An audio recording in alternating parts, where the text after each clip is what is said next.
some post for you, Poirot. Mr. Hercule Poirot, you fancy yourself, don't you, at solving mysteries that are too difficult for our poor thick-head British police. Let us see, Mr. Clever Poirot, just how clever you can be. Perhaps you'll find this nut too hard to crack. Look out for Andover on the 21st of the month. Yours extra, A.B.C. Oh, it's some sort of joke. Maybe, but please remind me to inform Chief Inspector Japp.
It's here, Poirot. The murder took place in this street.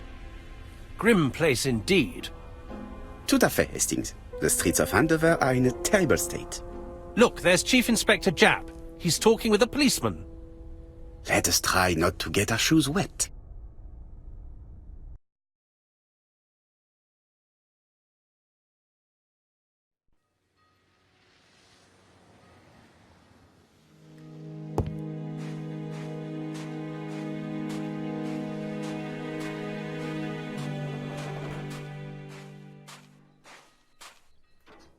Over here, it's Hastings and Poirot. You missed the 9 o'clock train? We took the 10:30. Luckily, the service is good to Andover. So, Chief Inspector, what do we have? The victim is called Alice Asher. She owned this tobacco shop. She was killed yesterday with a blow to the back of the head. At what time? Let me just check.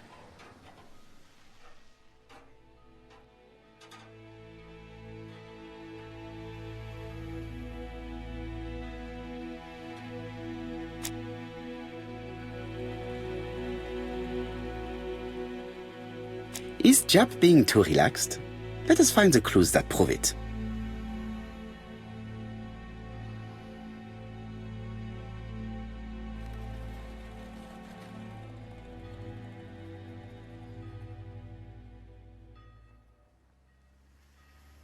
Japp is in a good mood.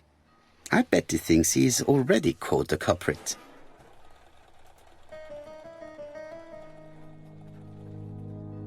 The last customer to see Mrs. Asher alive left her shop at 5:30. The body was found at around 11 in the evening by an officer doing his rounds. The shop door was open. That's what alerted him. Had anything been taken? A little tobacco maybe, but you'd hardly murder for a few smokes. There's nothing of any real value in the shop. What type of woman was Mrs. Asher? In her 50s, married but separated, no children. Her husband? Aha, Franz Asher, the husband. Alcoholic and violent. It's said that he regularly insulted his wife and threatened to kill her.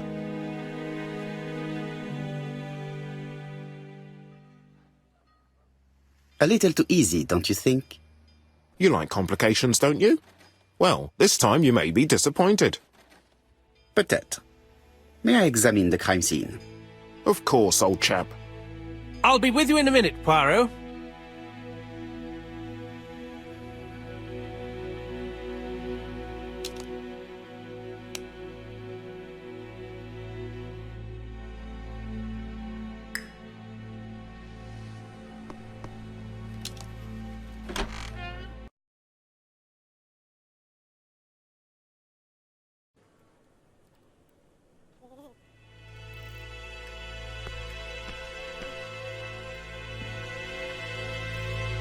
The place is unusually tidy for a crime scene.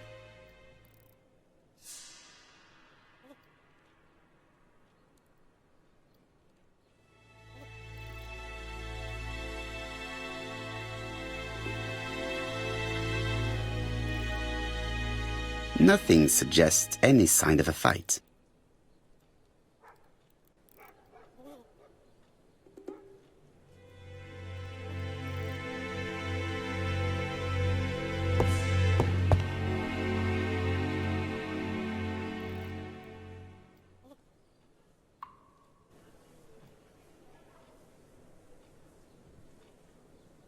Red liquid is oozing out. Is it blood? No, it's just some strawberries that are losing their juice. They probably come from the fruit and vegetable shop opposite.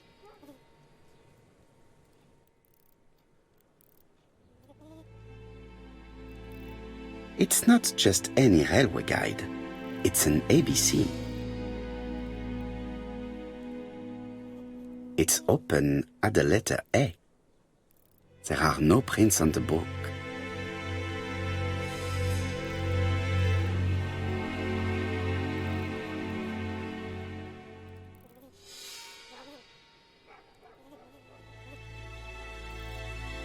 The counter is covered with fingerprints all on top of one another.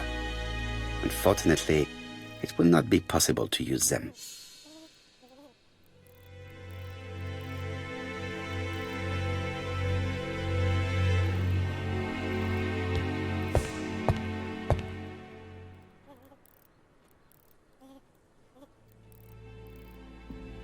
She just has one wound on the back of the head.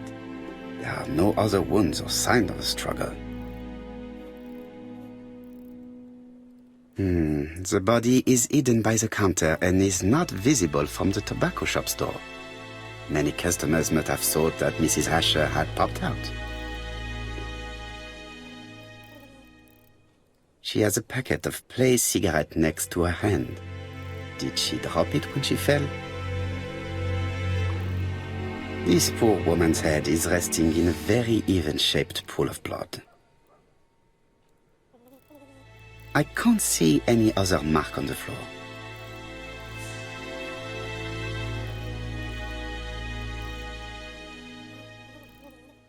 There are cigarette packets in a mess on the shelf.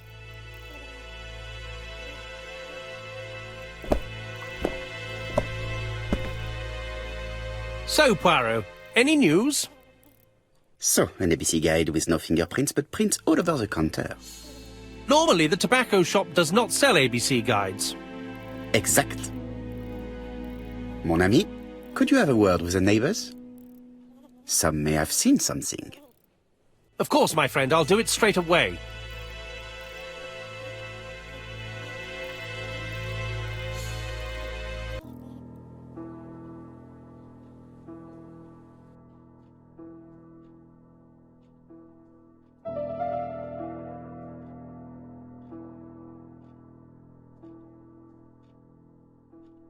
The till does not appear to have been touched. I have to check that nothing is missing from it.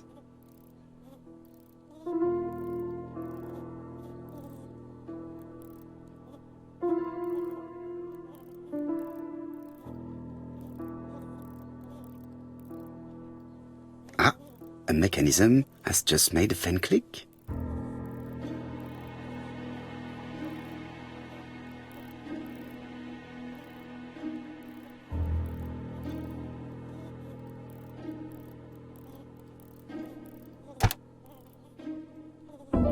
The till is full of money, but there is something strange. Something is hidden underneath.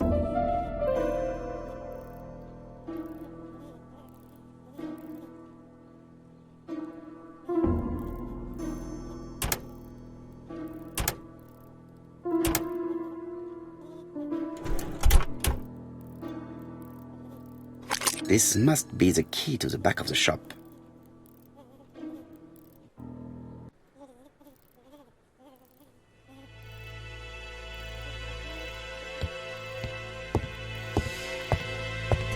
The door is locked.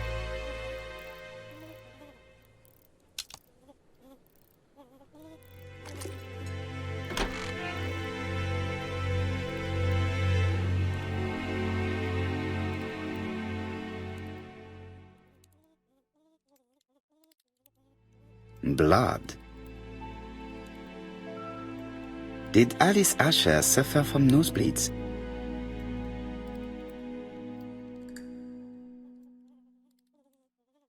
An inscription in German. Souvenir of our honeymoon in the Black Forest. To my Alice forever, Franz Asher. The Ashers were a lovely couple when they were young.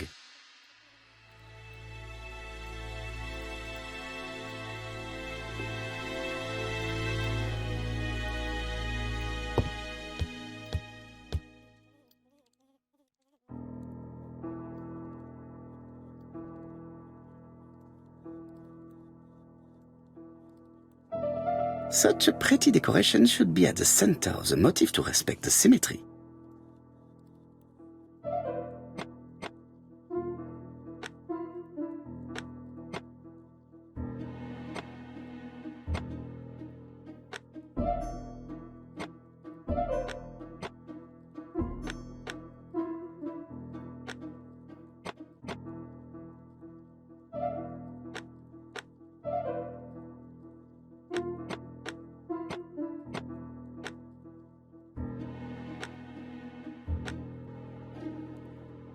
I heard a faint sound as if something was unlocked.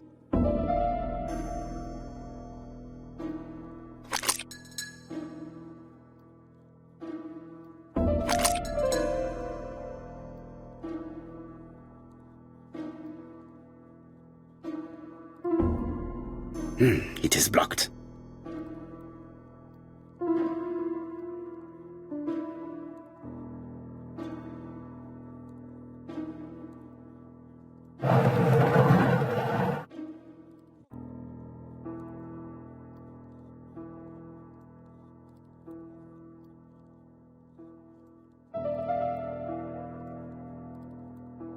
These drawings appear to be attached to the chest of drawers. They won't move.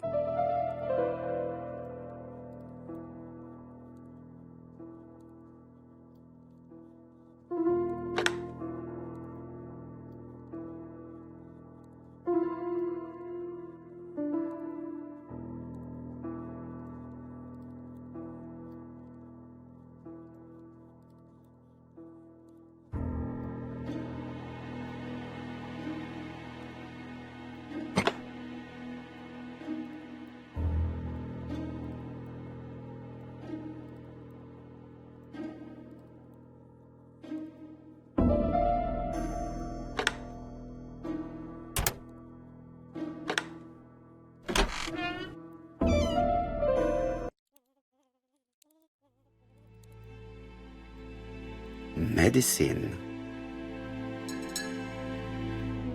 Laudanum-based cough medicine, Mrs. Asher, and Dover Morley Laboratory, London. It's strange to find such an elaborate medicine from a leading London laboratory in the home of such a modest woman.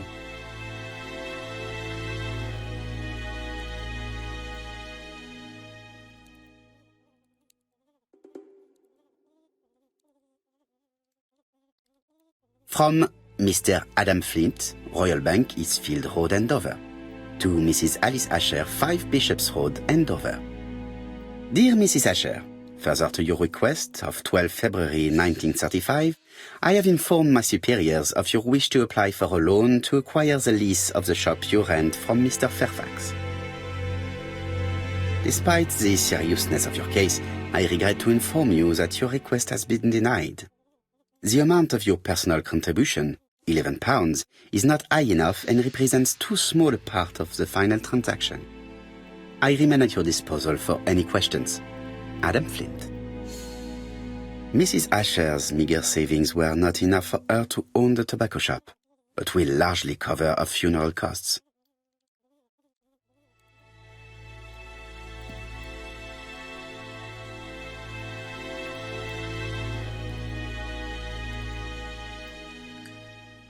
What a strange box. It looks like you have to slide the slats of wood to open it.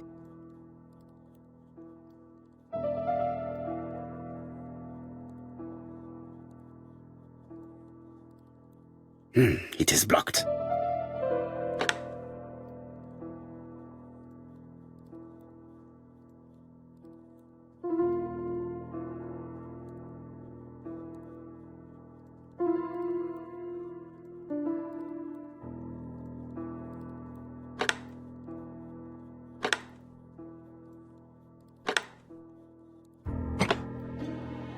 This button appears to activate a mechanism.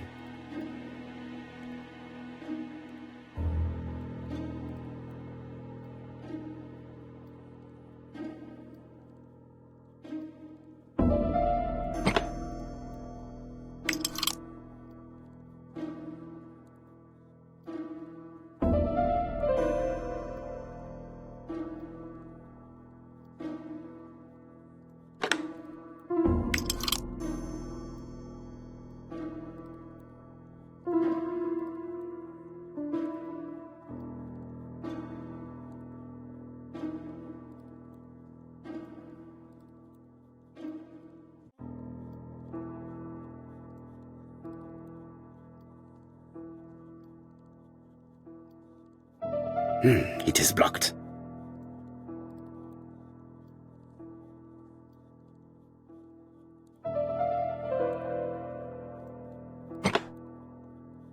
That should do it.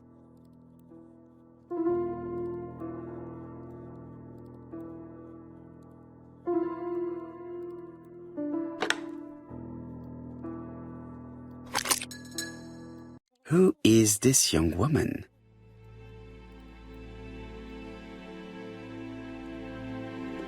To my dear Aunt Alice, Mary Drower.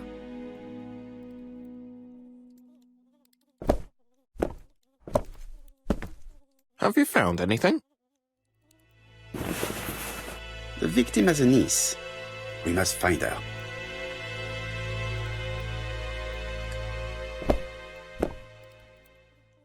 Let us now try and get our brain cells to work.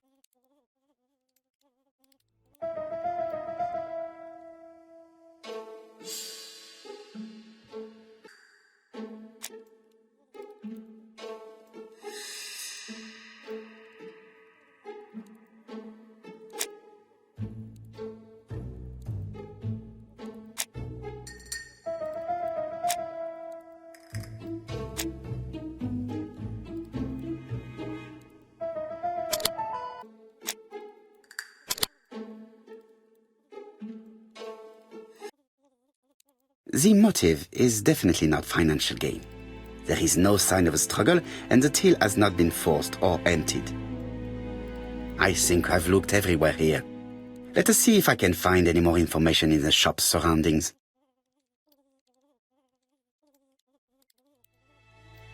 I've finished with this subject.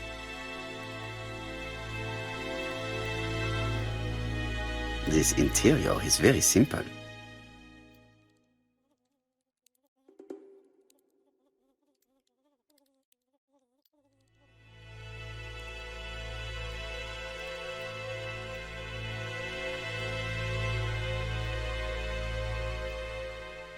Mrs. Asher lived very simply.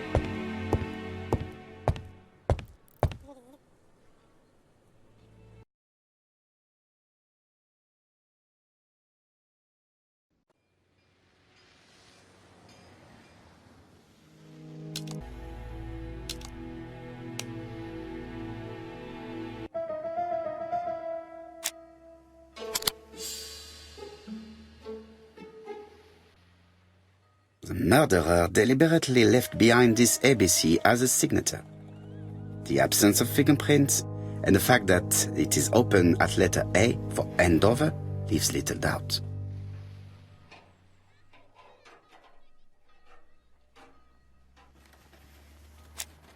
£4 a letters, a lovely large letters, 4 pence only.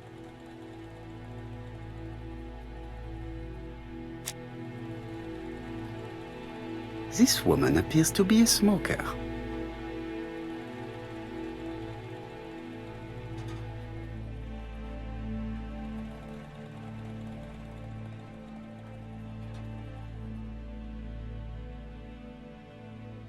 She's a big smoker. She must have been a customer at the tobacco shop.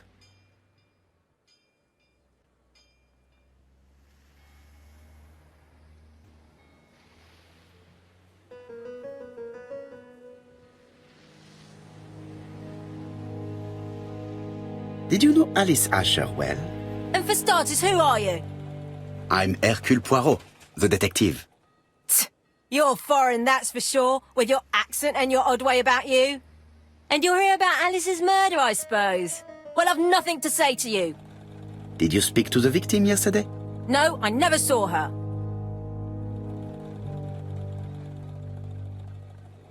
Please try and help me, madame. Why should I help you? For your beautiful moustache? Heh. Come on, move along now. You're scaring away my customers. Please, do not be ridiculous.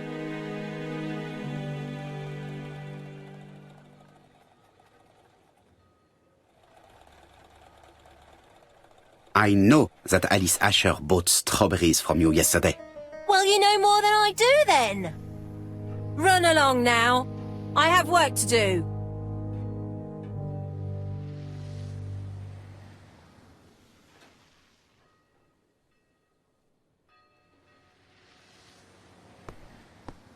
A bottle of poor quality vinegar. The smell could awaken the dead.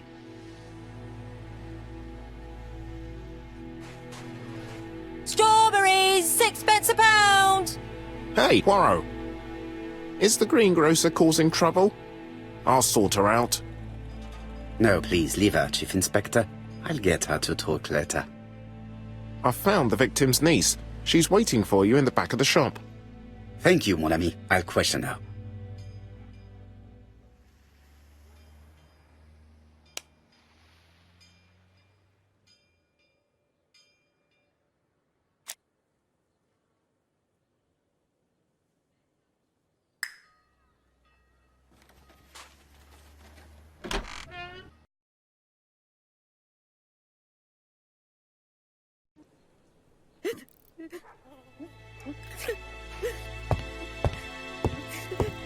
Jap had the body removed out of respect for the victim's niece. His attention is commendable.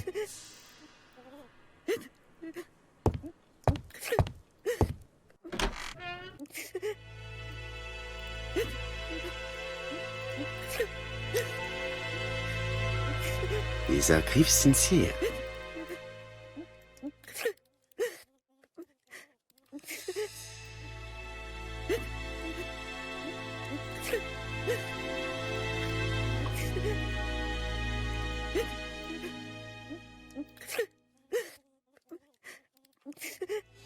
She appears to be very upset.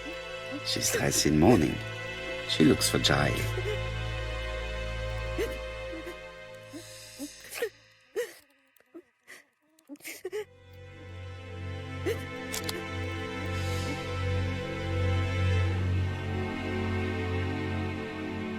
You were very fond of your aunt, am I right? She was the only family I had since my mother died.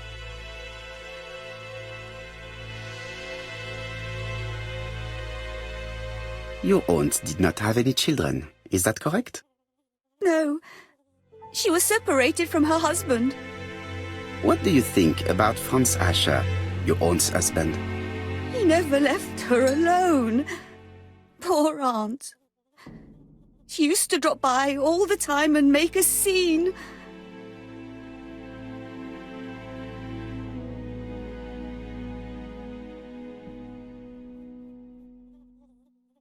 Was your aunt afraid of her husband?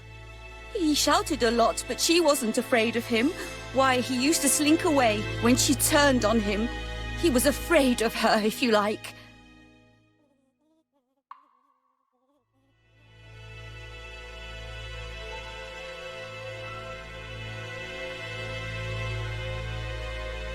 Did your aunt enjoy good health? She had a bad throat, but she was well cared for by a doctor in London. Does Franz Asher work? All he's done for years is drink and gamble, but he used to be a very good cabinet maker. What does he live on? My aunt used to give him 5 shillings a week.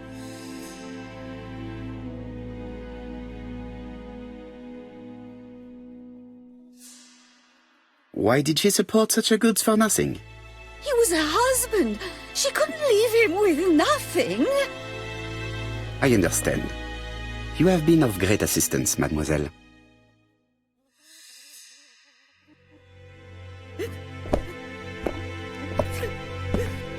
Please take this young lady home. My pleasure. Well, this Franz Asher does not seem to be quite so dangerous as Jack says. And since Alice Asher gave him money regularly, it was not in his interest to kill her.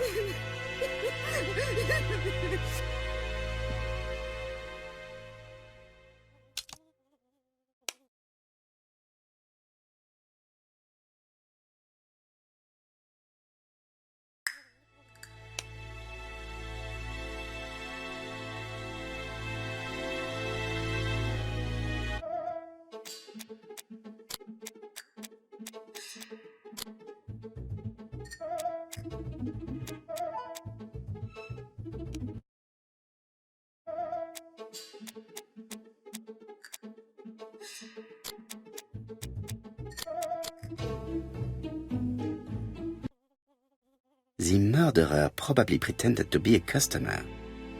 He hit the shopkeeper from behind as she turned around to serve him.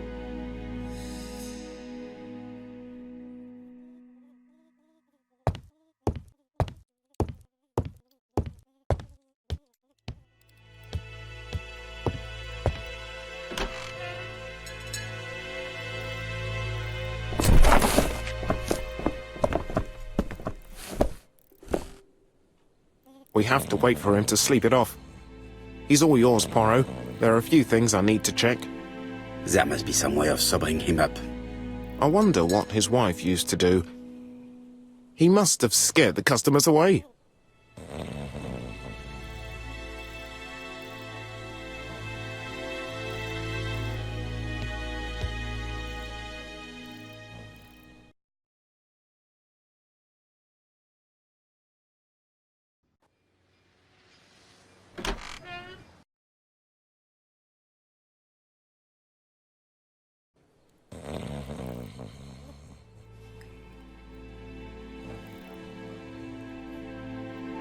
It's Alice Asher's notebook.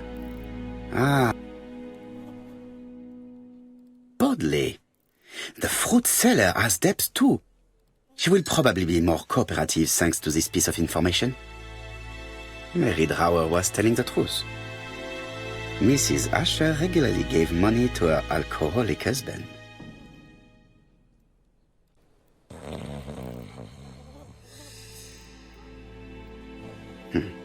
A box of new stockings.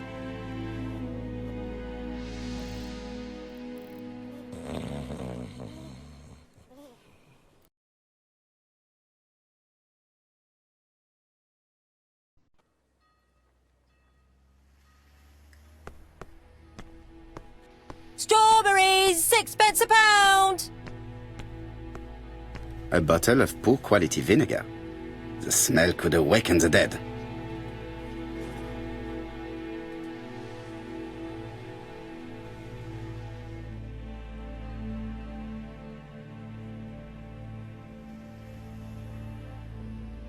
Your fruit is rotten. What? A foreigner dares to say that? According to the victim's account book, you owed her £10 for tobacco and magazines. That's a lie. She owed me £1. I swear.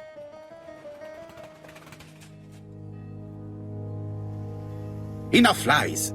It's not lies. But you're not quite as clever as what you think. Now, please be so kind as to explain this. Look at my account book. Alice owed me £11 for fruit and vegetables. I may have had a slate at her shop, but she had one at mine. She owed me £1. And that reminds me I have to get it back from her niece. That is quite enough. Your account book has saved you, but I might ask Chief Inspector Japp to throw you in the cells for 1 or 2 nights while he checks your entries. Do you want to go to prison? Prison? Now that's not fair. I haven't done nothing. In that case, I am counting on your full collaboration. Yes, sir. Of course, sir. Listen, I didn't kill Alice, I swear. But it's true that I did go to the shop yesterday. At what time? 6 o'clock. She left me a note saying she wanted some strawberries if I got some. I received them late, about 6. So I took them over to her. But you did not see her. She wasn't in the shop, so I just put the strawberries on the counter and left.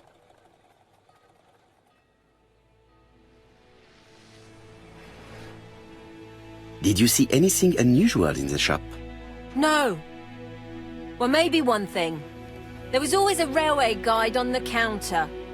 Alice didn't sell them. Maybe it's the customer who left it there. You were not alarmed? I thought Alice had just gone to get her medicine from her room and that she'd be straight back. You mentioned medicine. Something for her cough. She used to take it a lot. Who do you think killed her? France! Her scoundrel of a husband. He was always after her for something.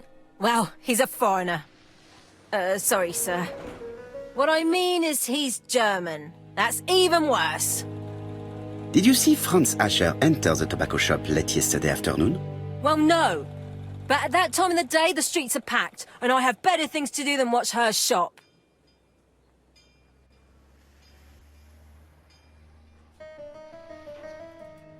I'll just borrow your bottle a moment. Take it. It's what Alice used to sober up her husband. But try not to empty the bottle. Let us now try and get our brain cells to work.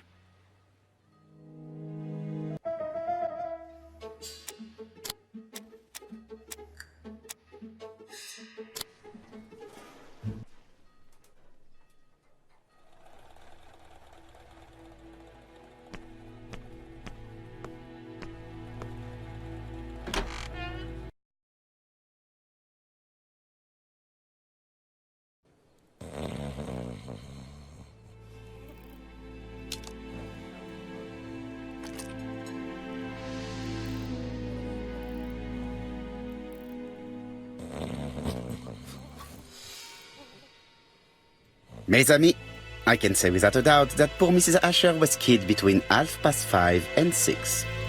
Killed when the street was packed with people. That's rather bold. I've been talking to the neighbours, and... No one's seen anything? Or rather, it's anything and everything. Am I wrong? No. Bien. We must grill this villain Asher before he falls asleep again.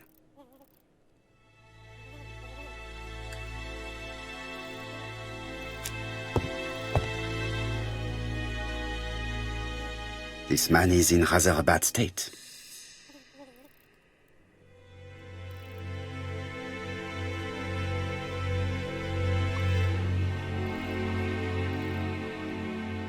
This man has been fighting and he smells of alcohol.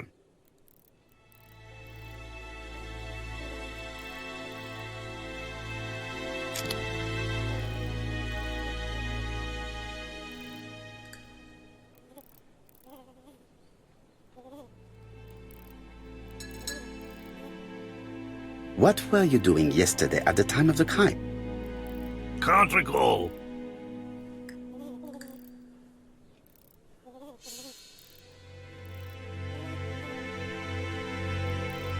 You had been drinking again. The occasional slap, sir, that's all. And you cannot even remember how you ripped the coat? I got it stuck in a door.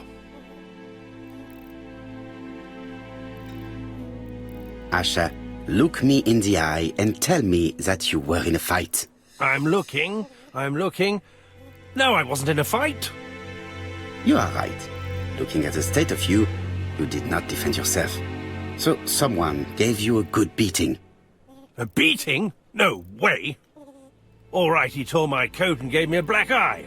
You see the state of him? Very interesting. Who is the other that you struck? Probably best if I tell you everything. Yesterday afternoon, I met Roderick Tanner. We'd bet on a dog fight together. An illegal bet, naturally. Yes, sir. Our dog won. Roderick got the money, but he refused to give me my share. And you fought about it. What time was this? In the evening, about 6, I think. We were on the other side of town. You see, I couldn't have killed my wife.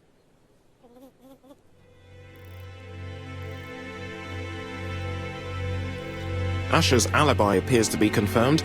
All the same, I'm going to call and check that he did have a fight with this Tanner on the afternoon of the murder. You can never trust this sort of chap. One thing is certain, Asher was a ruffian who used to beat his wife. But he's not very educated. It certainly was not him who wrote the letter signed ABC. Let's resume, Hastings. We know the murderer pretended to be a customer. He did not kill her for money, that appears to be certain. I agree with you on that point. And the murderer left an ABC guide as a signature. Therefore, it's likely he wrote the letter. Indeed, but that doesn't explain why and how he did it. You are quite right. Why he did it is a mystery. But as for how he did it, we do know enough to try and reconstruct the events.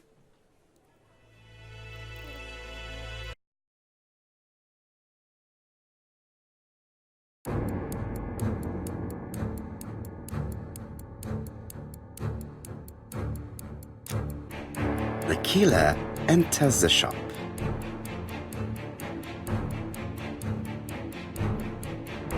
Mrs. Asher turns around to greet her customer.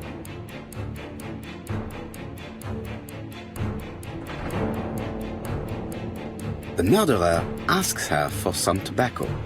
She turns her back to him. He seizes the opportunity to strike her.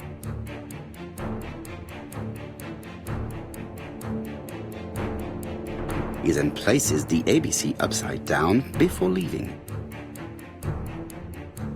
Everything appears to match the crime scene, mon cher Hastings. That is exactly what happened.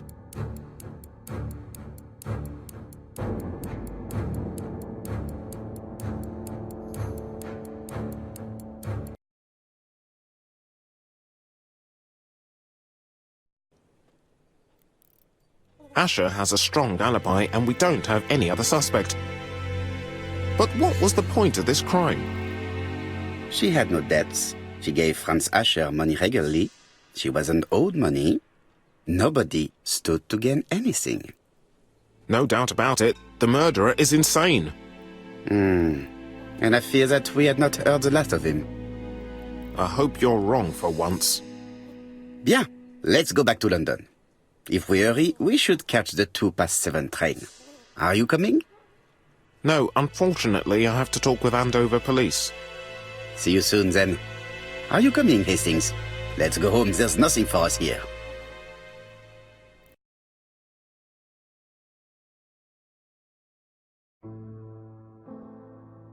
Well, do you have any idea about the killer's identity?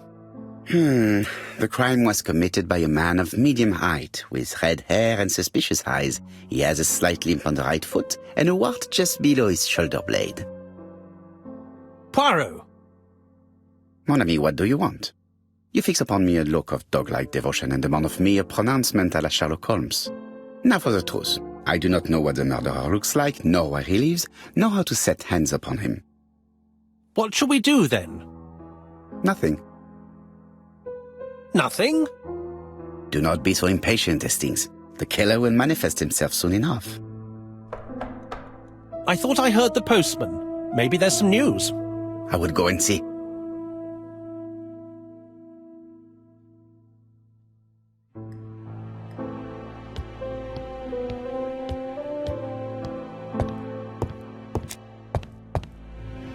No doubt about it.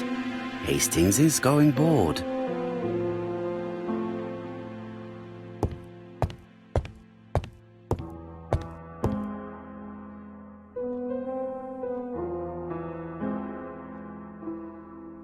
Dear Mr. Poirot, well, what do you think? I believe that I won this round. The Andover affair went like clockwork, don't you feel? But the fun has only just started. I would like to draw your attention to Bexhill-on-Sea on the 25th of this month. We're having a crazy time. Best wishes, ABC.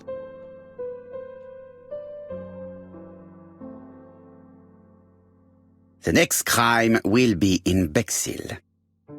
We must warn Jap to Scotland Yard. Did the letter indicate anything that might help the police? To be honest, I think we can already guess something about the next victim. But I need to think about it a little more.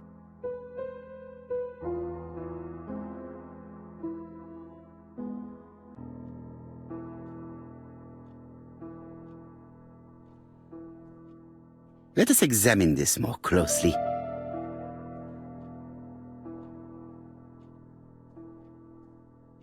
Certain characters in the two letters may have similar defects.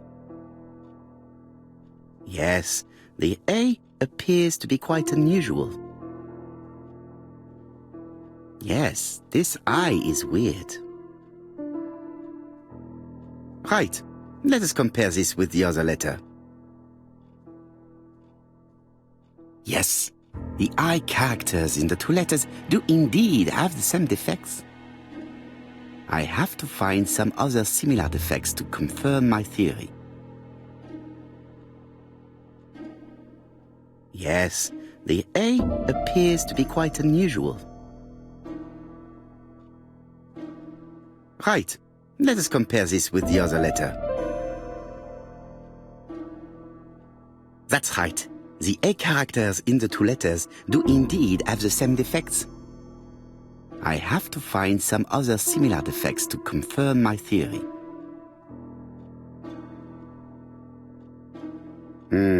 The W is not printed properly.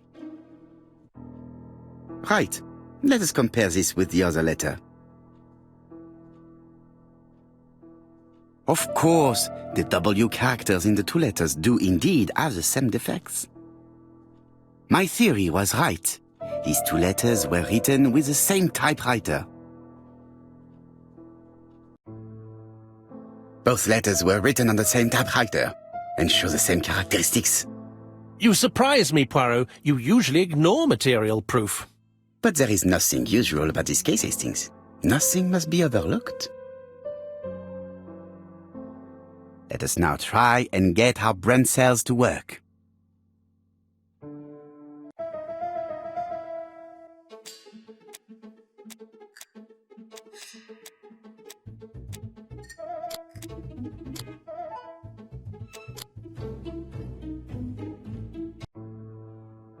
So, Poirot, have you found something?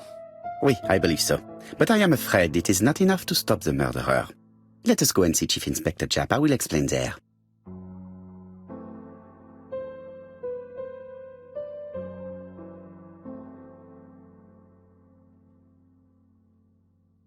Daily Flicker, June the 22nd, 1935. Battle over control of bank system. What will the government do for money? Andover, murder of a tobacconist.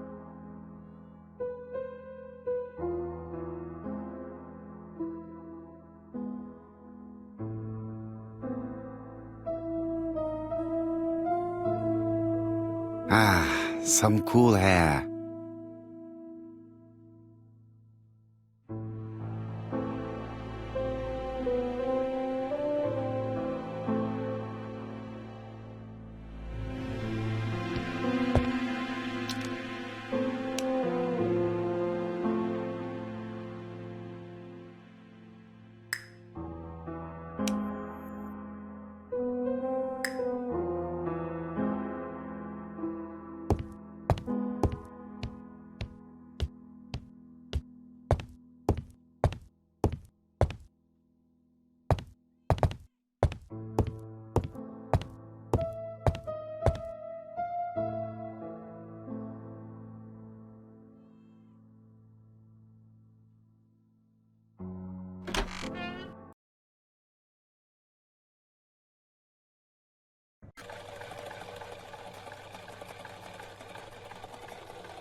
It may be time to go to Scotland Yard.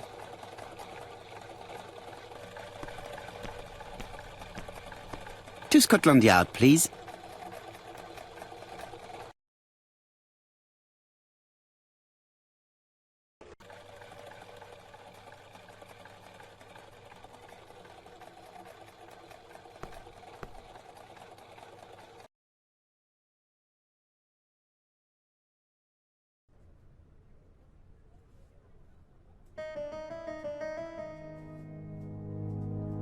Like all hunters, Hastings has always been fascinated by weapons.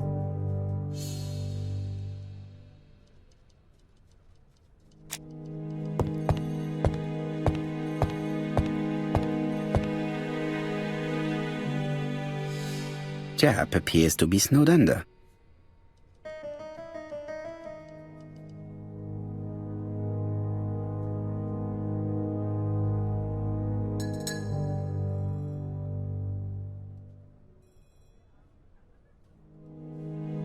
Jap appears to already be overloaded with work.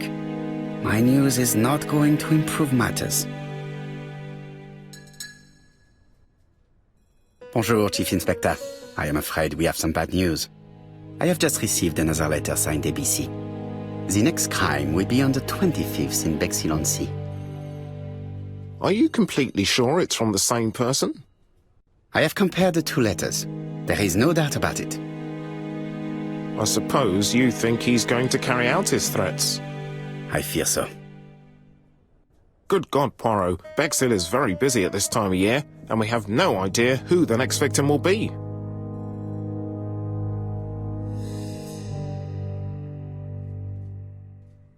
I suspect that the name of the second victim will start with B. What on earth makes you think such a thing? I thought about it when I saw the name Asher clearly written over the shop door of the unfortunate woman who was murdered in Andover last month. When I received a letter mentioning Bexhill, I deduced that the victim, like the town, might have been chosen by alphabetical order. So it's an alphabet fiend. I'm going to have a list drawn up of all the people whose name starts with B. I hope there aren't too many of them. Bien, we should leave you to work, Chief Inspector. You have a few days to prepare yourself. Thank you for coming, my friends.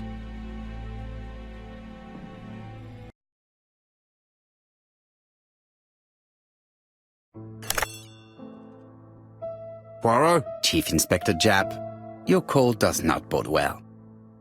Indeed, we have just found the body of a young woman on the beach in Bexhill. An ABC was placed on the body. We'll be there as soon as possible.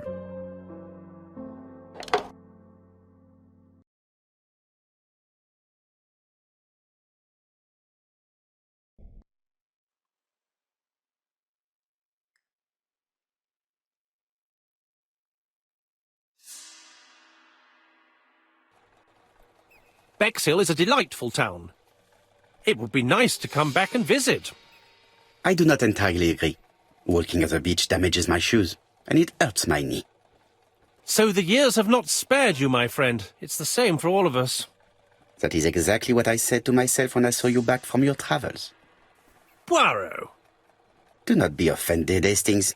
I can see Jap waiting for us. And from his face, I would say that things are not looking good.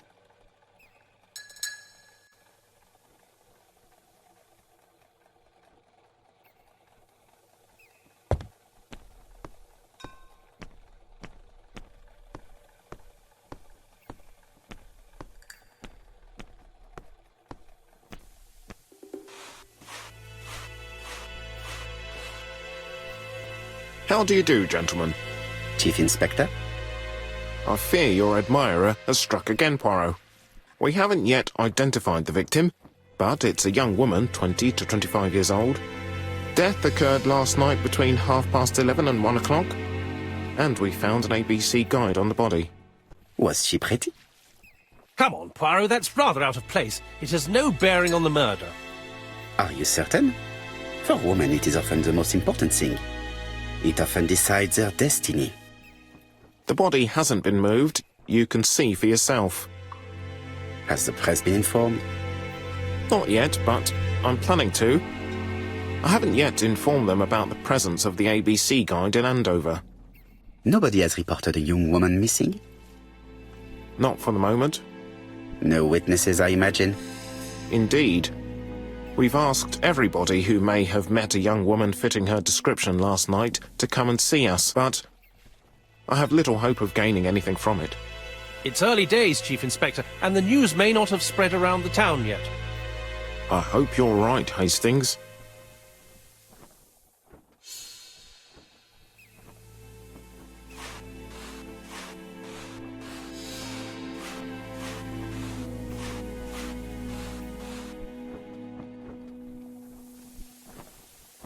She was a great beauty. Strange that Jap didn't notice it. His marks have been left by a rope or a braided cloth. A braided silk belt. It may have belonged to the victim. This key is too small to be one for a house. Without a doubt, it is for a padlock.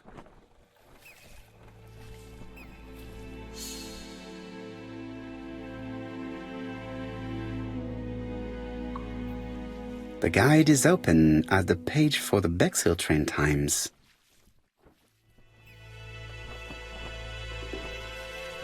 The young woman wasn't wearing shoes or a coat and was not carrying a bag. That's strange. Either the murderer stole her belongings or she put them somewhere safe. Maybe so that she could bath.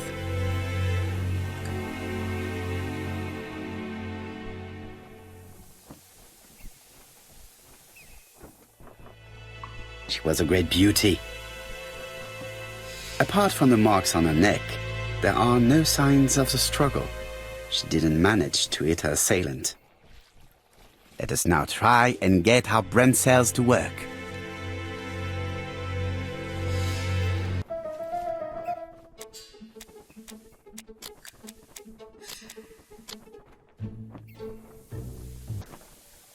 The poor child must have been strangled with his braided belt. Unfortunately, in view of the fabric, it is unlikely that we will find any prints. Let us now try and get our brain cells to work.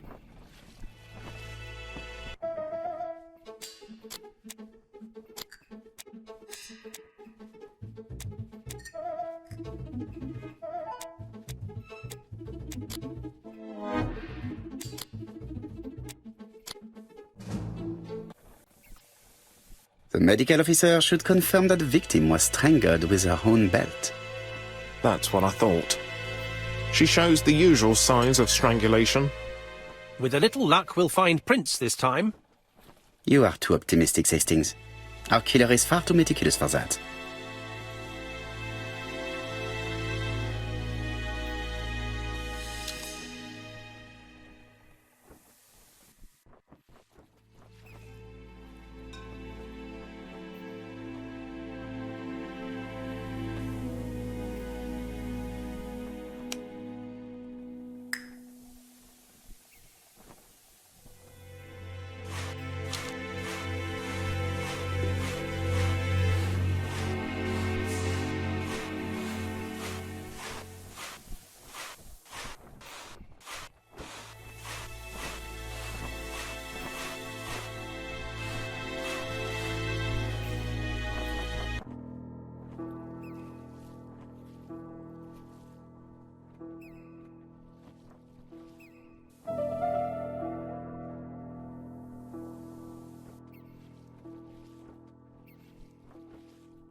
A dual locking padlock. I need to find the code and then insert a key.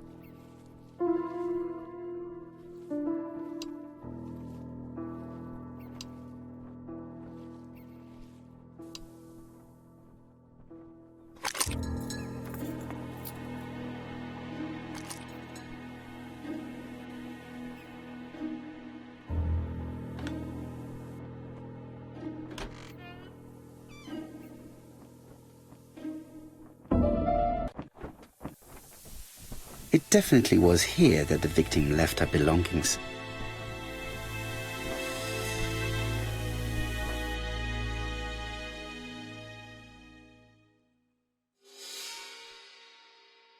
Betty's first day at work. Mom is very proud of you.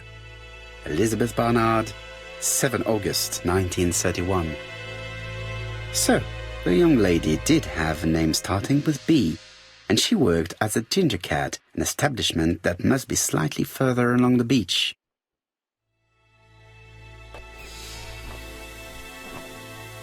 The purse is full.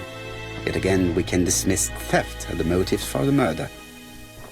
Here is the watch she must have removed to prevent it from getting wet. A top-brand lipstick.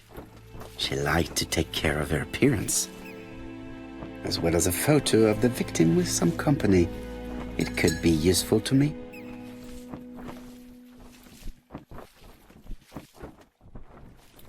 Jap has gone to the police. The victim has been identified and her family had reported her disappearance. She was called? Elizabeth Barnard, mainly Betty. She worked as a ginger cat at the cafe slightly further along the beach. But Poirot, how on earth? Never mind. Do you have her address? Yes, she lived with her parents on the street leading to the beach, number 22. Shall we go? You are far too impatient, Hastings. Let the poor people take in the news first. Let us go and visit the cafe where Betty worked.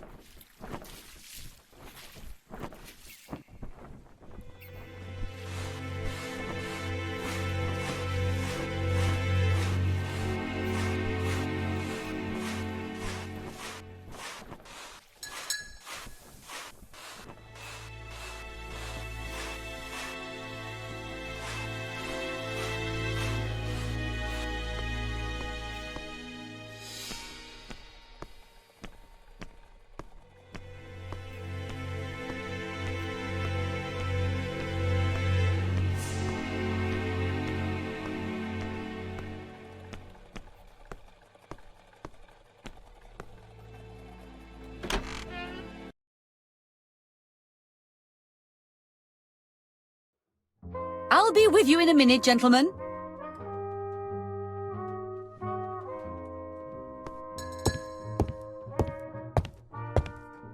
This is a well-laid table. Nothing is out of place and, above all, no creases.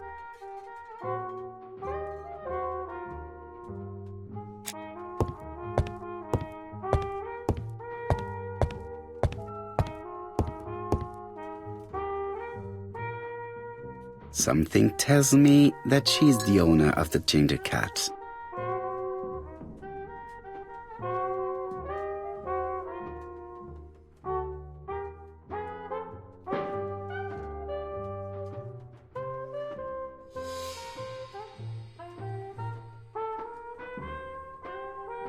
This woman must be the owner of the ginger cat. It looks like something is bothering her. How can I help you? A hot chocolate and a tea for my friend, please. I'll bring it straight away.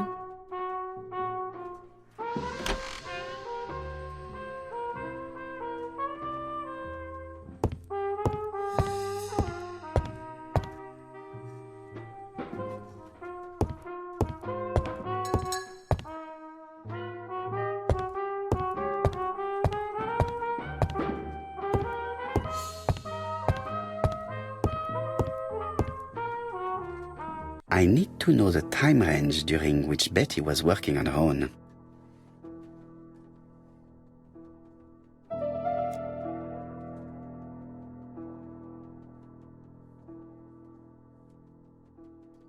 Where is Betty? Betty worked from 11 a.m. to 7:30 p.m. Would she have been alone at any time during her service?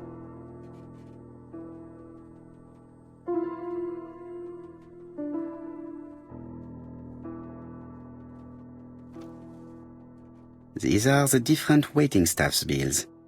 Which ones were written by Betty?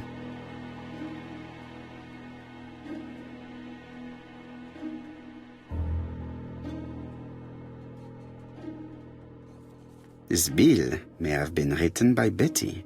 There is probably another one.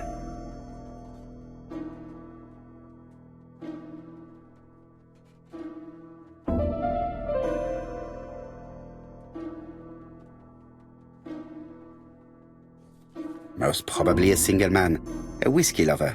Maybe the murderer? No, something's not right. Betty was alone at just one of these two times.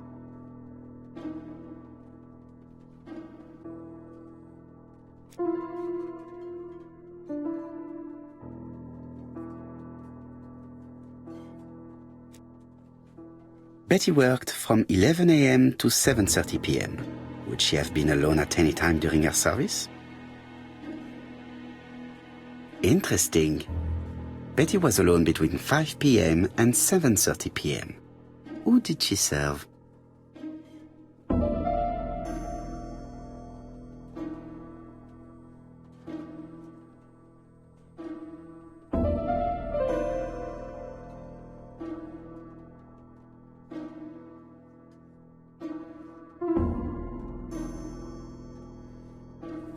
Most probably a family.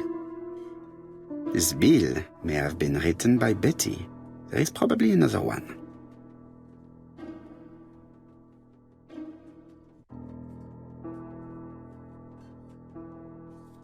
Most probably a single man, a whiskey lover.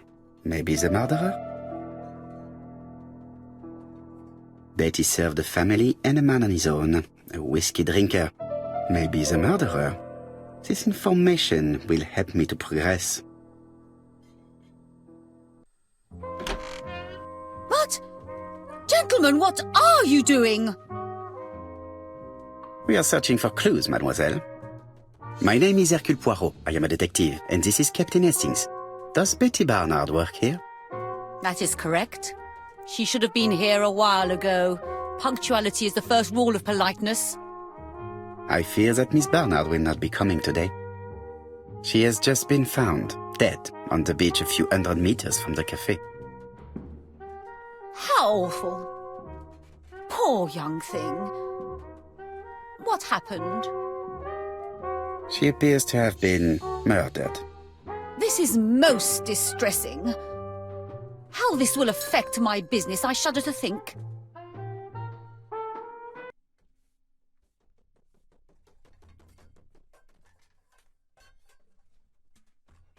What can you tell us about Miss Barnard? Nothing, absolutely nothing. Miss Barnard was my employee. Her private life was none of my business. You did know at least that she had a young man. Indeed.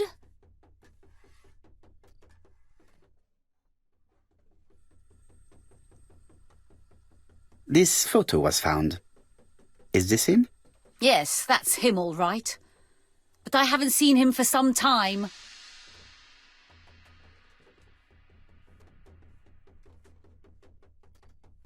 Do you think there may have been some problems between them? I'm not on those sort of terms with my staff. Now, please excuse me, I have work to do.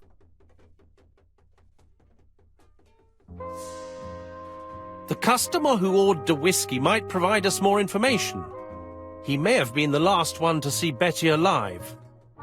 It is an interesting idea, Hastings. Maybe he is a regular guest. What do you think, mademoiselle? I don't think so.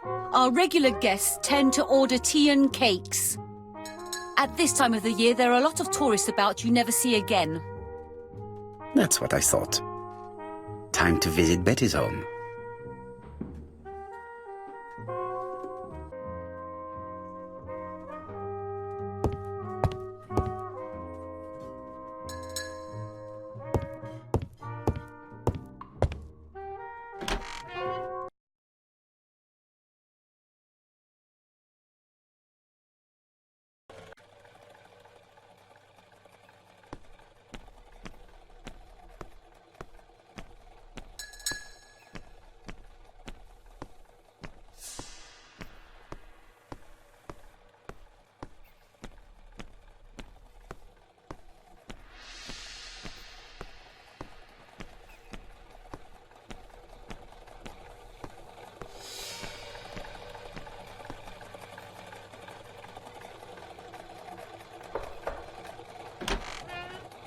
How do you do, mademoiselle?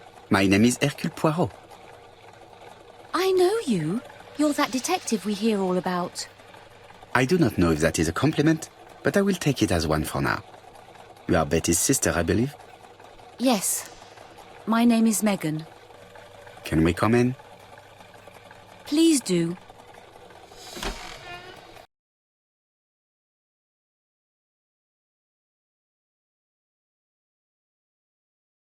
My parents are at the police station. I doubt they'll be up to speaking to you later. Do not worry, we will not bother them. Did you know your sister's plans for yesterday evening? No. I arrived by train this morning.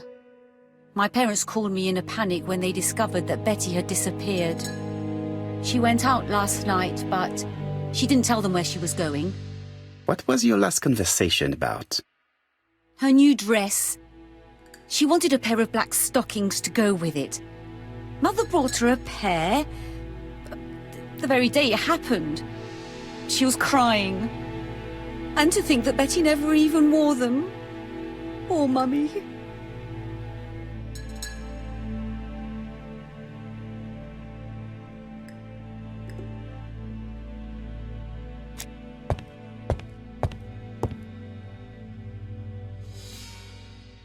What is she feeling at the moment?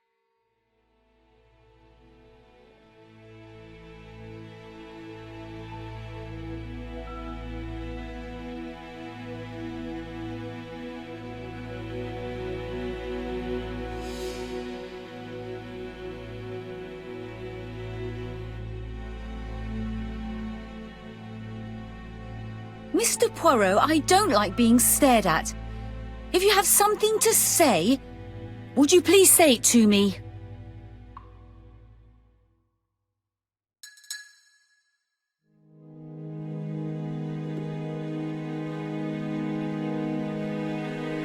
Betty's older sister is not just sad, she's angry.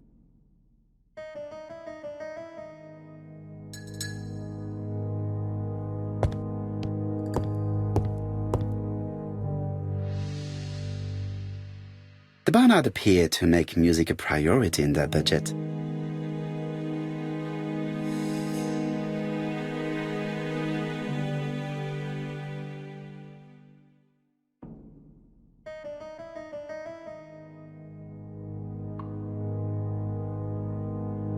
They're all Miss Modest, but the Barnards are definitely music lovers.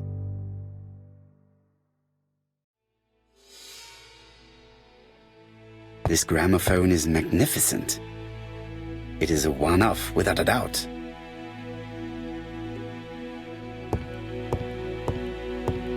Megan invited me to examine her sister's bedroom. I should take advantage of the opportunity.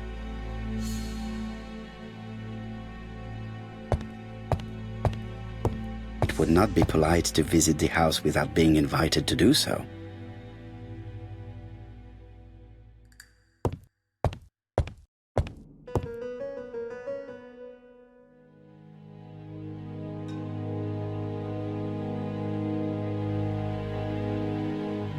Your sister had a fiancé, I believe? Yes, he's called Donald Fraser. A very nice man.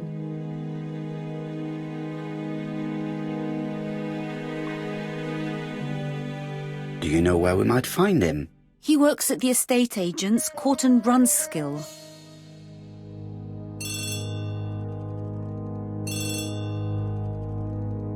Oh, excuse me, I have to answer that. But of course.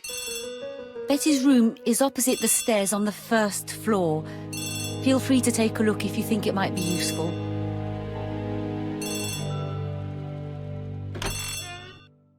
This young woman is far too clever not to have anything else for us. Do you think she's hiding something? That is what I'm trying to find out. Surely you don't think she did it?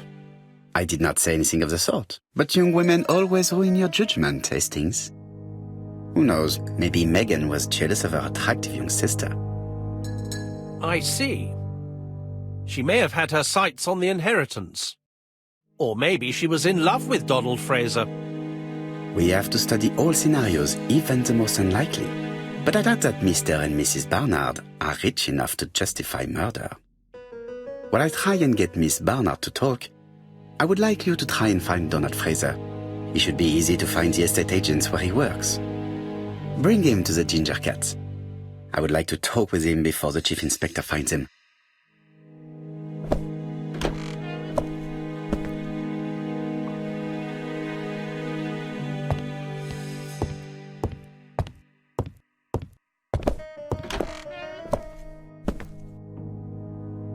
Looking at all the clothes she took out, Betty must have had a problem deciding what to wear. Maybe she had a date?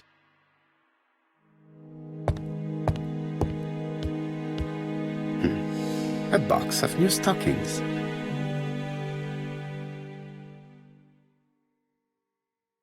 It looks like Betty has a very busy life.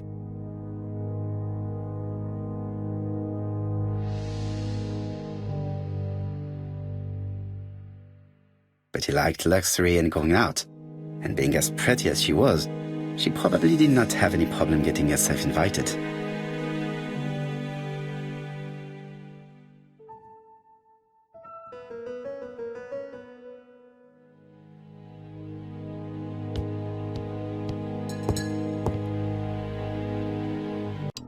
Something on this clock bothers me. Strange. A sheet of paper is blocked in the clock.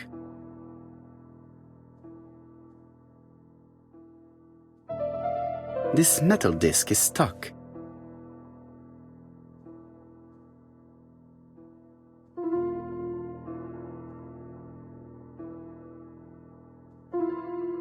What a strange mechanism. I don't think it serves to turn the hands.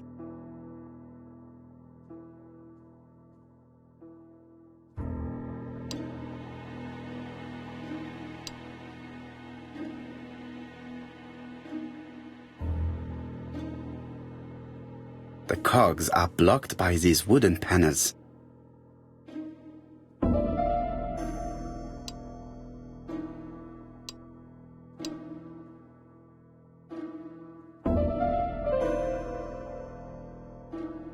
This leg is not well attached.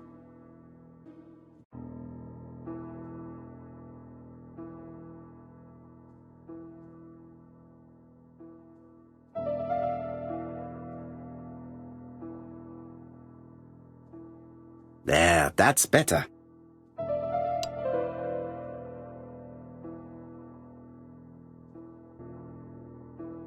This leg is not well attached.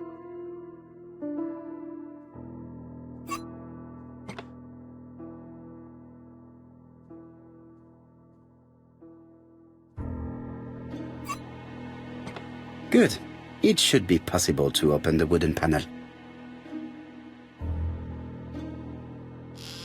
Look, a key. This could be useful.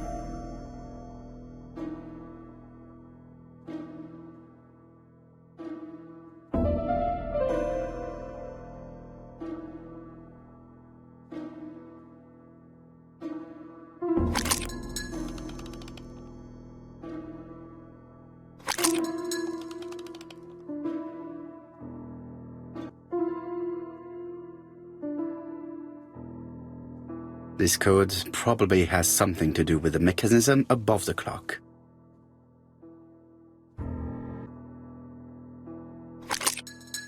Ah! Something clicked on the front of the clock.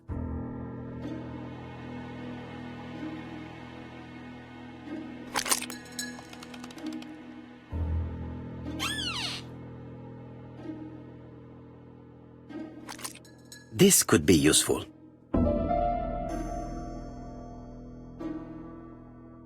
Betty, I enjoyed a wonderful evening in your company, and I hope that we will see each other again very soon. D. My dearest Betty, I know that your art is already spoken for, but you are the most beautiful dancer I have ever had the pleasure of meeting, and I am impatient to see you again. Adrian.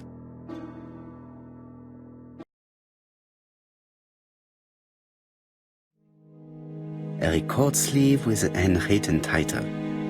Betty must have recorded the demo. I'd be interested to hear it.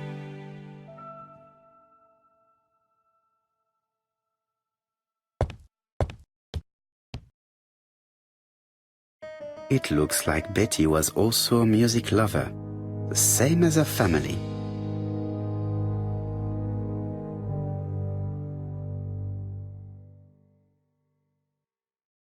Without a doubt, Betty used to sing.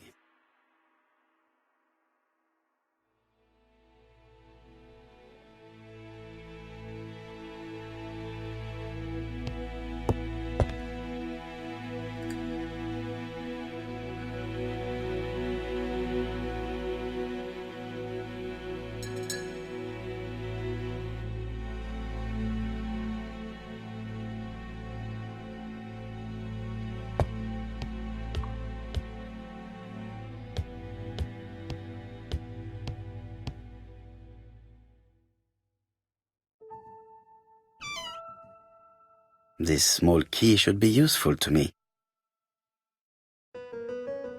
I've finished with this subject. I've finished with...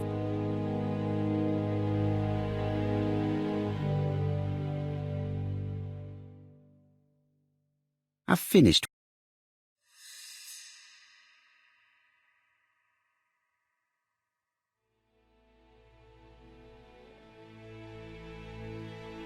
medicine to prevent voice loss. Did Betty have problems with her voice?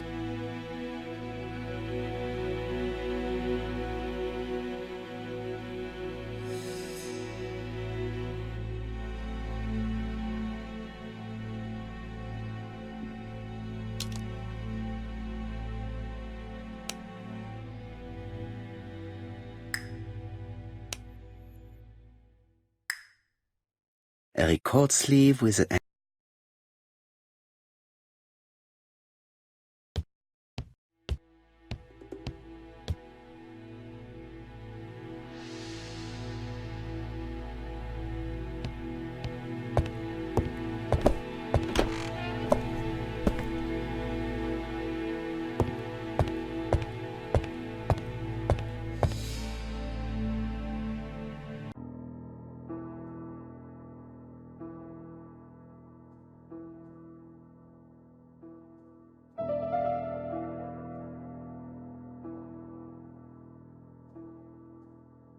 Let us see. What is this cupboard hiding?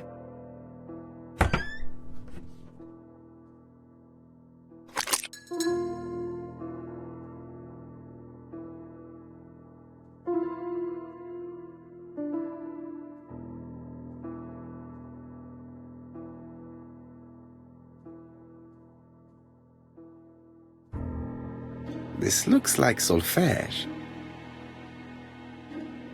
This looks like solfège.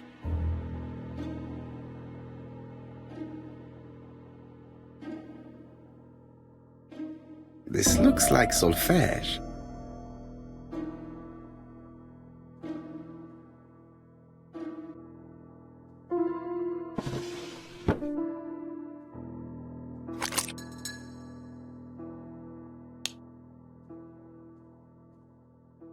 There is bound to be a clue somewhere.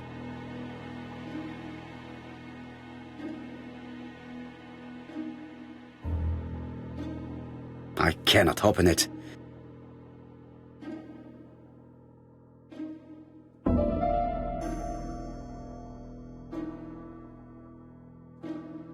It looks like something goes in here.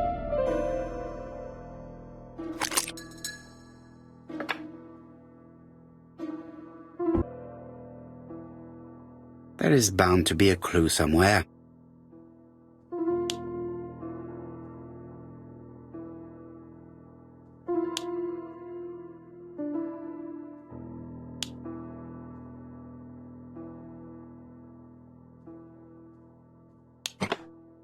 I heard the sound of a mechanism being triggered.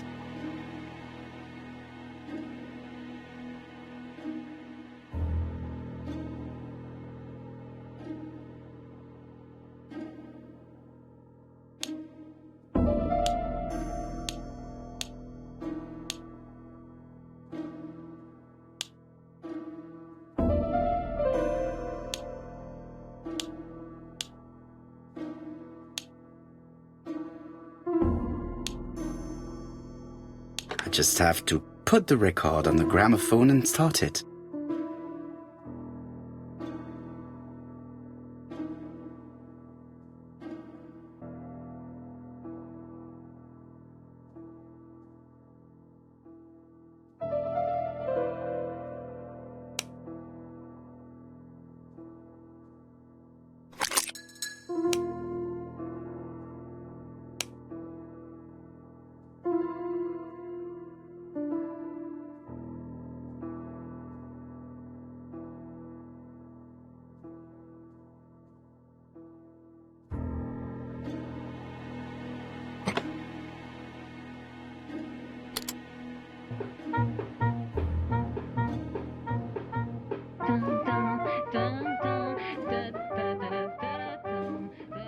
Oh, Donald!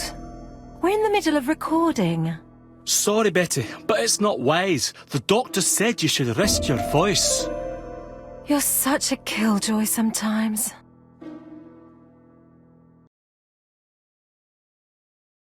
Betty was such a good singer.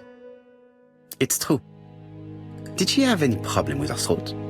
Yes, she had to be careful with her voice. Of course, she didn't follow the doctor's advice. If Don didn't insist, she... Well, it's too late for all that now.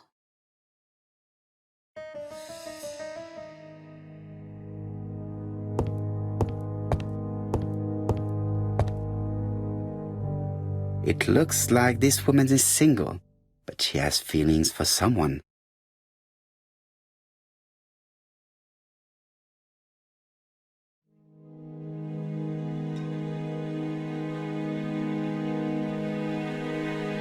She is looking so intensely at this photo. But is it really a sister that she's studying in this manner?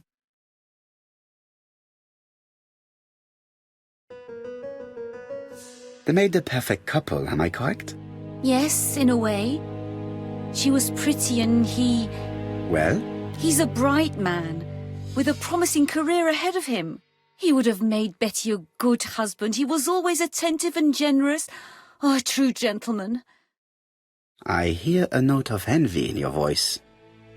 You must have heard wrong.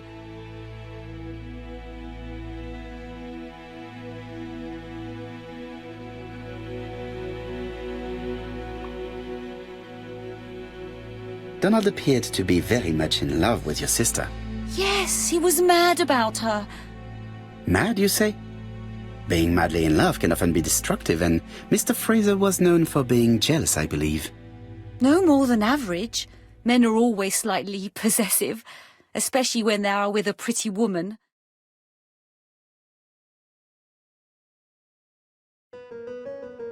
I am not your enemy, Mademoiselle Bernard. And you are not my friend either, Mr. Poirot, sir. Yes, but your lies are not helping Mr. Fraser, or you for that matter.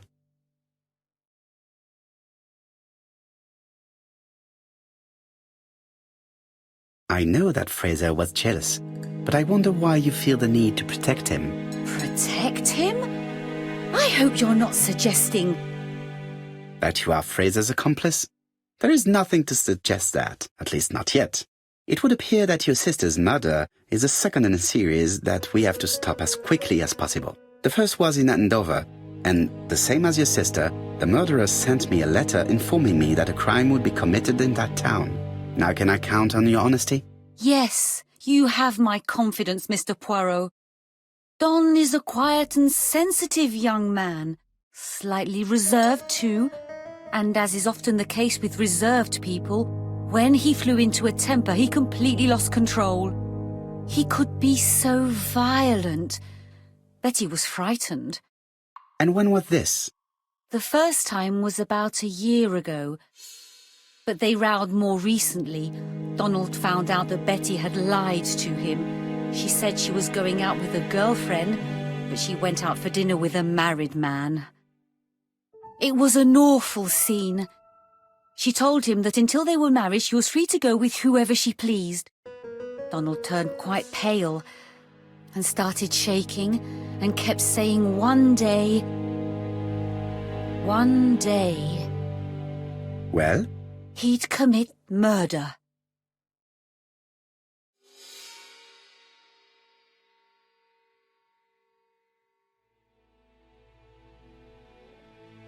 Do you think that is what happened? No, Mr. Poirot, I don't believe that. You yourself said he may be a recidivist madman. Don loved Betty with all his heart. I can't imagine for one instant that he would hurt her. Very good, Mademoiselle Bernard. Thank you for your help.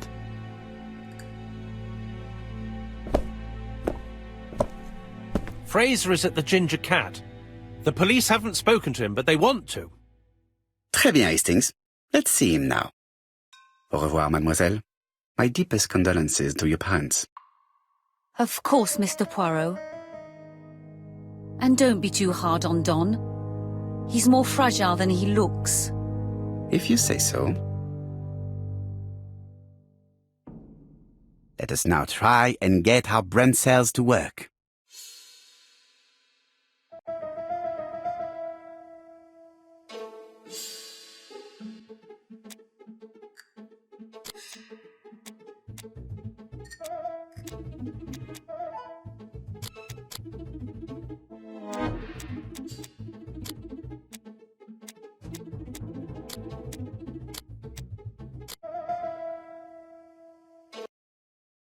Let us now try and get our brain cells to work.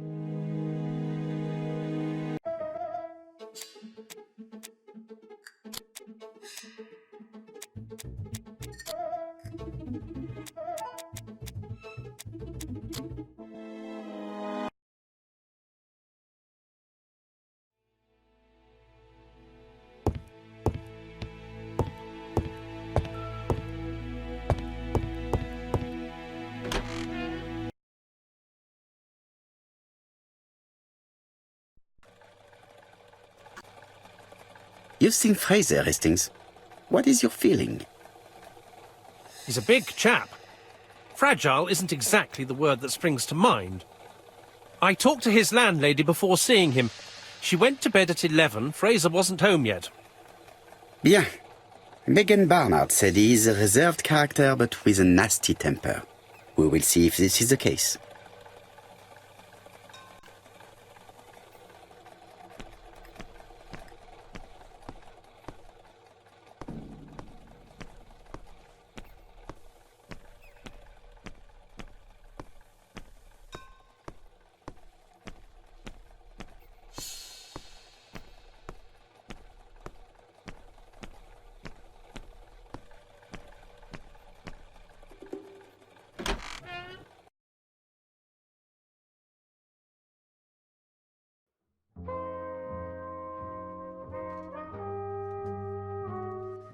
How do you do, Mr. Fraser? You Hercule Poirot. Mr. Hastings said you wanted to speak to me. Yes. I know that it may not be the right time, but I would like to ask you a few questions.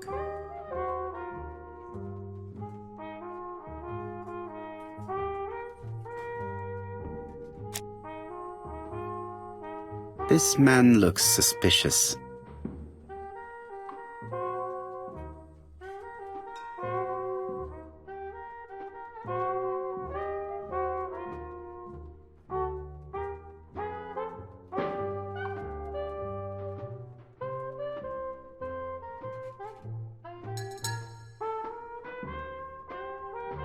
Leave me alone.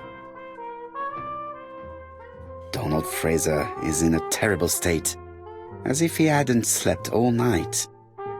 And he's drinking White Horse. Leave me alone.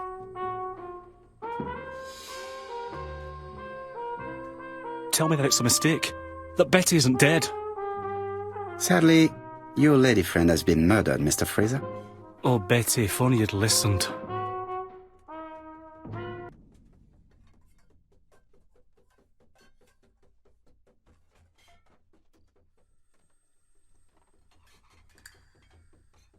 If she had listened to you, she would still be alive. Should I take that to be a confession? With that sort of thinking, you must send a lot of innocent men to prison. Under different circumstances, I might even find you amusing, sir. It's no time for amusement, Mr. Fraser. It is time to find your fiancé's killer. Did you know what her plans were for the evening? She said she was having dinner with her sister.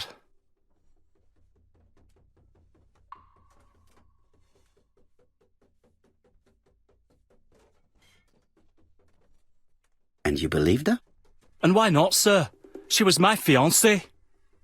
That did not stop her from lying to you before. Betty was not a bad girl, but she did like to take advantage of her success with men.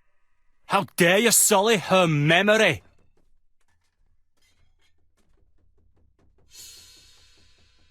Please excuse me if I appear to be brutal. I understand that this is a difficult time for you. So you understand why I don't feel like talking, Mr. Poirot?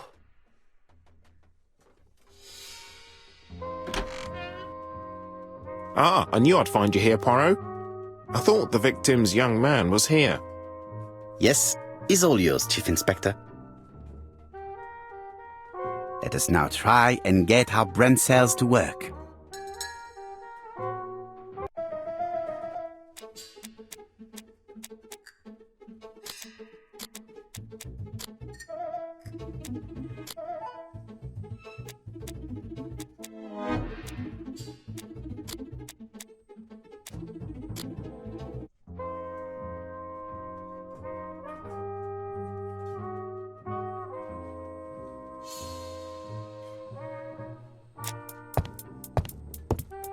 Hastings looks ill at ease. He really doesn't like Fraser.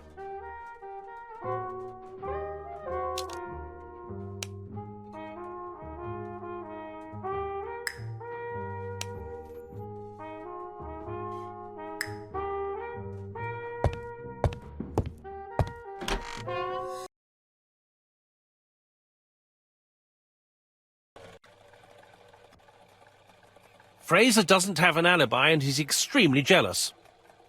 You are very skilled at summing up. And yet you haven't asked Jap to arrest him. It is too soon. But I agree, without the letters announcing the crimes, Fraser would already be behind bars. Bon, I think we have enough elements. Let's reconstruct the events at the scene of the crime. I can't imagine how the murderer wasn't seen, though. Surely she must have struggled. Let us try and imagine the scene.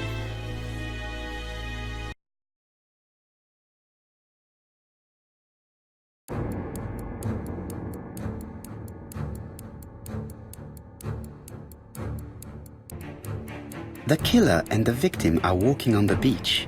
Miss Betty has a bag, a belt around her waist, and carries her shoes in her hand.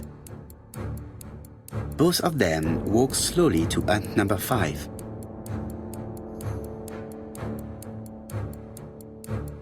Both of them walk slowly to hut number 6.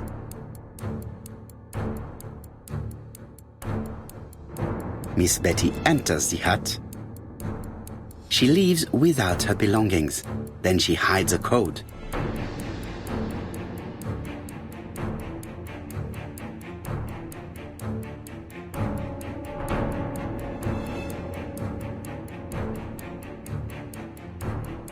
They keep walking. Then she removes her belt. The murderer moves behind her and then attacks her by surprise. The body falls, lifeless, on the sand. Everything appears to match the crime scene, mon cher Hastings. That is exactly what happened.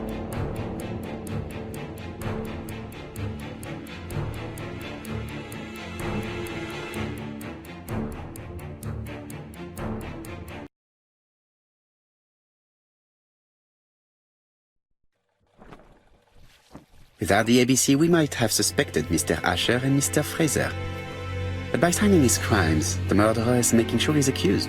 In a way, it is very generous of him.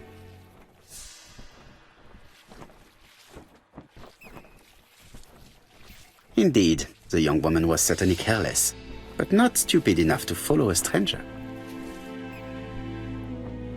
Return to London, mon cher Hastings.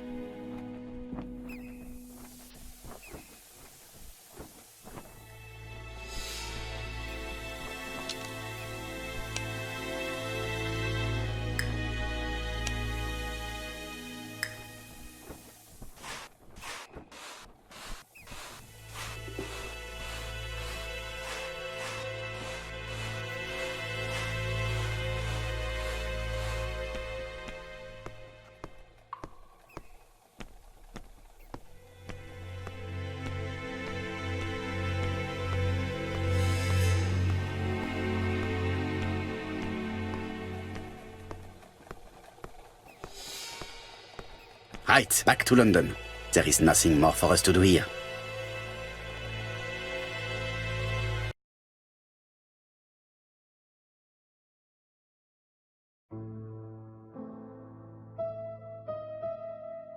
Jap has decided to reveal details to the press. The alphabet murder is now famous. It is not a bad idea. The more people who know, the greater our chances of finding out something of interest. Poirot, I have a bad feeling.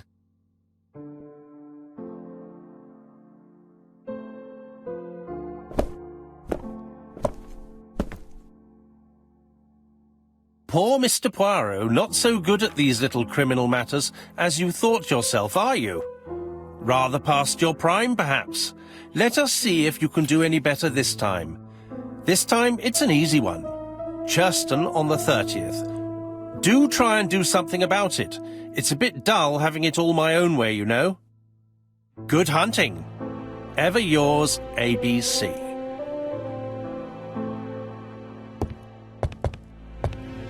Good hunting.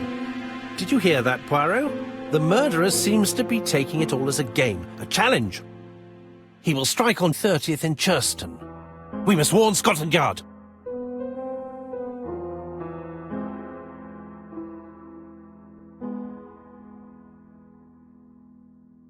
No time to lose. We must prepare our suitcases for Churston. Mon Dieu, it is already 10 o'clock. I will call Scotland Yard immediately.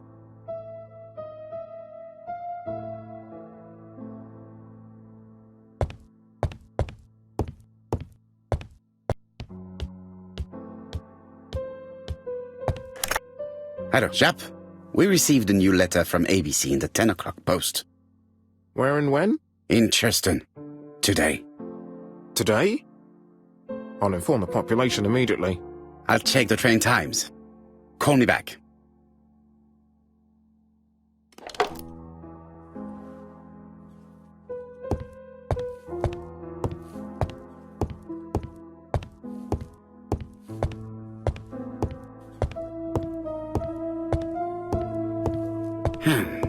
Miss Hastings tore the envelope.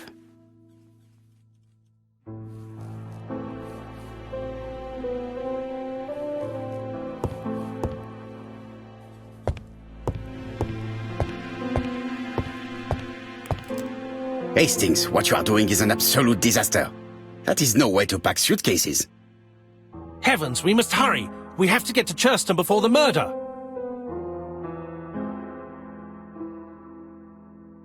You're right, Hastings. It is an emergency.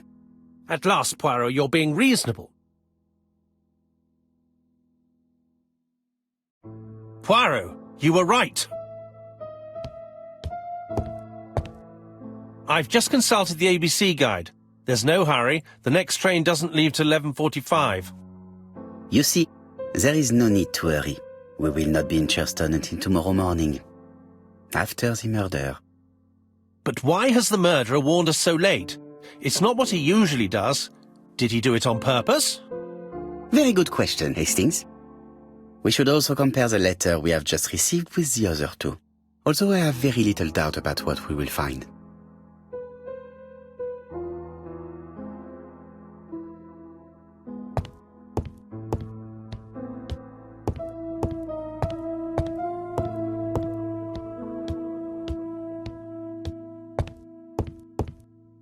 Right, let us compare this new letter with the second one. Let us examine this more closely. Certain characters in the two letters may have similar defects. Yes, this I is weird.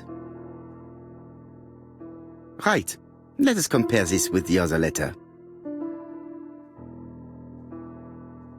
Yes, the I characters in the two letters do indeed have the same defects. I have to find some other similar defects to confirm my theory.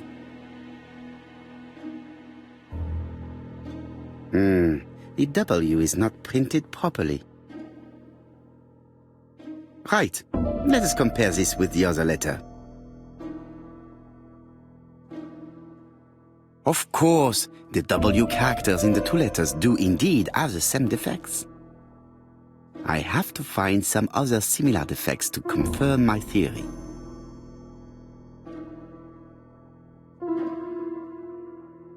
Yes, the A appears to be quite unusual. Right, let us compare this with the other letter.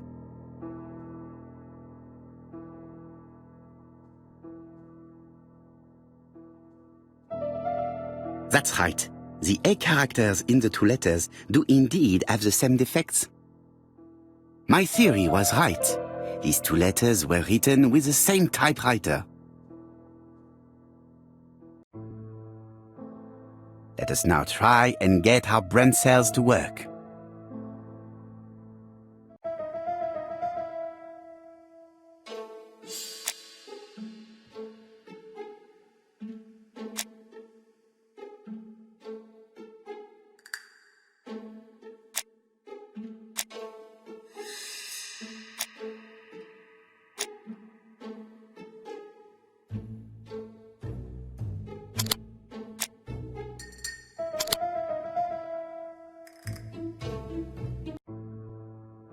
The letter should have arrived in time. The postmark shows that it was sent 3 days ago.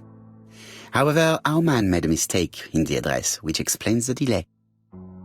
All the same, the post office took their time correcting the error. Come on, Poirot. Your address is not quite as well known as that of Scotland Yard.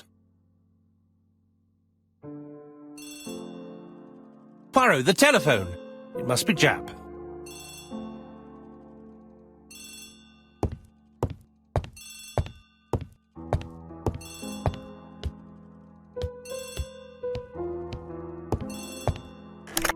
I have some news from Churchton.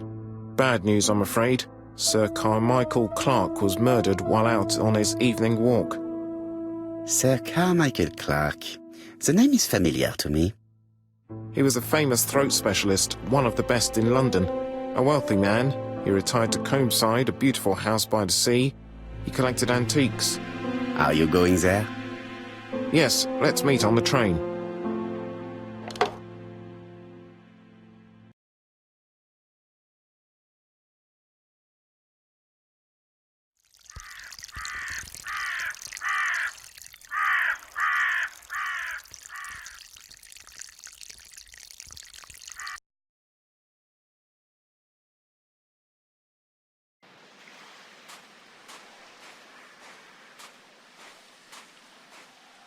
The victim is called Sir Carmichael Clark, one of the best throat specialists in London.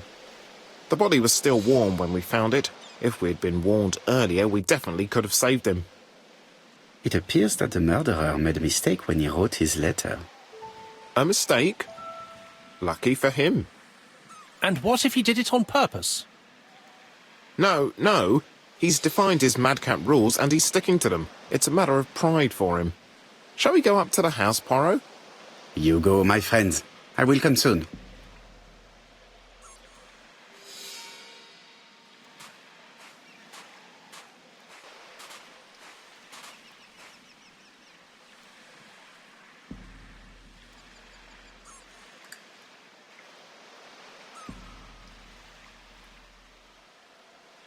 An ABC guide. The murderer's customary signature, covered in blood this time.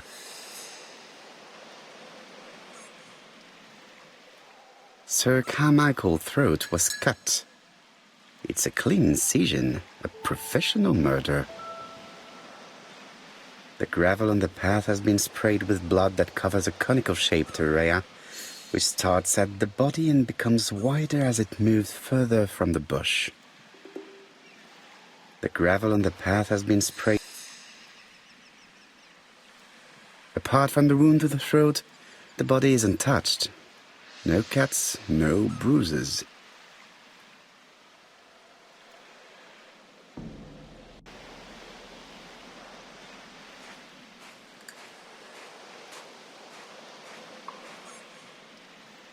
Jap has emptied the victim's pockets and has laid out their contents on this piece of wax cloth.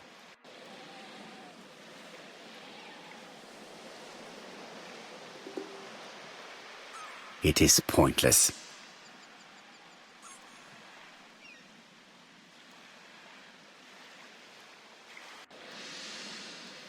A signet ring, very probably with the Clark family's coat of arms.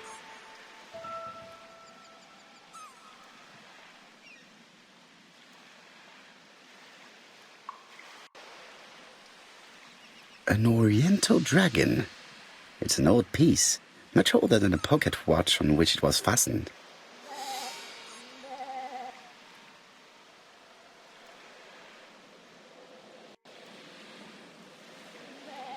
Nothing appears to be missing from this wallet.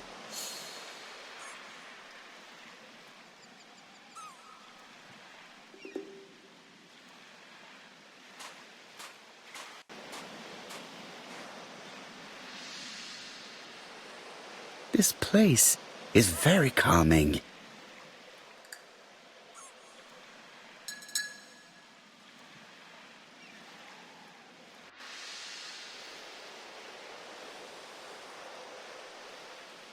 The site is exceptional.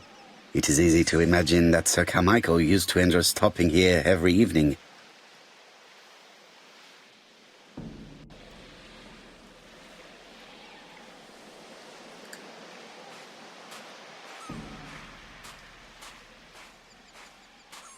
The body is just in front of a bush. One of the only bushes in the surrounding area.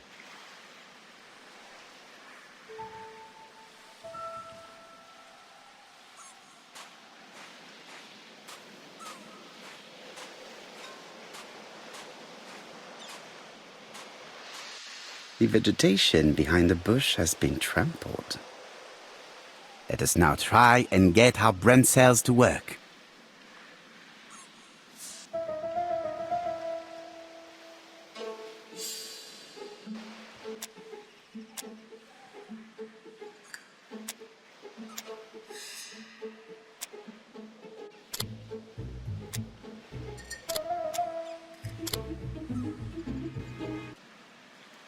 Sir Carmichael had his back to the bush when the killer cut his throat from behind. A fatal blow that sprayed blood over a range of more than 1 meter. Let us now try and get our brain cells to work.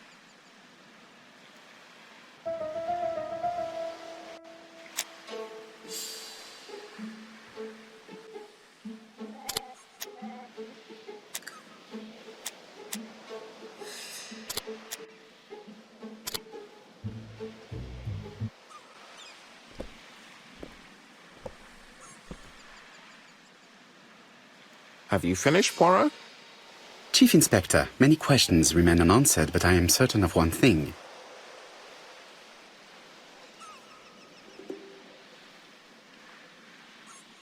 The killer has prepared his crime very carefully. Quite right. He must have known Sir Carmichael's movements well to plan such an attack.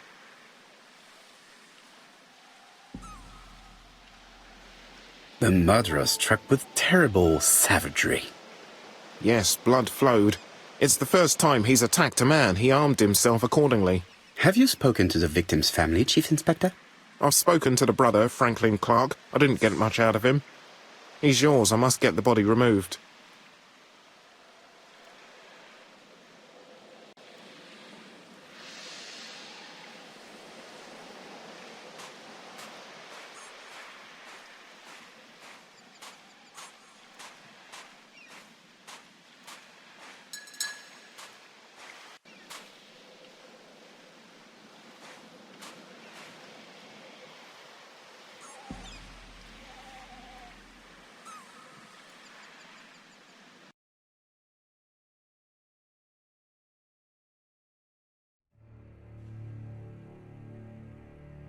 To be honest, this inspector seems rather obtuse.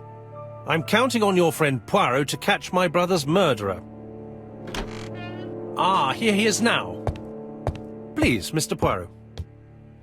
Mr. Poirot, this is my brother's secretary, Miss Thora Gray. Pleased to meet you, Mr. Poirot. Would you like some tea? No, thank you, mademoiselle. I find it hard to digest.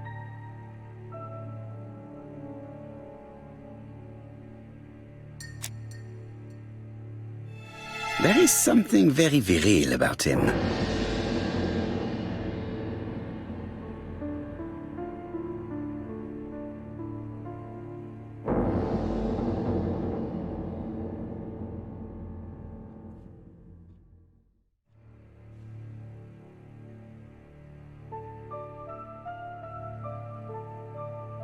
There is something very viril about him.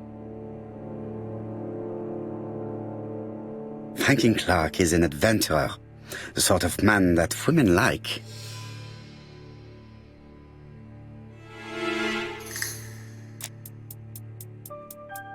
There is something elegant about her.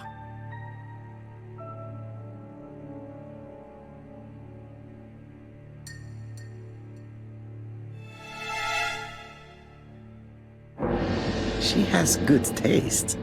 Except perhaps in her choice of jewelry. Please excuse me, I have to take care of Lady Clark.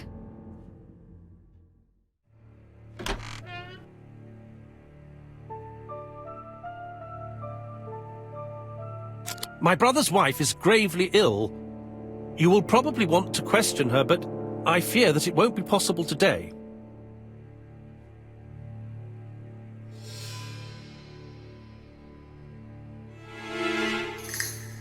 Of course, I understand. Someone set a trap for your brother. Who was familiar with his habits? Everybody knew he took his evening walk at 8:30, and that he always followed the same path.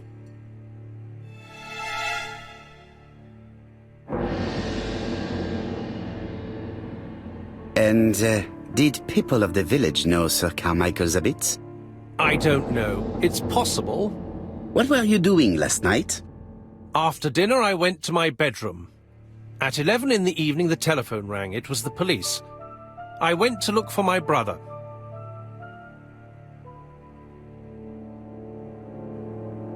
Was it a dark night? It was a new moon. I took a lantern. So it was you who found the body. Yes, along with the gardener. Have you seen any strangers around the house recently? No. As far as I know, nobody has been near the house.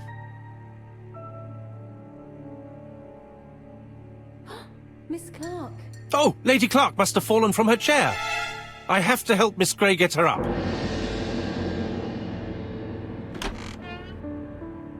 Hastings, while our host is gone, let's examine the drawing room. But, Poirot, a gentleman shouldn't... I take full responsibility. All you have to do is to leave the drawing room door ajar and let me know if anyone is coming.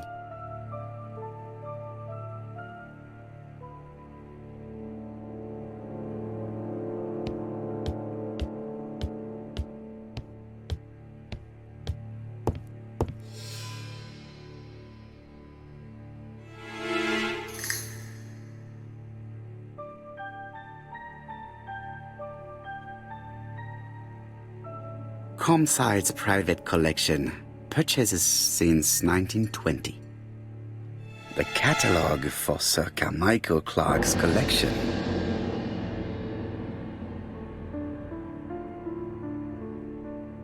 It is an emperor. His place at the center of the table is probably symbolic.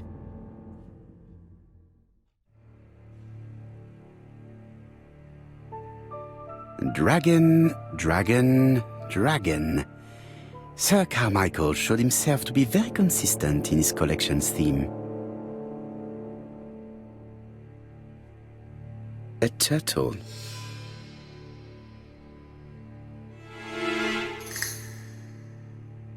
A dragon.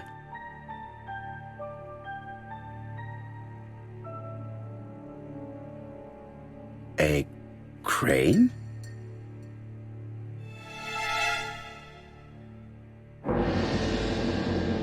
A tiger.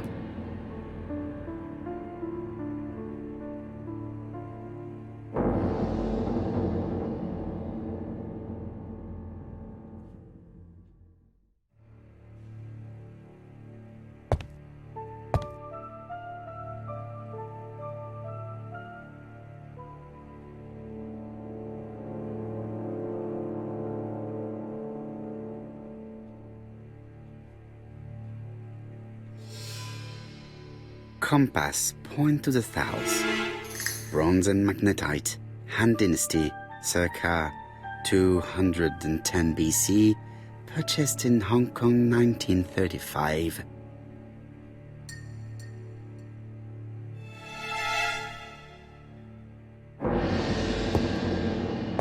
There are some very valuable objects here.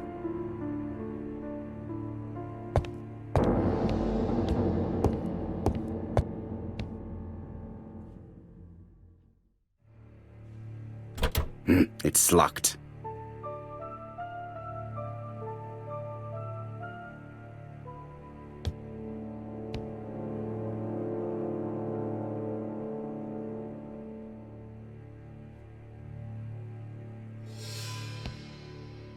Sir Carmichael's collection could rival that of a major museum. Sir Carmichael's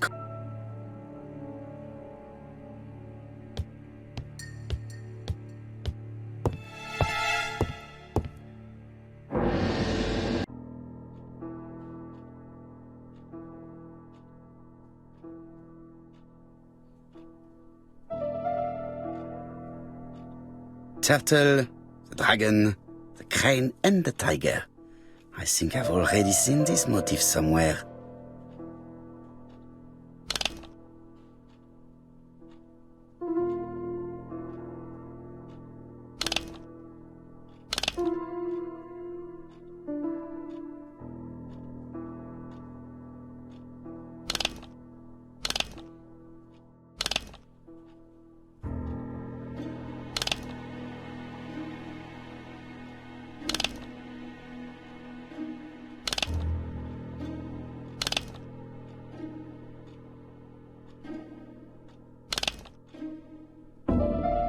The cardinal points.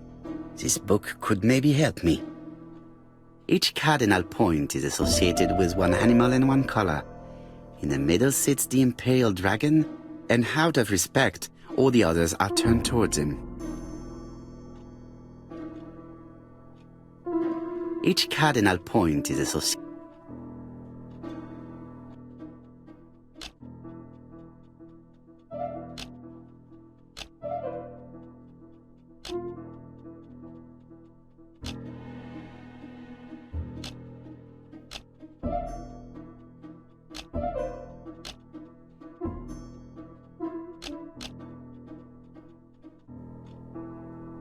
I think I heard a bang. Could it be this cupboard? This is interesting.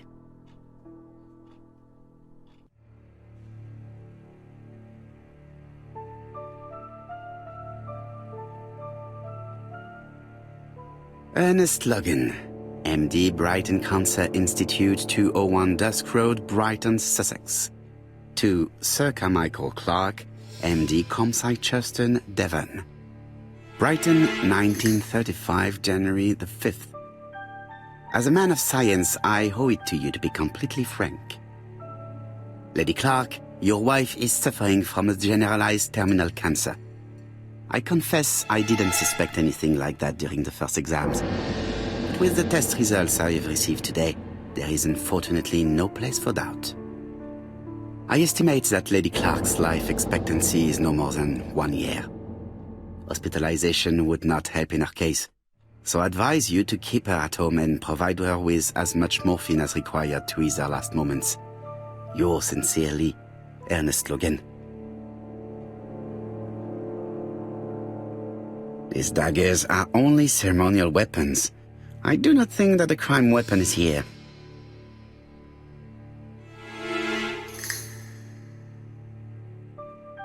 Here's Miss Grey. Sorry to keep you waiting. Lady Clark's condition requires regular care. I believe you want to ask me a few questions. Indeed, mademoiselle. This porcelain is remarkable. Is it old? It's about 3 centuries old, I believe. Wait, let me find the reference.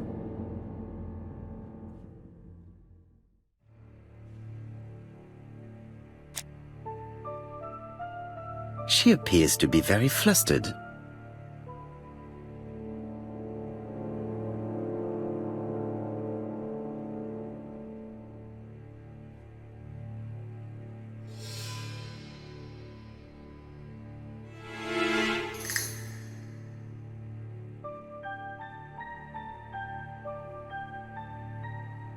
Just a minute, please, Mr. Poirot.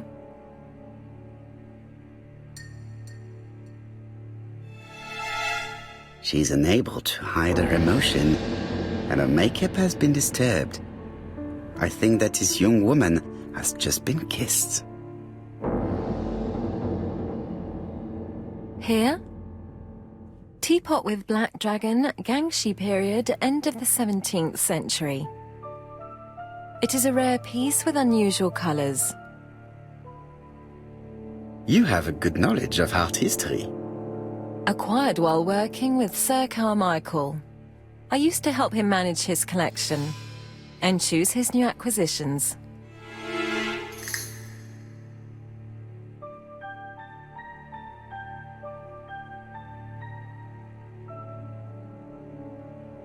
Did you have a good relationship with your employer? He treated me well, and I am sorry for his death. Have you seen any strangers hanging around in the past few days? No. Nobody has been near Comside.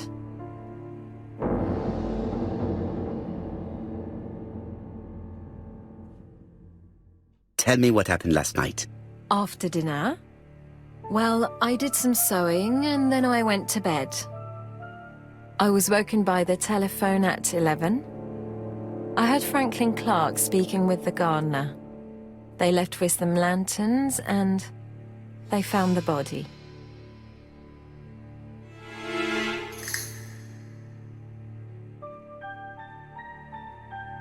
What are your feelings about Franklin Clark? What an odd question. Of course I think he's a good man. He's energetic, nice, very sociable.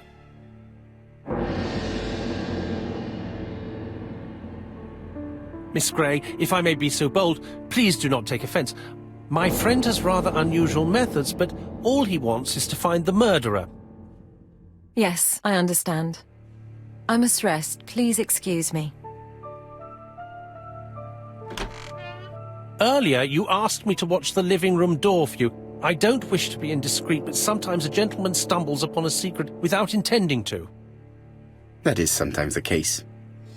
And I saw Franklin Clark kissing Miss Gray at the foot of the stairs. Do you think this is a common occurrence?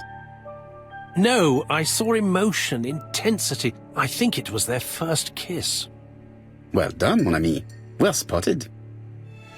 However, I don't think I completely understand this business. Why did Sir Carmichael not defend himself? He appeared to have been active and strong. The murderer did not give him a chance. Let us try and reconstruct the scene.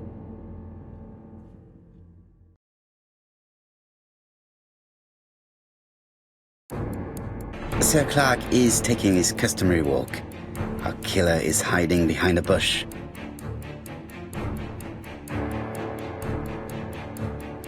The old man walks quietly along the gravel path.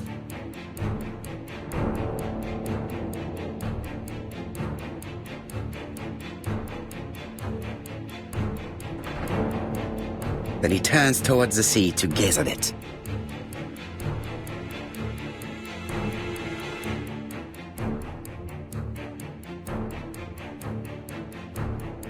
The killer leaves his hiding place on the right-hand side. He approaches silently over the grass. Then he throws himself on his prey and cuts the poor man's throat. He then lays down the ABC before leaving. Everything appears to match the crime scene, mon cher Hastings. That is exactly what happened.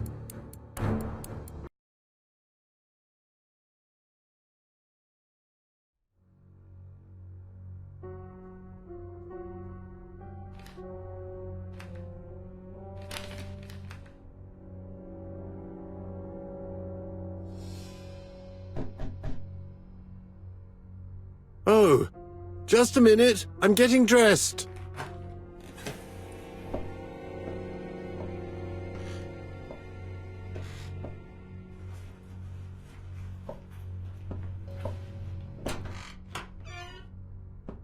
Mr. Kirst, have you recently returned from Churston? Yes, indeed I have. Have you seen the papers? And to think that you might have rubbed shoulders with the killer. Imagine that. Mr. Kirst, are you all right? You don't seem well. My apologies, my throat is burning and my head feels heavy. It's ever since the war, you know. Since my injury, my head has never been the same.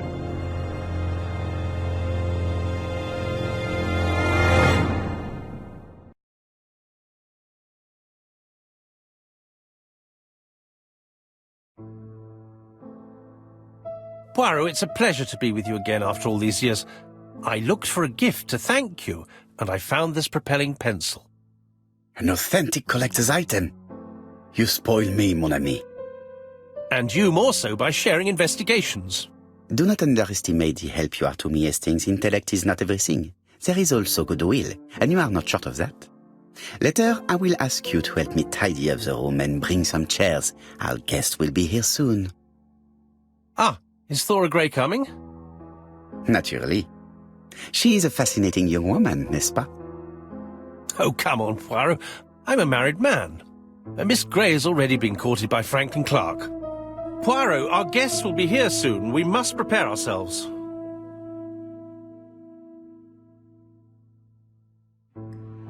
I should take advantage of the silence to examine them.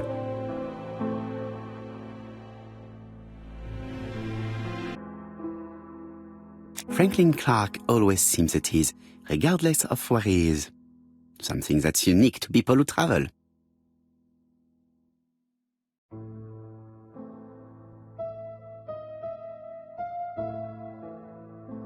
Sometimes I love a brunette, sometimes I love a blonde. That's what the song says. The song says, sometimes I love a blonde who comes from Eden by way of Sweden. But I am not sure that this blonde is an angel.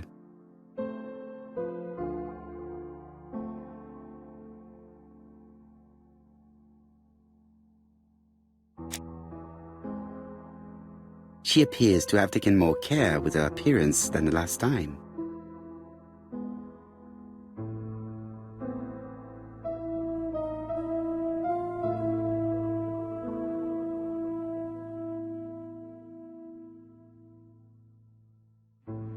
She's looking at Mr. Fraser out of the corner of her eye. Did she make herself beautiful for him?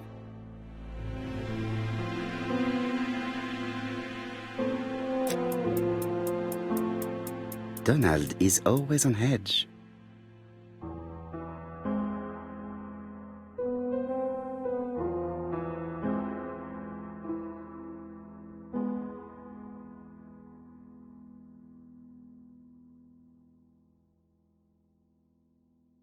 Donald Fraser is very nervous at the moment, even if he is trying hard to control himself.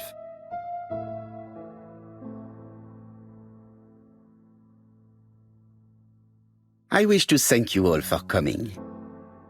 I wanted to bring everyone close to the victims here in order to unmask the murderer. Get to the point, Mr. Poirot. What do you want from us?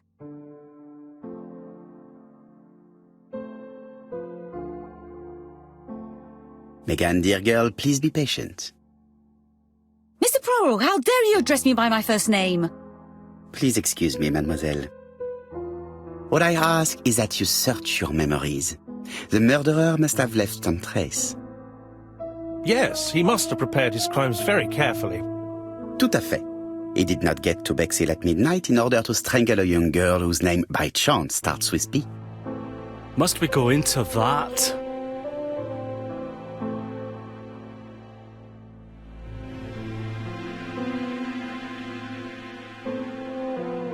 No, of course, not if it makes you uncomfortable.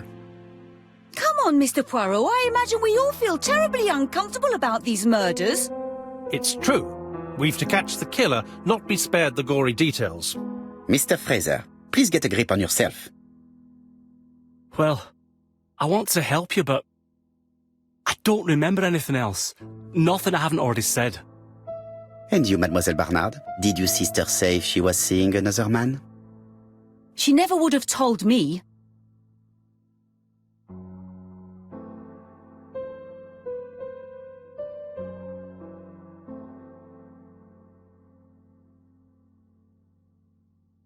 Why would she hide the fact from you?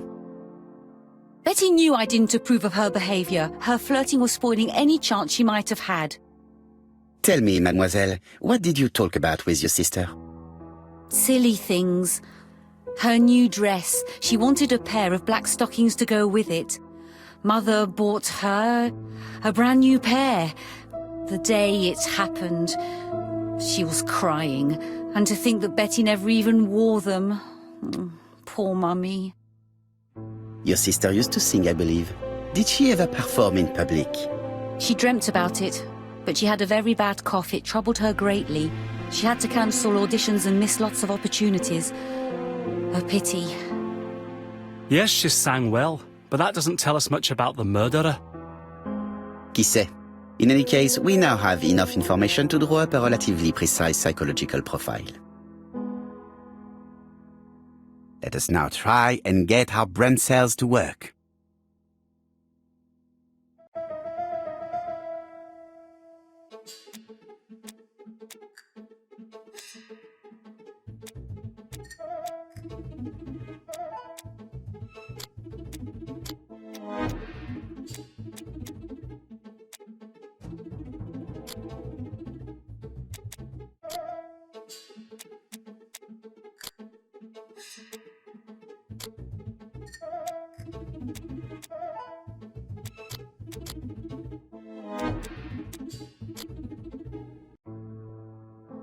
So, ladies and gentlemen, we can now surmise without too much risk of error that our adversary is calculative, Sure of himself, a seducer of outstanding intelligence, that he has plenty of self-control and that he likes railways. It's a good start. Other meetings may be necessary. I hope that you will be able to come back again. Well, it's just that...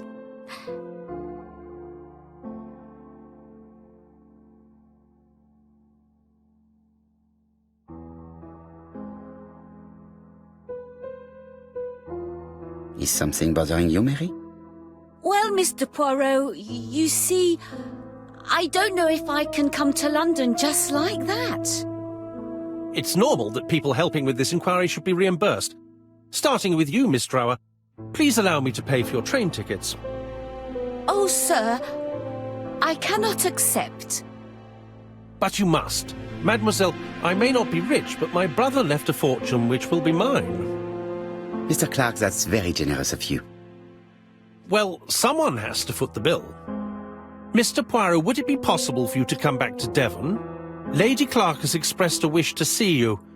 We'll adjust her medicine so she'll not be too drowsy.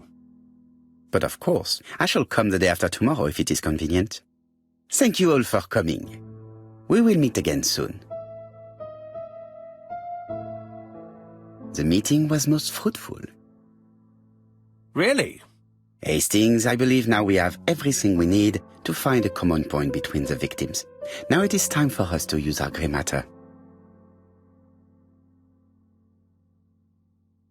Let us now try and get our brain cells to work.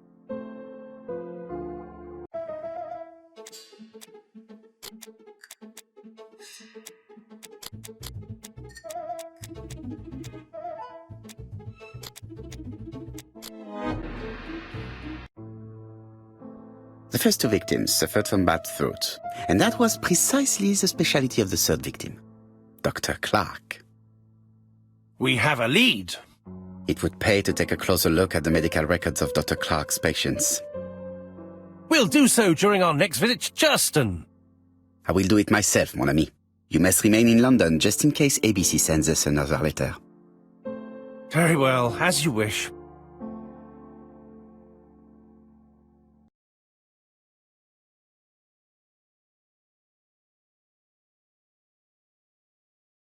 Thank you for coming, Mr. Poirot. Lady Clark is waiting for you in her bedroom on the first floor. Please excuse me, I cannot stay for the interview. I've to take Miss Gray to the station to see our lawyer in Torquay.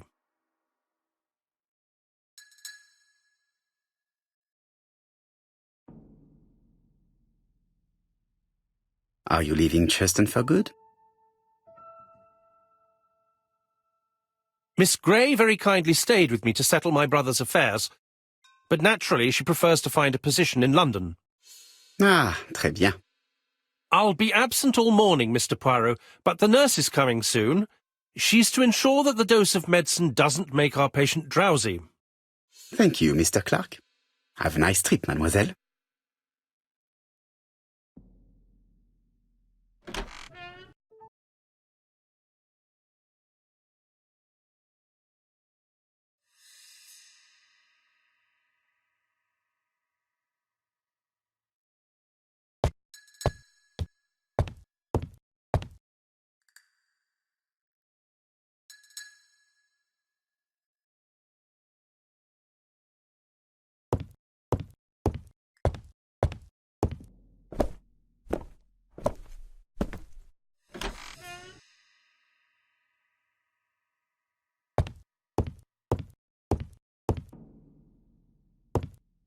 It would be rude to make Lady Clark wait any longer.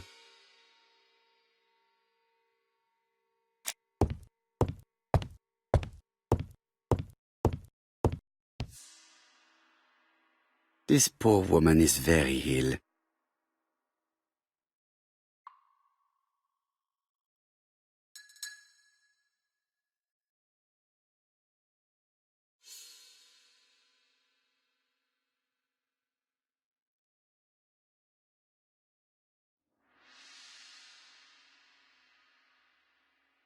This woman is suffering. She is in no state to have a conversation.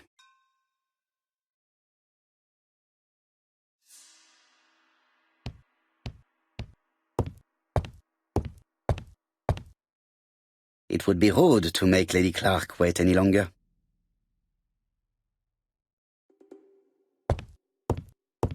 It would be rude.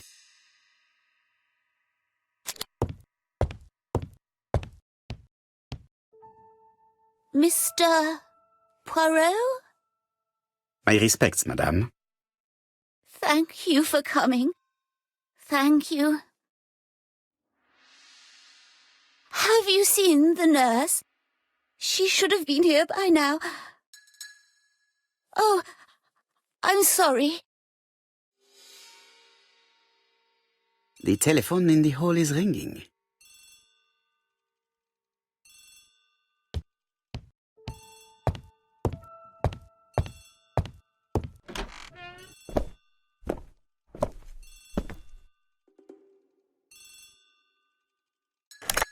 The Clark residence.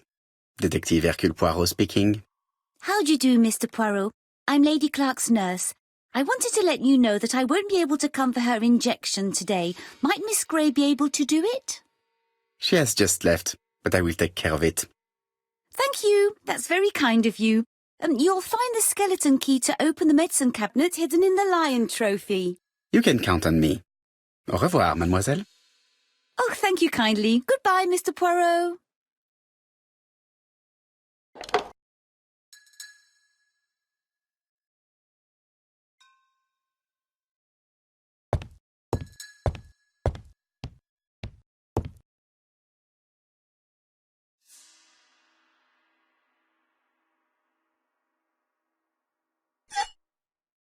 Here is the skeleton key.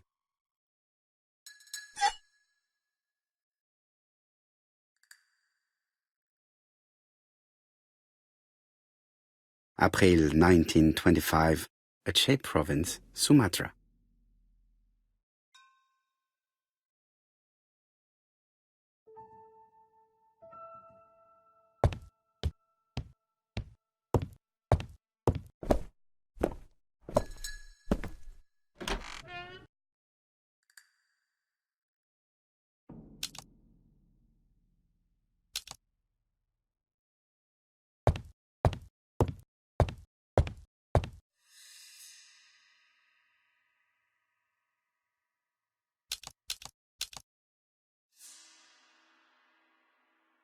This skeleton key would be very useful for opening the locks I have not yet been able to open.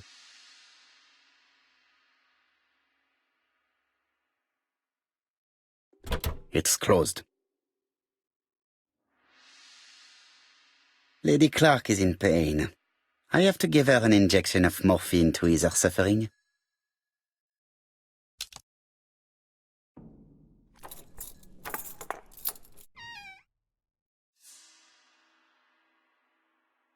Ah, Mr. Poirot. I feel better now.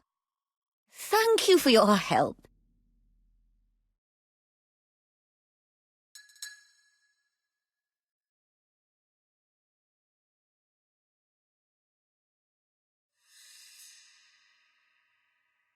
You asked for me, chère madame.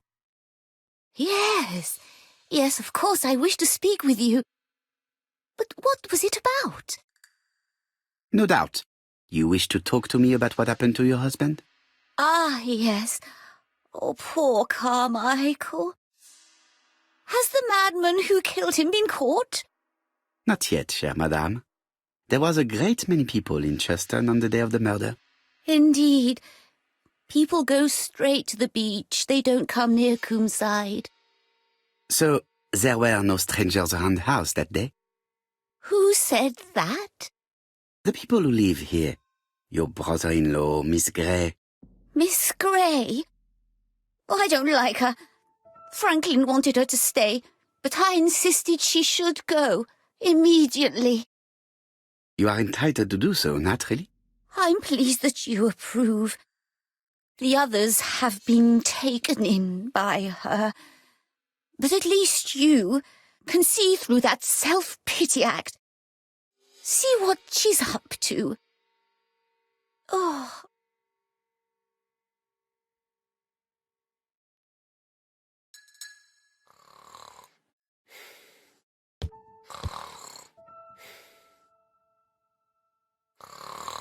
This subject would probably be useful to me.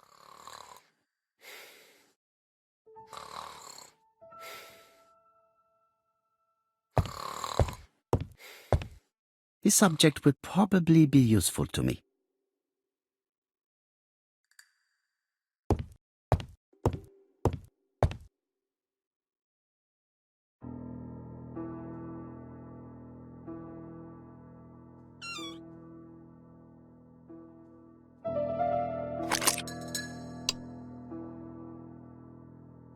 The bronze comb is preventing me from positioning this one.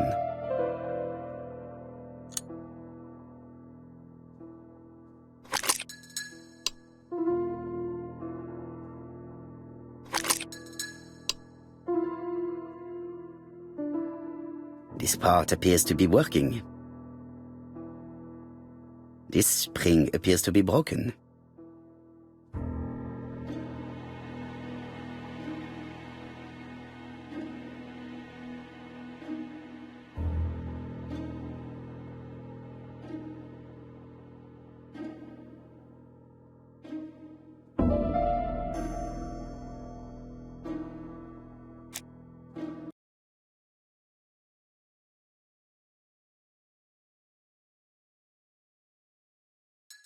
This couple appears to be having fun.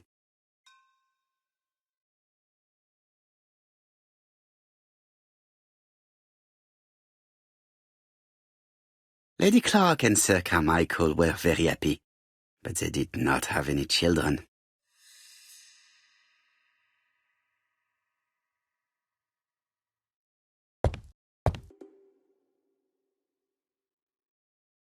This subject would probably be useful to me.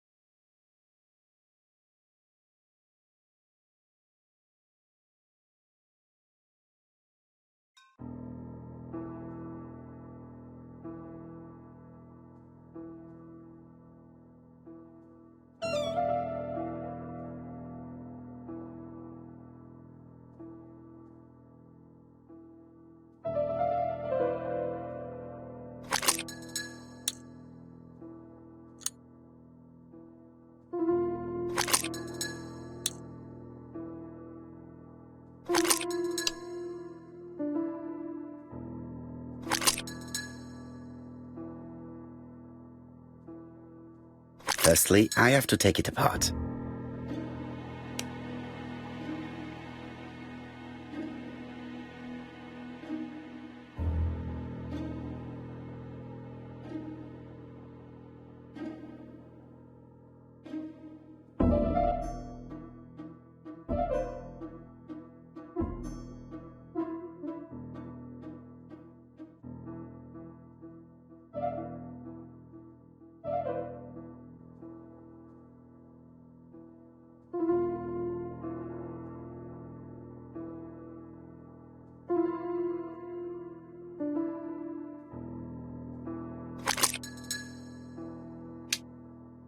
I hope that Hastings will not be cross with me. This part appears to be working.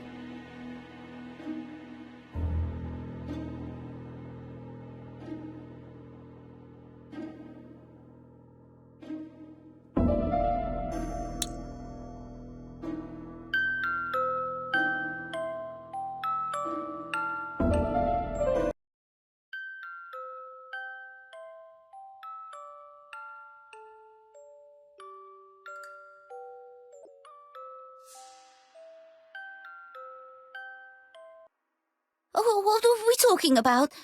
Ah, yes, Thora Grey. Oh, Carmichael had great esteem for her, but for me she was nothing but a hypocrite.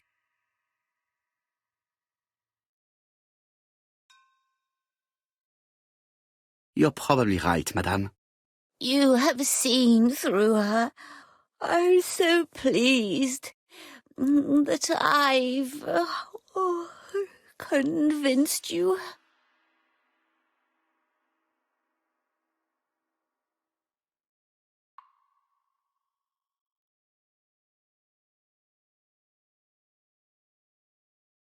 You are very harsh.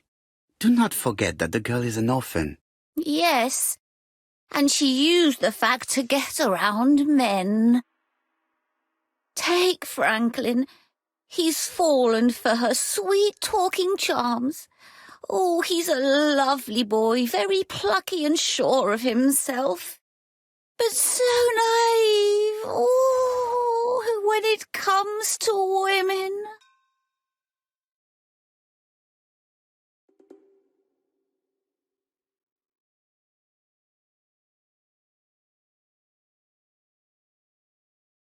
Franklin really idealized Miss Grey. Absolutely. It's so good to see that you all agree with me. Miss Grey did look after you very well, though. Outwardly. But she's hiding something. I think she tried to poison me. Miss Grey? A poisoner? But everybody appears to like her. It proves she knows what she's doing. She's manipulative and she's a liar. A liar? Let's see, didn't she say that on the day of the crime nobody was around Coomside? That is correct. Well, at 11 o'clock I saw her talking to someone. Really? And what was this man like? An ordinary sort of man with a very plain face. Oh, I don't remember well. Was he a gentleman? No, he was not a gentleman. It would be best to leave her to sleep now. The telephone in the hall is ringing.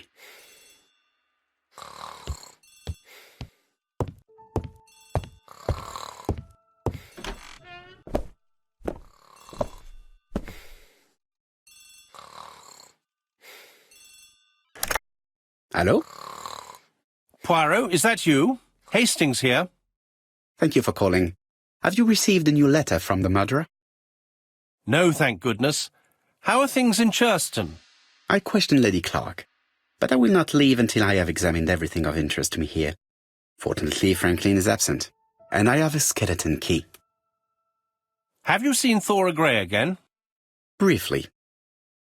But rest assured, I intend to summon her to London soon. She's a fascinating girl. But secretive. I would like to ask her a few questions. Poirot, she wouldn't hurt a fly. Each to his own, my friend. Yours are pretty often mine old ladies that have the maladies. Poirot, are you mocking me? No ill intended, rest assured. À bientôt, mon ami.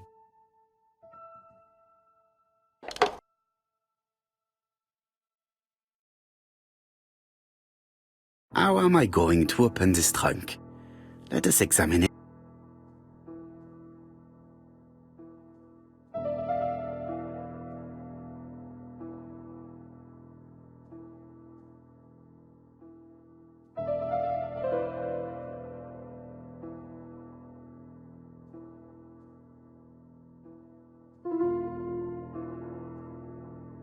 That does not appear to be very useful.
Leaving the code on the trunk. What a strange character Franklin is.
So, what is this sound?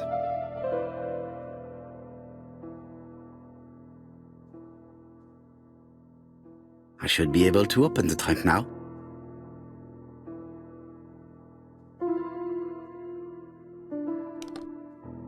There we are.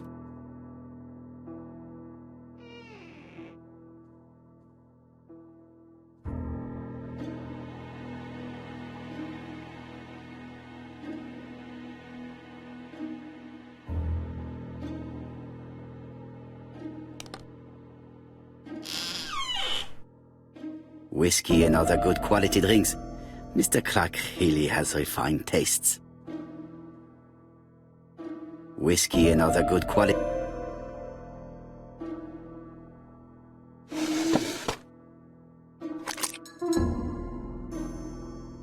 Why has Franklin put an Allen key inside his trunk?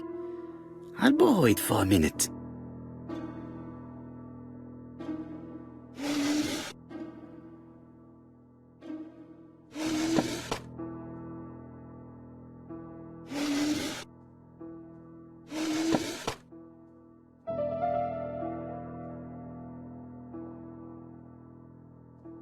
A pile of books, including one about dragons. Nothing interesting.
Another screw.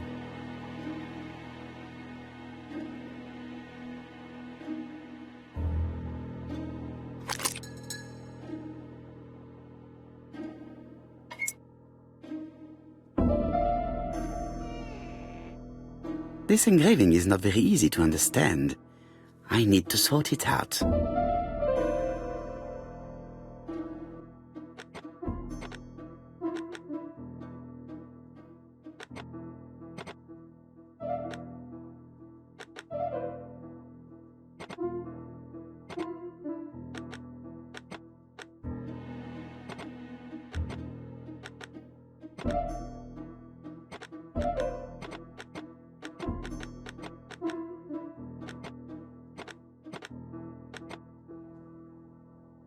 Franklin must really love his country to have an engraving in his trunk.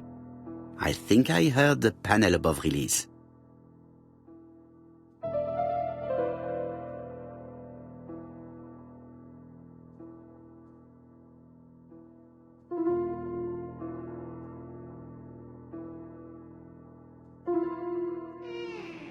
A signet ring?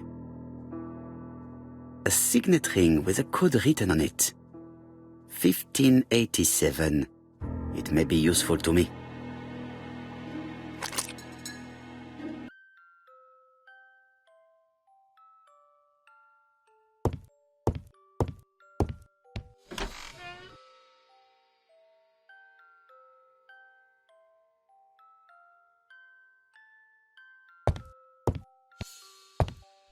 The door is locked.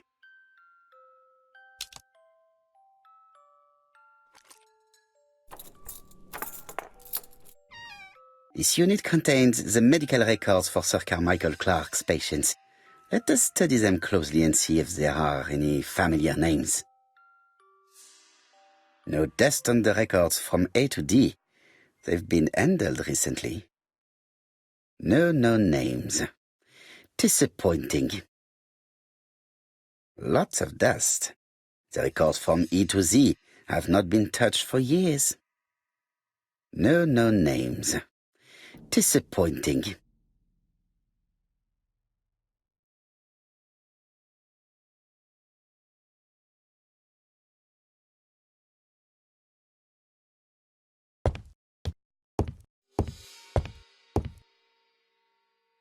I see some papers that were not there the first time I visited.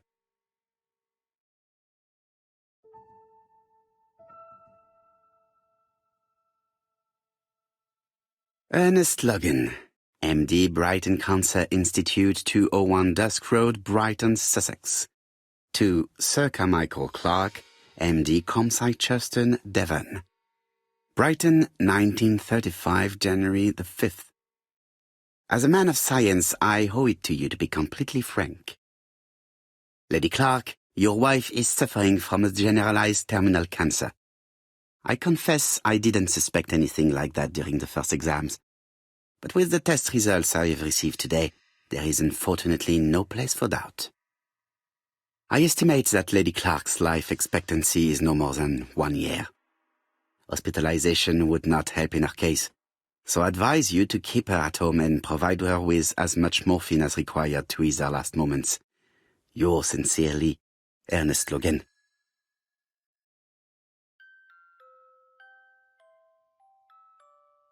These daggers are only ceremonial weapons. I do not think that a crime weapon is here.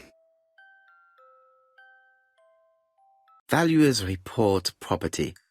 Building land located in Comside, Churstone client, Sir Carmichael Clark, April 15, 1935, Court and Brunskill office. Court and Brunskill. The name is familiar. Is that not the name of the firm Donald Fraser works for?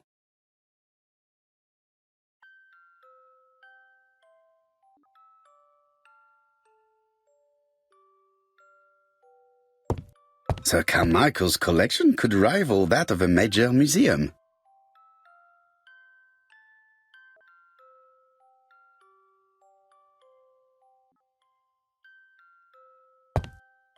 Order and method above all. Let us finish examining the mansion while no one is around.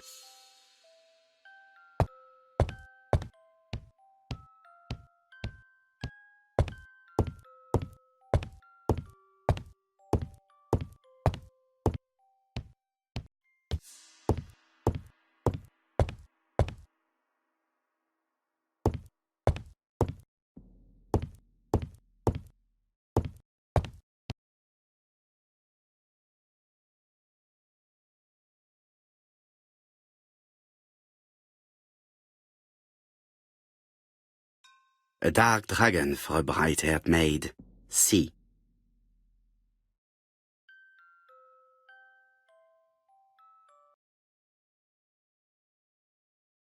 I've already seen similar daggers.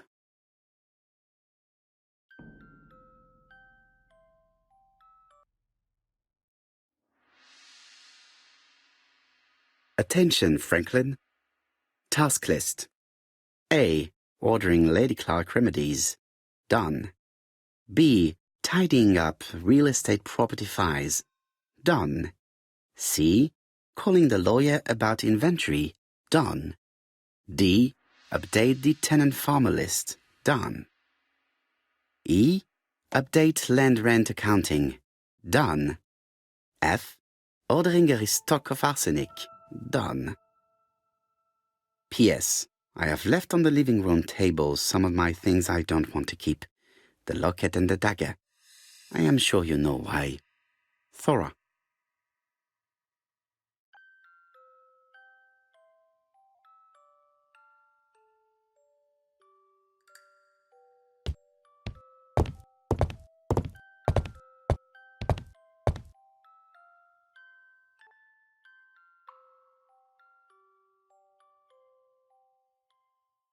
Traditional Chinese map. Facsimile. South is on the top of the map.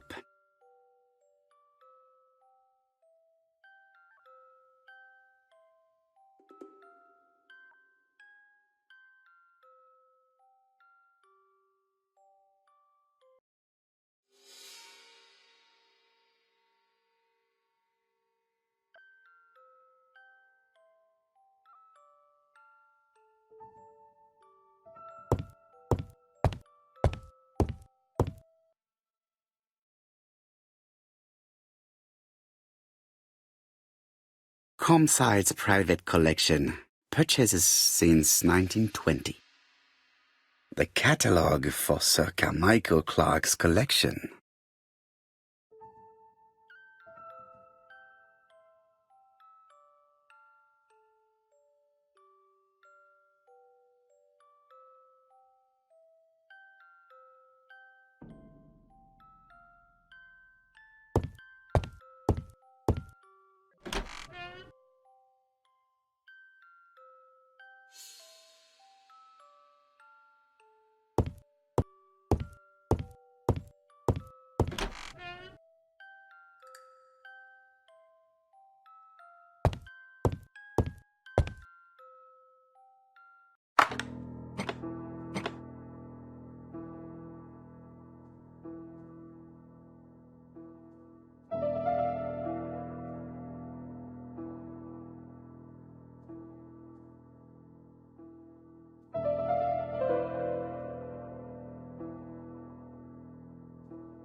I think that signet ring should be placed here.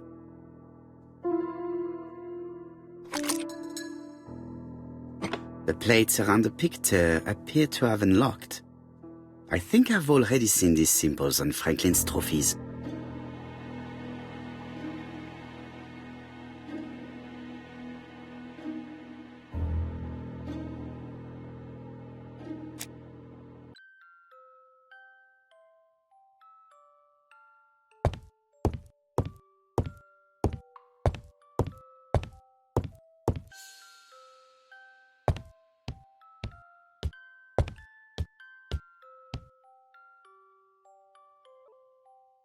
Franklin appears to be very active.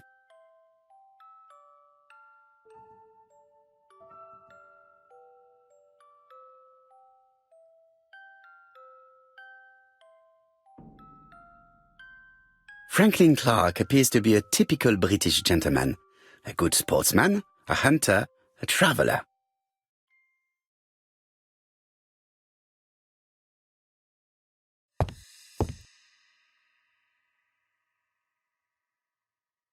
July 1920, Alaska Peninsula.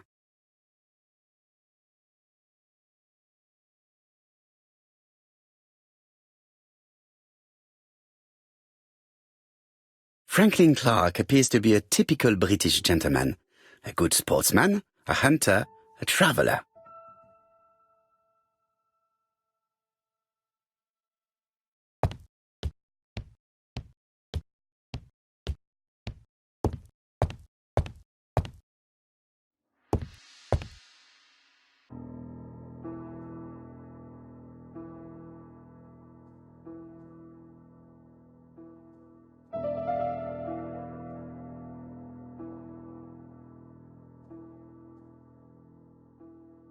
A Chinese symbol is engraved on this metal disc.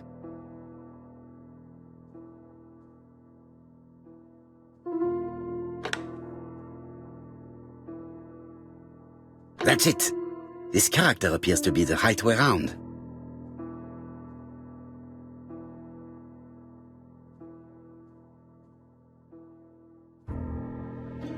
The position of this character looks right to me.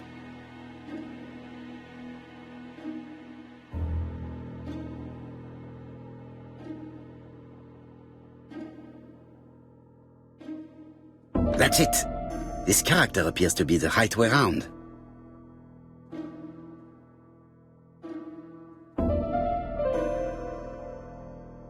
Like this character appears to be the right way round.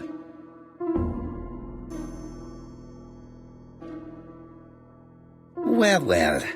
The characters engraved on this padlock resemble those engraved on the metal discs.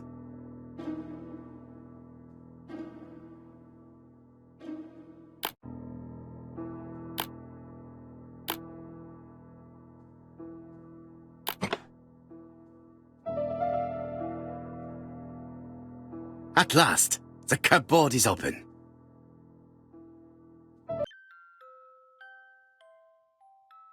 The Railway Children, E. Nesbit. For Franklin, Und Effie's Christmas, 1910.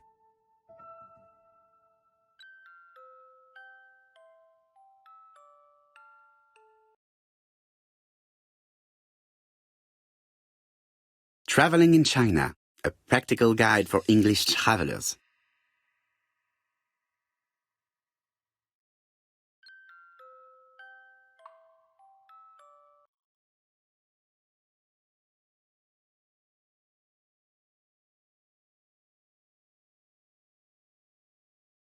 Genteel and wild, English countryside revisited.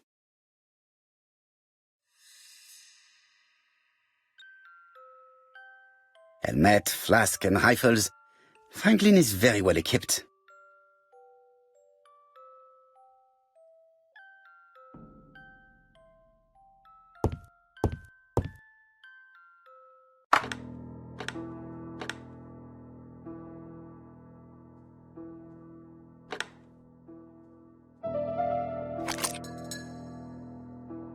The plates around the picture appear to have unlocked. I think I've already seen these symbols on Franklin's trophies.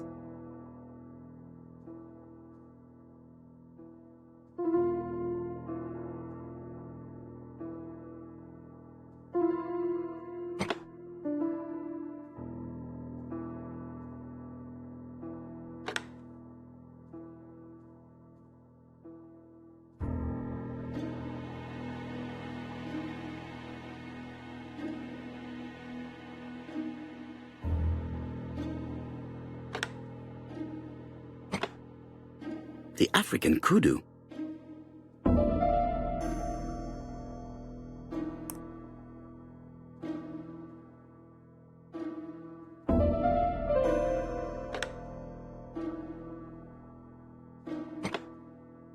The Alaskan Kodiak bear.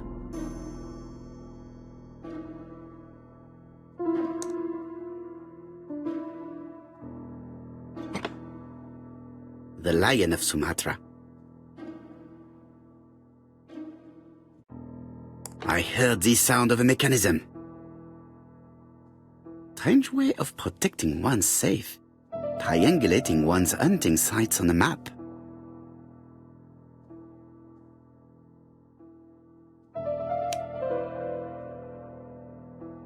A signet ring bearing the Clark's family's coat of arms. A number is written on it.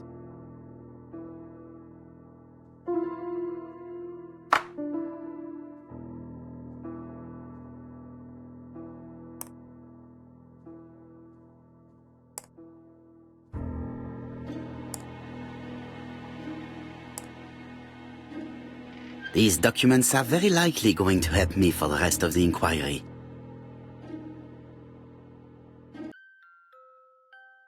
A dozen gold sovereigns, some shares for the Southern Railway and some treasury bills. This is not worth much, hardly enough to justify your robbery. A dozen gold sovereigns. Eton College School year, 1912-1913. Franklin Clark. School report for Franklin Clark. According to his teachers, Franklin was a good student, but lacked discipline. Sir Carmichael Clark, Campside Churston, Devon, to Mr. Franklin Clark, Peninsula Hotel, Salisbury Road, Tsim Sha Tsui, Kowloon, Hong Kong. Campside, 1935, January the 12th. Dear Franklin, first, I wish you a good start to a successful new year. I have received your letter dated December 10th. Thanks for defending my interest against Wang, this robber.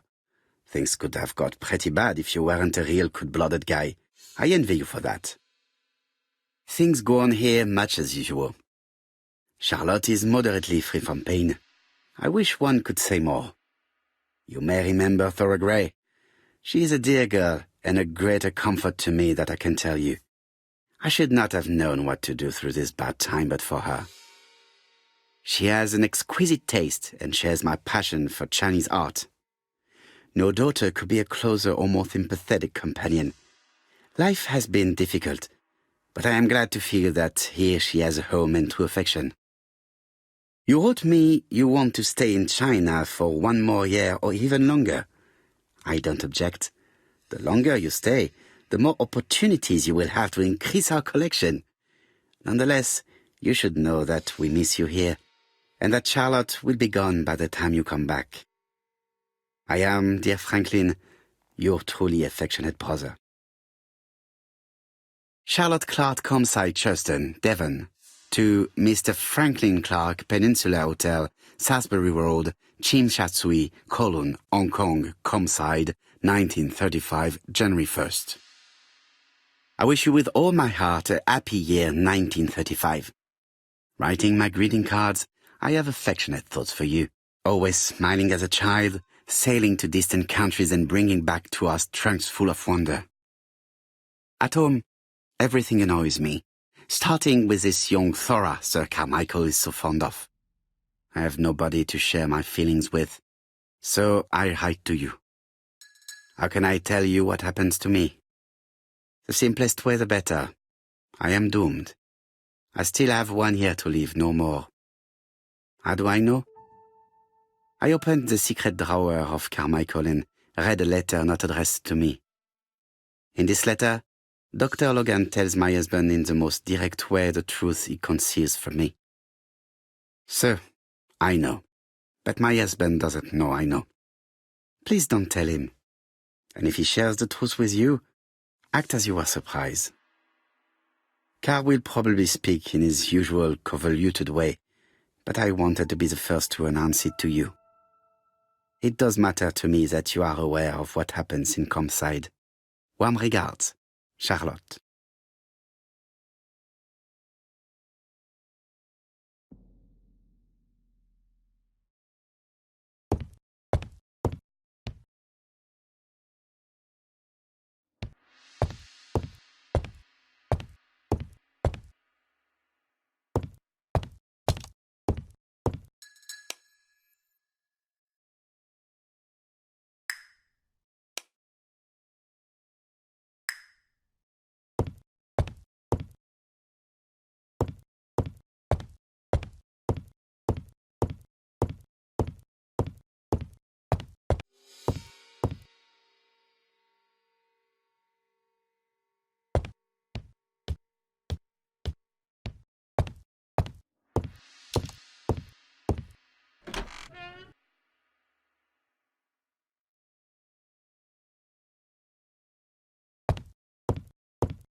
Order and method above all.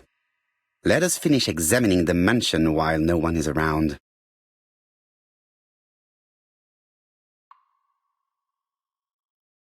Sir Carmichael's collection could rival that of a major museum. Sir Carmichael's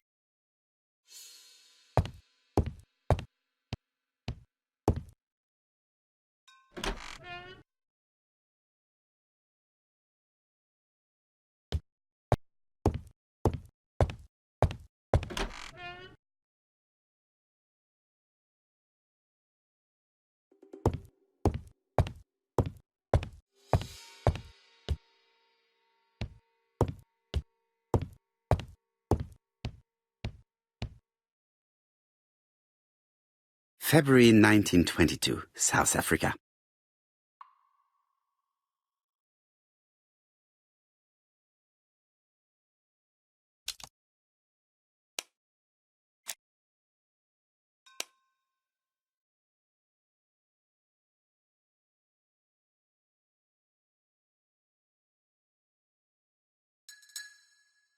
Franklin Clark appears to be a typical British gentleman, a good sportsman, a hunter, a traveler.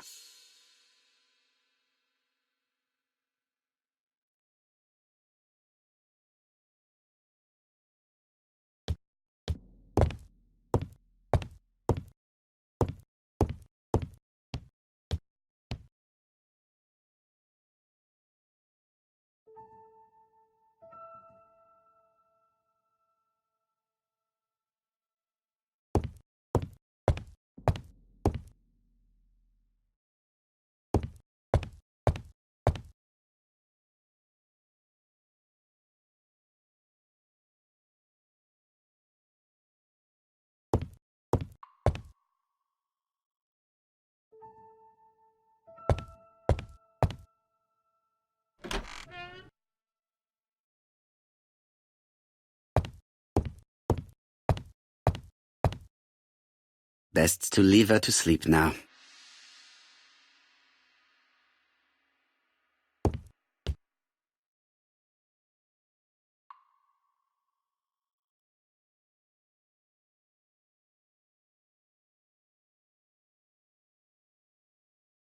The Black Dragon's Curse. To Franklin, who will never grow up. January 25, 1928. Car Charlotte.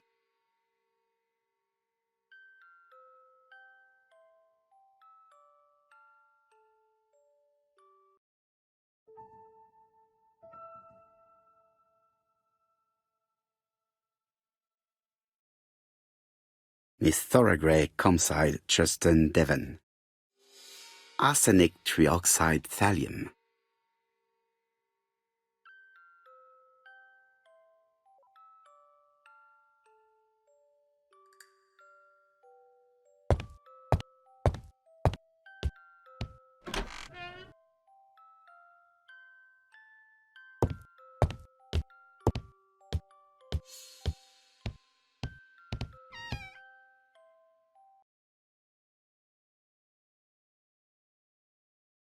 Where is the horrible smell of carrion coming from?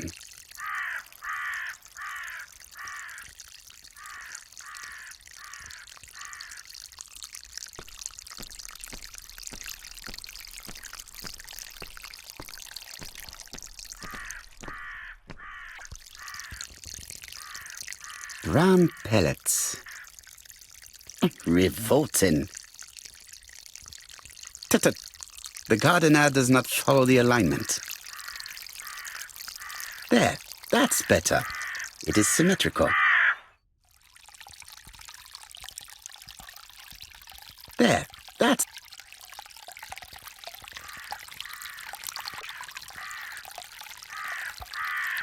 Something makes me feel uncomfortable.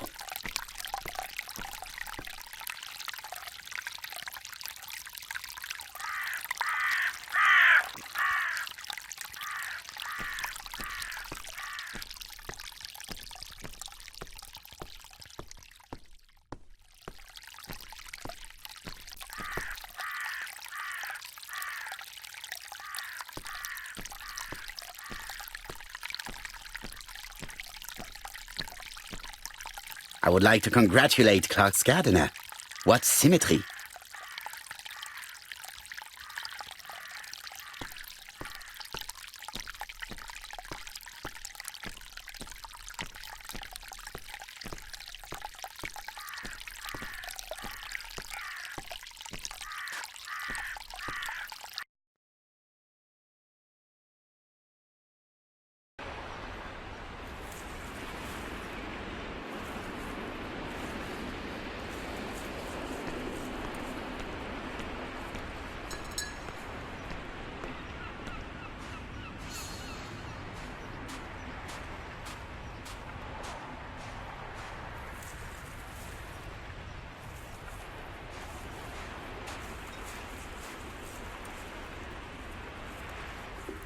May you have peace, Carmichael. Charlotte.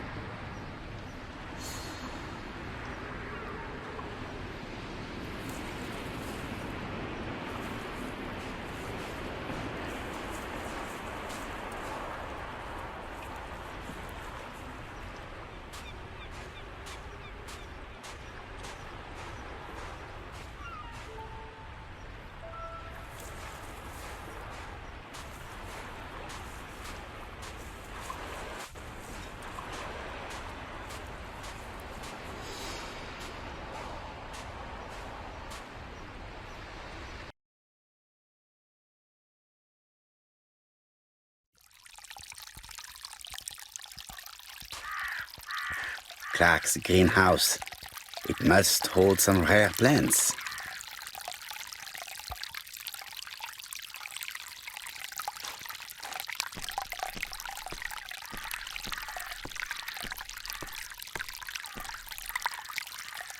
It was probably the gardener who lit this fire. Look here. I wonder if someone wanted to get rid of these papers. This object would probably be useful to me. Let us now try and get our brain cells to work.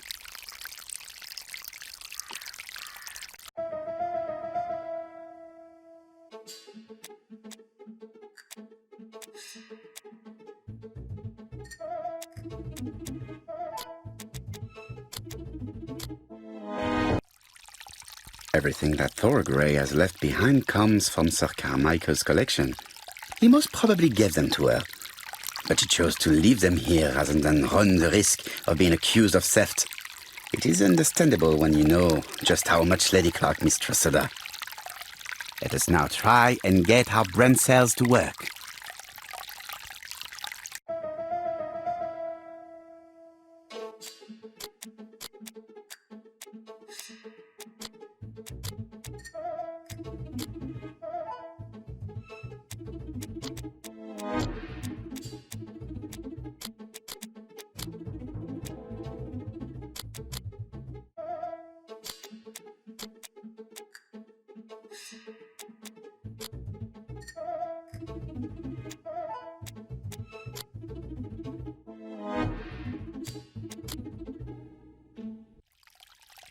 Thorgray had no reason to kill someone who only had a few months left to live.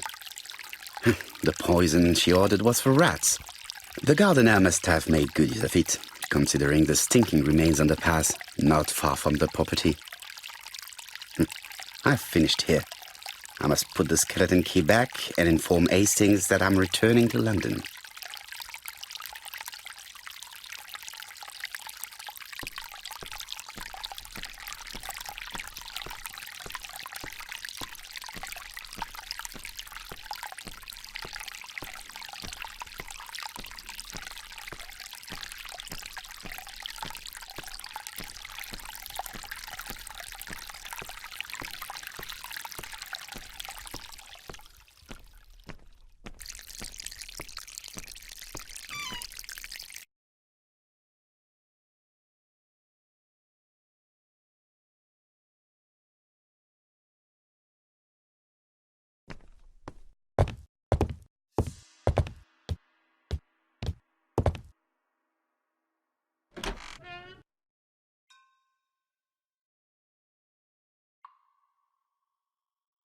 April 1925.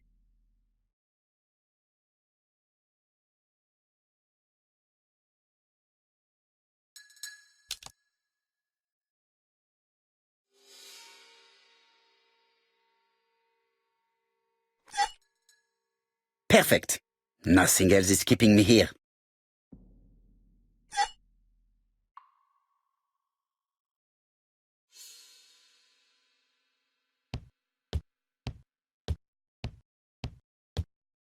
I am not going to leave Comside now. I still have some things to do. Hello, Hastings? I have finished in Sherdston. I will take the first train. Tell me, do you know how to restore writing on a burnt document? Yes, you just have to soak a cloth with a hydrochloric acid solution and rub the sheet of paper. Then the characters appear. Bien. You have been of great assistance, Hastings. Could you please order the solution as soon as possible? Of course, but what documents do you want to read? You will see, my friend. À ce soir.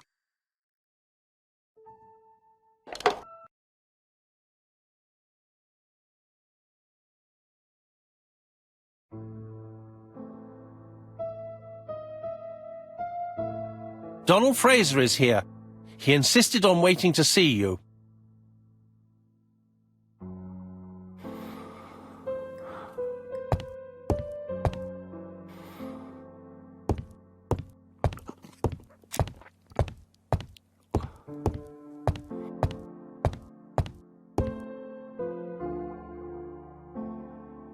This man is tired.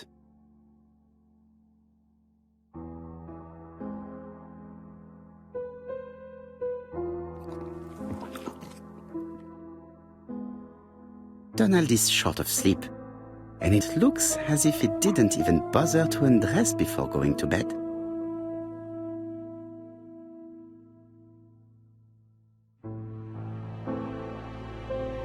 Mr. Poirot, I don't know why I'm here.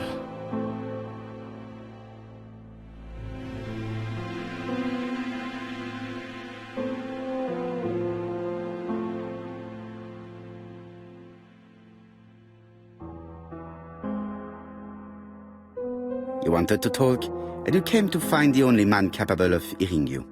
Mr. Poirot, since Betty's death, I've doubts about myself. I don't know what to do. And I keep having a horrible dream 3 nights in a row.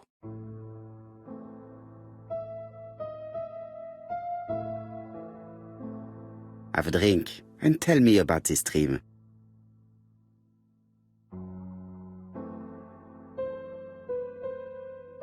It's always the same. I'm on the beach with Betty. I grab her round the throat, and I squeeze, and squeeze until she's dead. Her head falls back, and I see that it's no longer Betty. It's Megan's face. Have you seen Megan Barnard recently? Yes, our grief has brought us together. I never really knew her before. She's really quite a remarkable girl. But I would never tell her about my dream. Why not? Is it her you are attacking in your dream?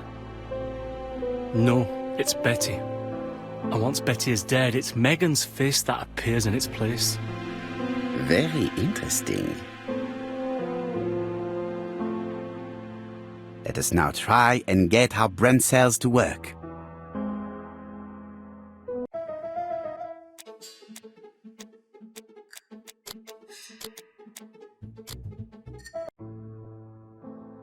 Mr. Fraser, I think that the real meaning of this dream is that you are in love with Megan Barnard. Please go on. Do. This dream certainly betrays your guilt. Oh. But what do you feel guilty about? Having killed your fiancé? Possible. Or forgetting her very quickly for her sister? Certainly. And this forgetting is perceived as a second death. So you don't really think I was the one who killed Betty? I do not exclude this theory. I am simply saying that I do not need to know that fact to explain your dream and your guilt. Thank you for being frank, Mr. Poirot. You've helped me a great deal. I'm going back to Bexhill. I'll not take any more of your time up. It is late, Mr. Fraser, and you are tired. I'll sleep on the train. I like trains. It's easy to sleep rocked by the sound of the wheels. Poor boy, he seems completely lost. Well, women seem to like him. I think Megan will take care of him. Oh, I remember. Did you order the product I needed? Yes, we'll be receiving it tomorrow. Bien, it is late, and I asked Miss Gray to come tomorrow morning. I have a few questions I wish to ask her.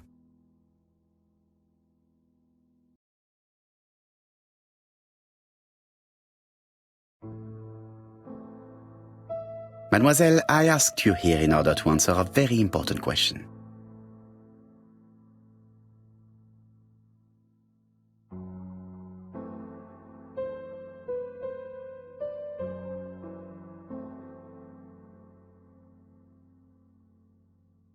You lied to us, and I demand to know why. But what are you talking about? Yet, Lady Clark maintained that she saw you talking to a stranger on the front doorstep. Really? She must have been mistaken. Oh, I remember now. I'd forgotten all about it, but it wasn't important. It was just a salesman. One of those traders who sell stockings from door to door. Can you describe him to me? Medium size, glasses, dark suit, and a felt hat. Not the sort of man you notice. Completely harmless. That's why I forgot all about him. Nothing else? He was very hesitant and shy. Usually door-to-door salesmen are very confident, but he wasn't.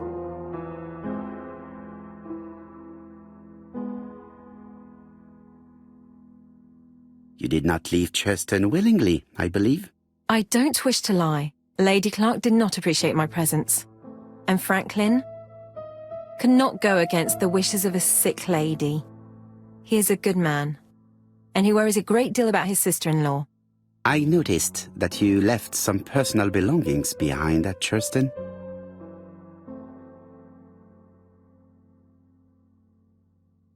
Are you planning on returning to Churston? Who knows what the future holds? Bien. I must ask you one last question. Please reply frankly with either yes or no. If Lady Clark had died, would you have agreed to marry Sir Carmichael if he'd asked you? How dare you ask such a question? Sir Carmichael treated me just like his daughter. And all that I ever felt him was affection and gratitude, nothing else. Thank you, mademoiselle. I will not keep you any longer.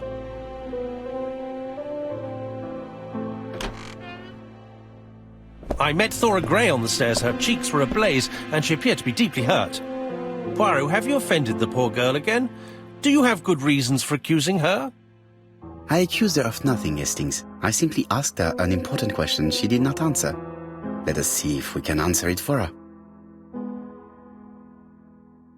Let us now try and get our brain cells to work.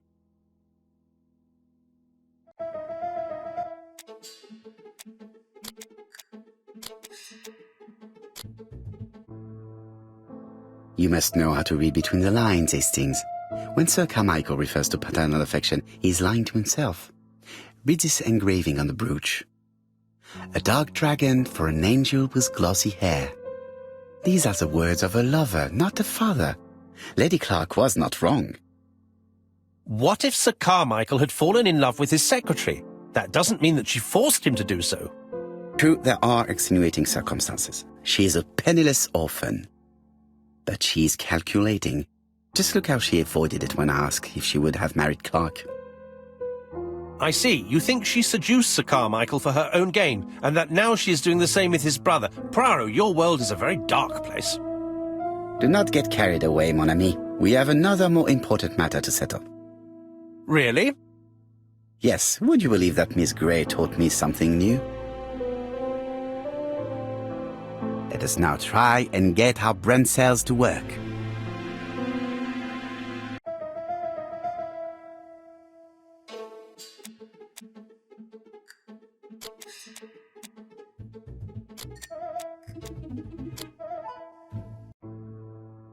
It's perfectly clear, Hastings, perfectly clear. Indeed, a stocking seller visited Andover, Bexhill and Churston on the day of each murder. We have our suspect. This should be of interest, Jap.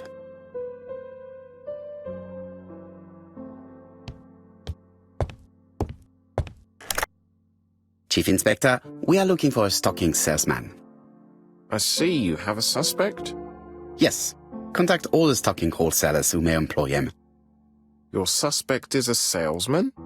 No, he does not take orders. He sells door to door. Right.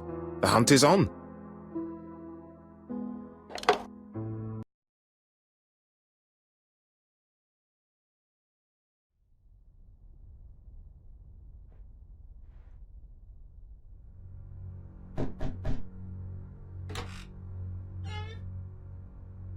Are you leaving, Mr. Cust? Yes, I'm going to Cheltenham. You shouldn't travel today. You don't look very well. I have to. I have engagements. I must respect them.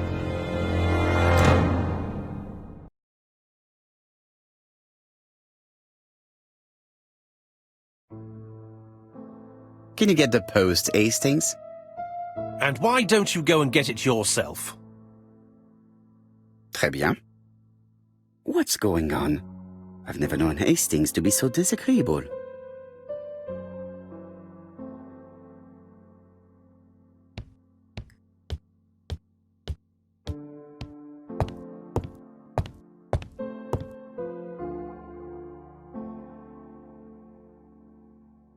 Poor Mr. Poirot.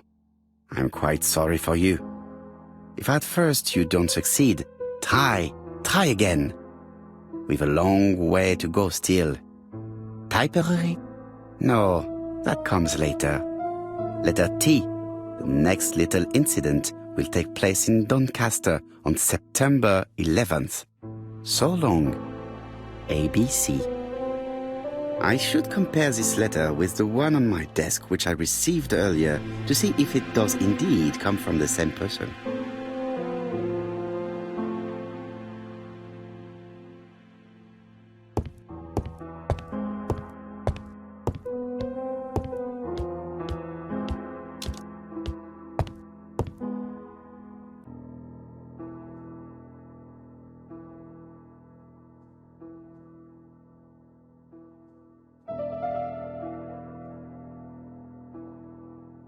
Let us examine this more closely. Certain characters in the two letters may have similar defects. Yes, this I is weird. The W is not printed properly. Yes, the A appears to be quite unusual.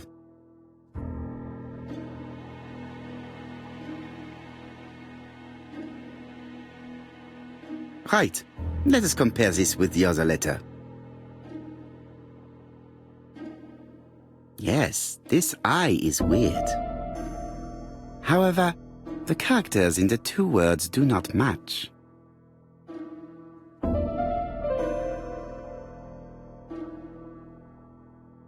That's right. The A characters in the two letters do indeed have the same defects. I have to find some other similar.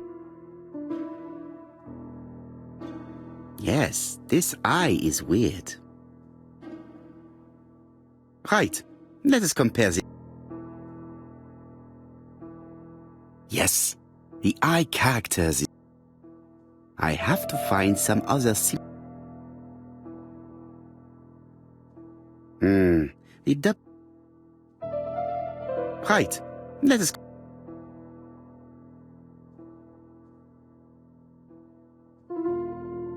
Of course, the W characters in the two letters do indeed have the same defects. My theory was right. These two letters were written with the same typewriter. Hastings, he strikes tomorrow. Chief Inspector Japp? He's on another line. Can I take a message? Yes, please, mademoiselle. It is from Hercule Poirot. Tell him ABC strikes tomorrow in Doncaster. He must call me back. Very well, sir. Bien, now I'm going to see what I can find from these burnt documents. I've received the product I need. Hastings, if you do not mind, I would like you to take a few notes. Yes, yes.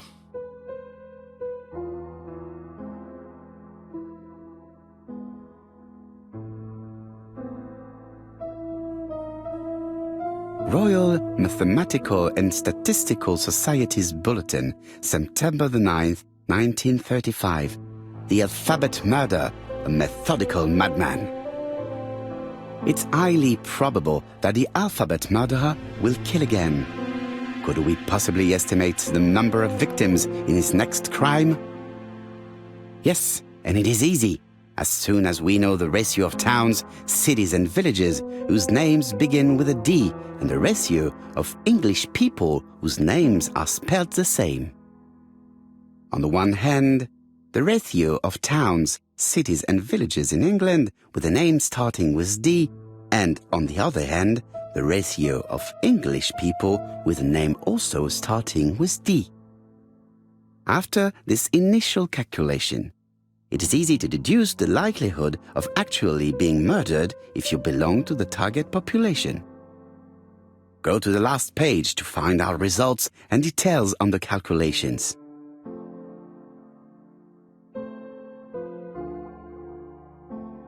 Daily Blague, August 31, 1935. Moustache at half-mast. Poirot's repeated failure in ABC case. Sometimes small things trouble great men. Hastings, faithful collaborator of the Belgian detective, knows something about it. 3 mornings in a row, he confided to us, the cook broke the egg yolks when preparing Poirot's breakfast. This apparently casual event has greatly disturbed my friend, to the point it breaks his concentration and slows his judgment. I also noticed his mustache, of which he is so proud, being duller than usual. Poirot, I assure you I haven't said any such thing to the journalists. They twist everything.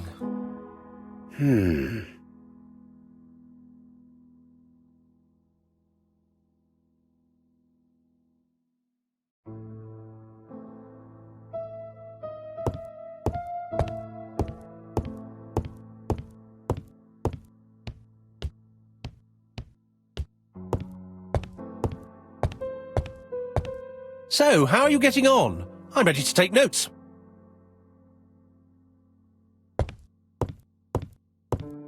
Now, down to work.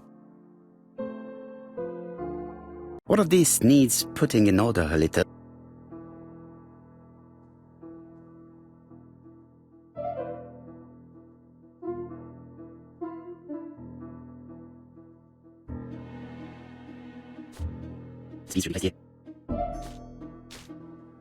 This page is finished. That's done. 3 more to go.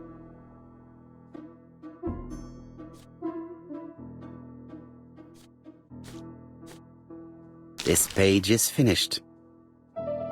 And that's 2 done. It's easier than I thought.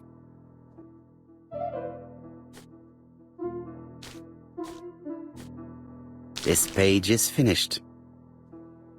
Only 1 more. Keep going.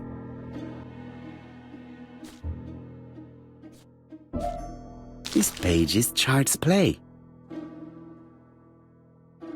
This page is finished. All the pages are reconstructed.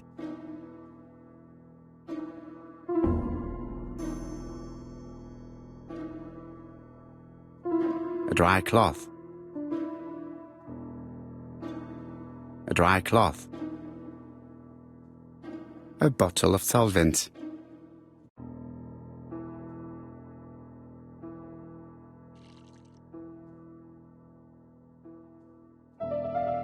The cloth is now soaked with solvent.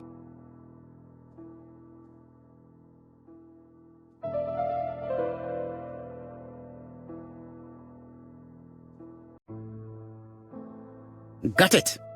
Make a note, Hastings, make a note. Mrs. Alice Asher, shop owner in Andover. Tracheitis, hemoptysis, prescribed laudanum. I got it. Look. Poirot, where on earth did you find these files?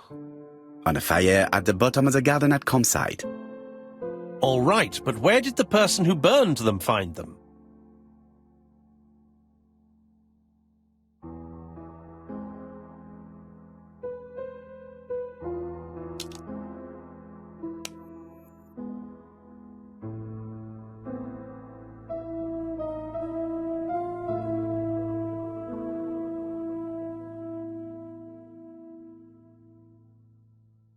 Alice Asher, shopkeeper in Andover. Tracheitis, hemoptysis, chronic cough with loss of blood, prescribed laudanum-based cough medicine. Betty Barnard, waitress in Bexhill. Chronic bronchitis causing dysphonia, advised to stop smoking. Alexander Bonaparte Cust, war wounded, mustard gas and head trauma, pulmonary emphysema, hemoptysis, coughing fits with blood, suffers from absences and amnesia. Dick Dudley Dunbar, owner of the Black Swan Hotel in Doncaster, asthmatic, heart disease, heart condition. Let us now try and get our brain cells to work.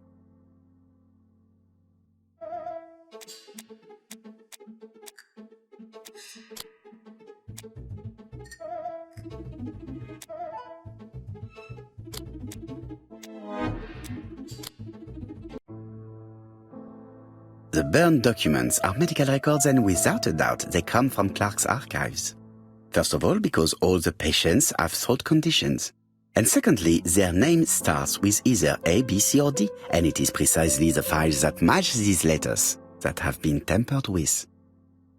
But why burn these files? How come the names of the 2 victims appear on them? And who are the 2 other patients? These are very good questions.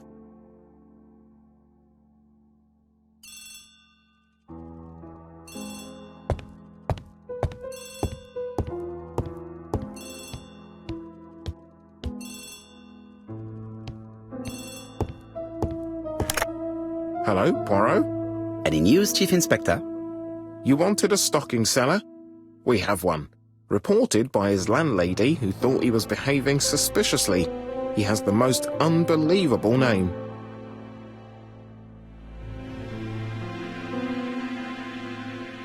Alexander Bonaparte Cust. Yes, Alexander Bonaparte Cust? How did you guess? Poirot, you have magical powers. It's a serious lead. I called Doncaster. A person matching Cust's description has been seen at the station. He got off the train from London, but after that, nobody knows where he went.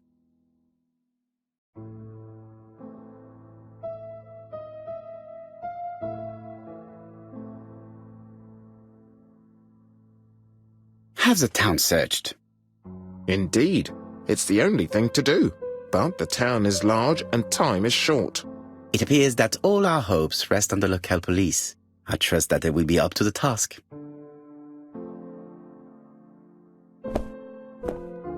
Something is bothering me. Can you reread the burnt documents? Look at the fourth file. Dick Dudley Dunbar, Black Swan Hotel, Doncaster. Mon Dieu, Hastings, bien sûr. It's the fourth victim. We must warn Mr. Dunbar immediately. I'll call the Black Swan. Hello, the Black Swan. Hercule Poirot here. May I speak to the owner? Speaking. Dick Dudley Dunbar. How can I help you? Is there Mr. Cust among your guests? He arrived today. Shall I call him for you?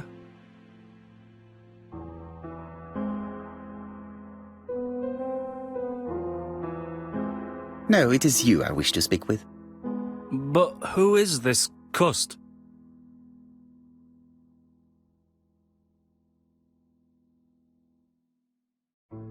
Have you heard about the ABC case? Oh, yes. I must say I'm not all that reassured, what with my name starting with D and all that. You're in danger. Beware of your guest. Do you think that Cust might be dangerous? Oh, I do hope you're wrong. He seems so harmless, you know. Oh, yes, completely harmless.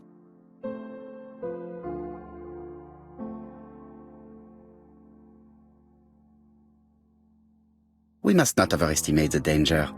After all, we are not absolutely sure he is guilty. What should I do?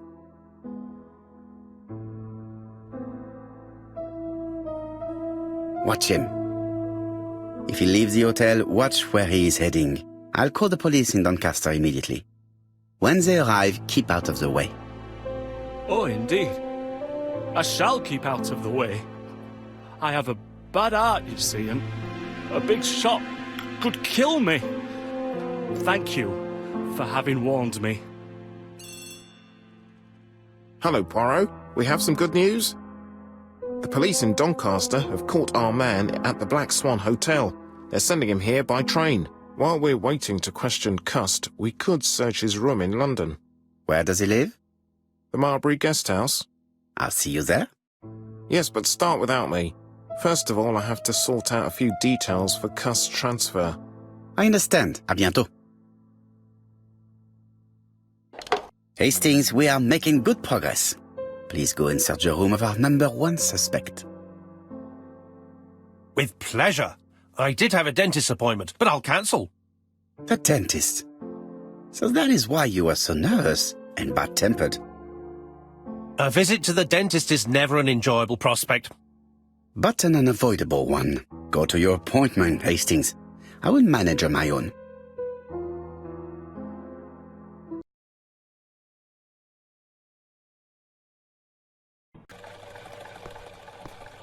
To Marbury Guest House, please.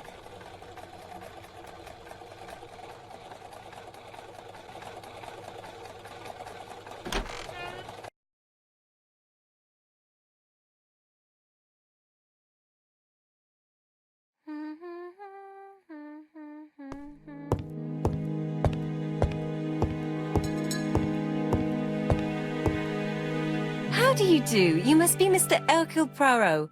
Chief Inspector Jupp told me that you might be coming.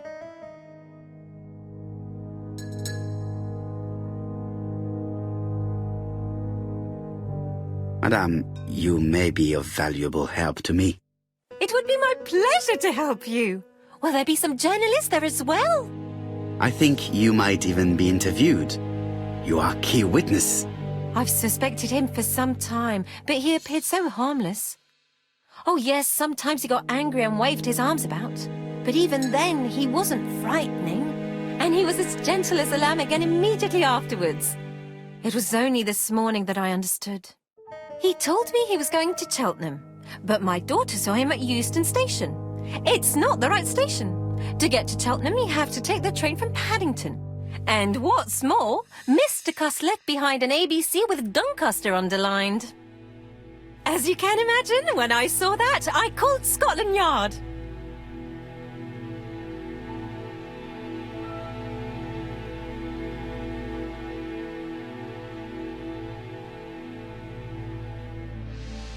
Well done. You were right. He did go to Doncaster. So I was right to warn the police. Tell me, did you have any other reason to suspect Mr. Cust? Well, he's odd. Sometimes he coughs really loudly and complains that his throat is burning, and sometimes he talks to himself and stares into space. He told me that it was because of a wound he got in the war. His head hasn't been quite right since, he said.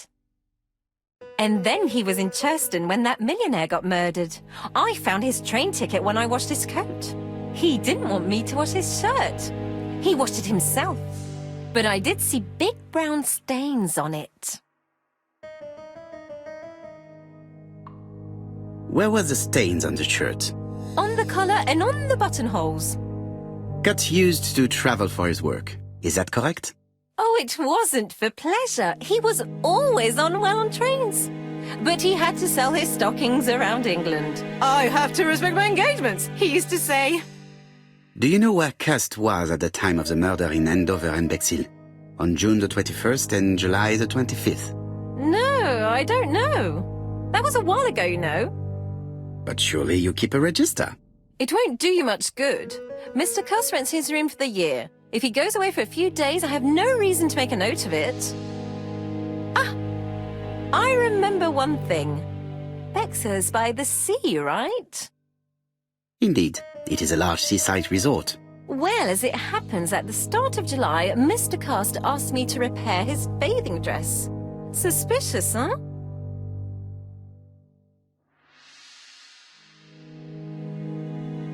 Very interesting.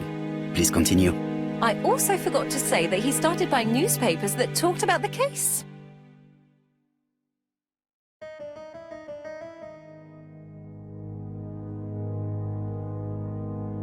Which newspapers? The evening ones and the daily ones. That will be all for now. I'm going to take a look at his room. Take the key on the counter.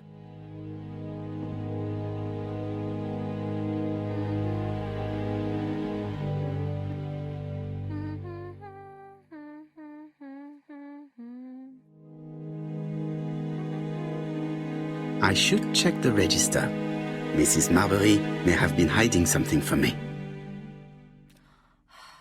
I don't think my register will help you. Mr. Cuss rents his room all year. If he goes away for a few days, I have no reason to make a note of it.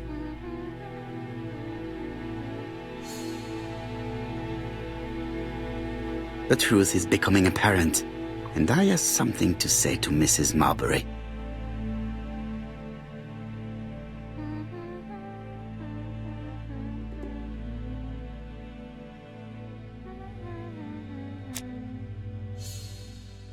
This woman appears to be in a good mood.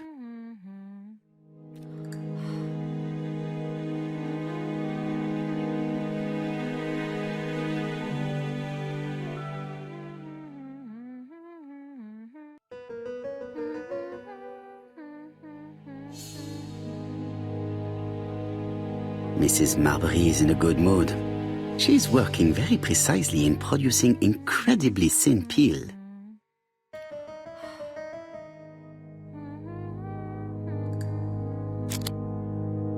Mrs. Marbury, if I am to believe the register, you rented room 306 to a certain Mr. Fishman on the day of the Bexhill murder.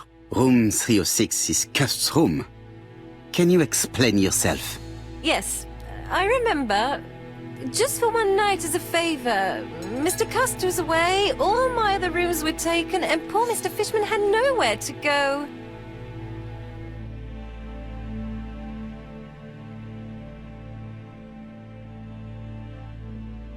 You rented the same room to 2 people.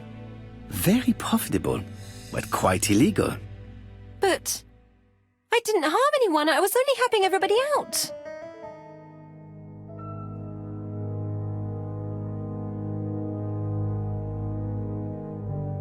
It looks like I've found the real master of this house.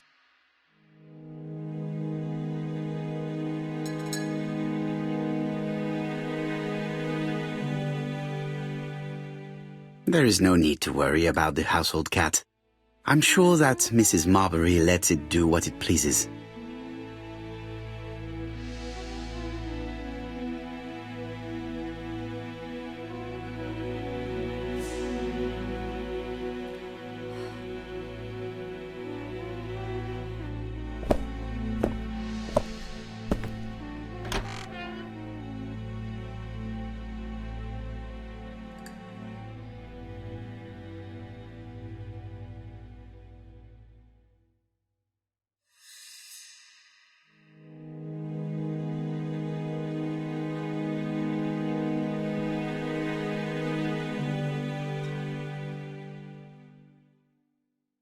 Laudanum Cameron's Chemists. Laudanum, a medicine for coughs. It is what Dr. Clark prescribed for Mrs. Asher. This subject would probably be useful to me.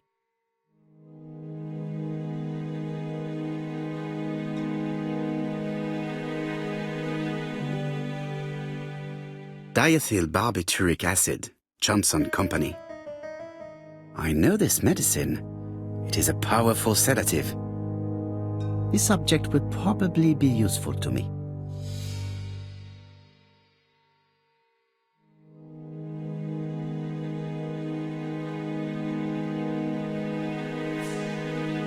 This dark stain. It could be blood, but goodness knows how long it has been there.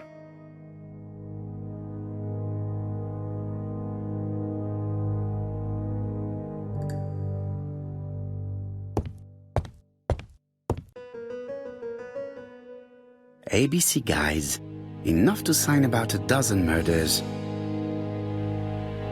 It's closed. It's closed.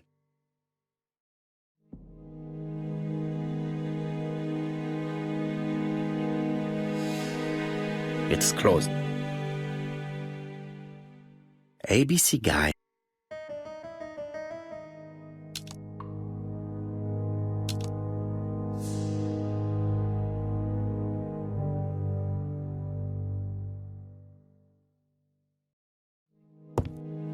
War of 1914-1918. By the King's order, the name of Corporal A.B. Cust, Devonshire Regiment, was published on the London Gazette on May the 10th, 1918, as mentioned in a dispatch for gallant and distinguished service. An army dispatch, wounded on the Somme front, victim of a gas attack, Corporal Cust greatly deserves his distinction.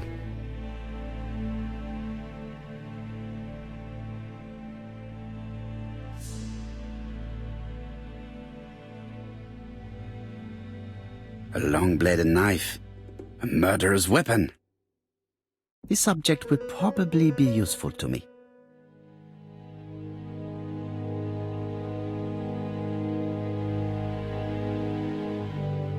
John Milligan, Managing Director, Silky Legs, Frederick Street, Leicester.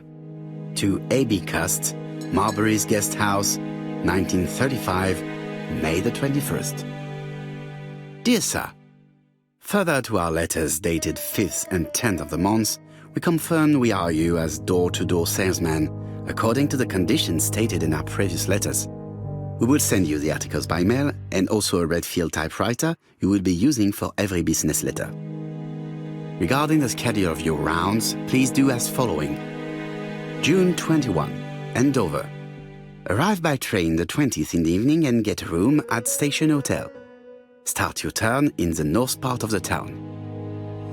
This letter establishes that Cust went to Andover, but the ink has hidden the destinations of his other trips. I know from Mrs. Marbury that he went to Churston.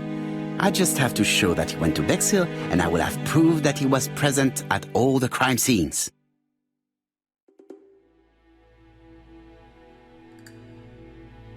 Cust is parsimonious. He keeps his pencils and sharpens them until there is nothing left. It is clear that he did not grow up in luxury. Did Cust drop it when he opened the window? Or was it Mrs. Marbury while she was cleaning? It's an ABC. I have to get the ribbon. How am I going to do it?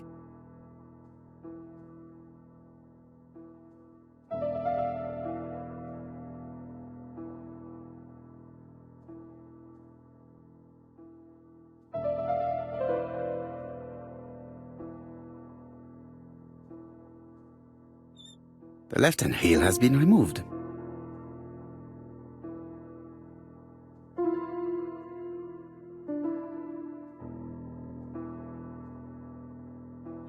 The right-hand heel has been removed.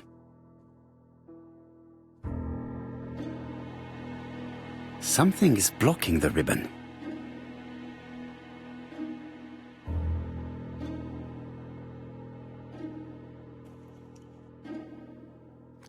And here is the ribbon. Let us see if it was indeed used to write the letters sent by ABC. I only need the ink ribbon for my inquiry. I will let Jack clean the keyboard if he wishes. All the letters announcing the murders were written on Cust's typewriter.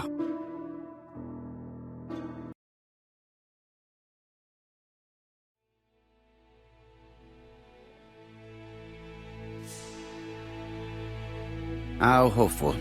This place is a real mess.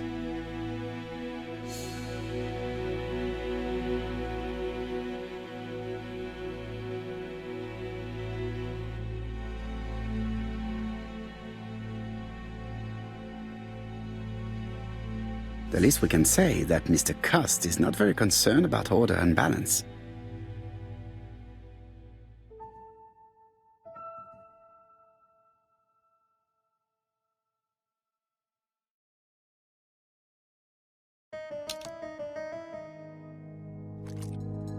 This knife is very useful. Who knows, maybe it never cut anything other than string. Stockings.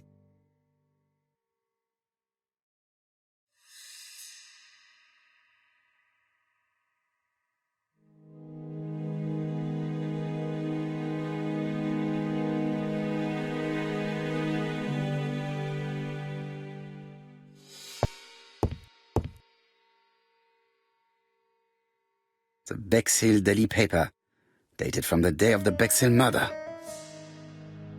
Most probably the bathing dress repaired by Mrs. Marbury's expert hands. All the main articles referring to the ABC case are here, from the Churston murder onwards. Nothing before that date. Let us now try and get our brain cells to work.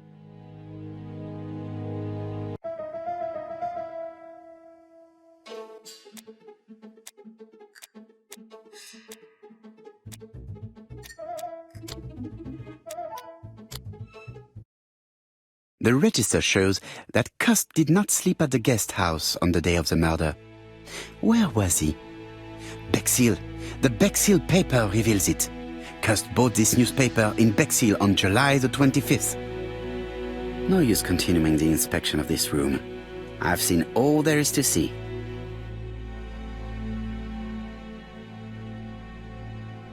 Trousers, white shirts. Everything has been washed very well.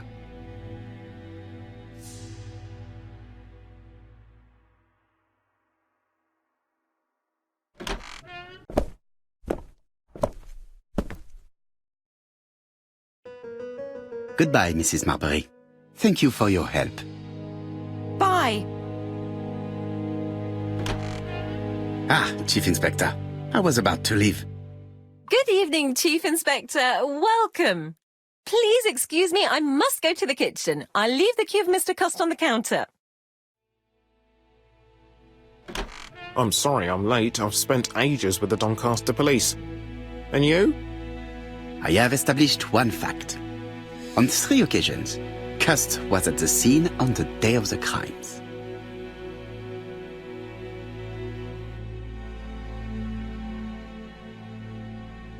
I had best talk to Jap. I've listened closely to what you have to say, Poirot.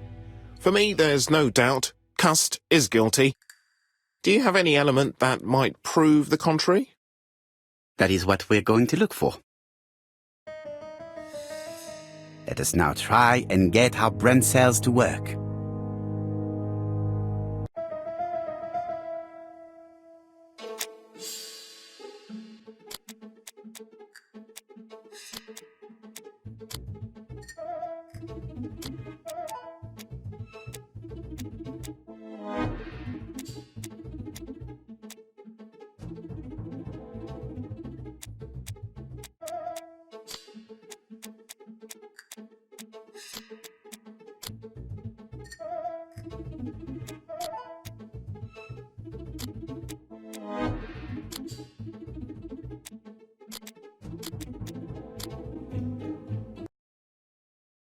The evidence against Cust is overwhelming. His presence at the scenes, the knife, the blood-stained shirt, the ABCs in a box. C'est vrai. However, the blood Mrs. Marbury saw on Cust's shirt may have been his own. According to his medical records, he suffers from hemoptysis. The murderer cut Sir Carmichael's throat from behind, and the blood spurted outwards. You would expect the murderer's shirt to be stained on the sleeves, not on the buttonholes. Yet we see quite the opposite. You would expect the murderer to keep the newspaper articles about his crimes. But Cust's collection starts in Cheston, as if it discovered the case rather late. I agree it's troubling, but it doesn't change my mind. There's small details that we should be able to clear up by questioning Cust. When can we talk to him? Doncaster is sending him to us on the first train. Are they questioning him already? He says he can't remember a thing. It's plausible. Doctors say he suffers from absences and amnesia. Mrs. Marbury has confirmed this. He may have done the murders in an altered state. A familiar situation. It's not enough to clear his name. Dr. Thompson insisted that even if you don't know what you're doing, you never commit a murder without wanting to. Très intéressant. I shall remember that. Right. I'll go and examine the suspect's room. Chief Inspector, I took the liberty of removing a few clues to examinatum. All right, we'll discuss them tomorrow. In the meantime, I'm going to see if you've missed something.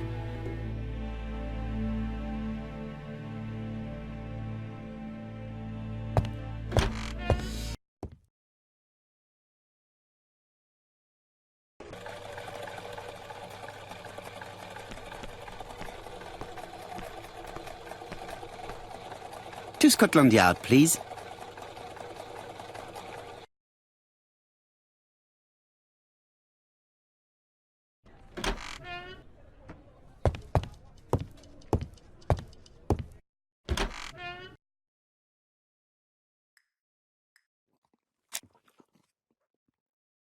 This man is not in good shape.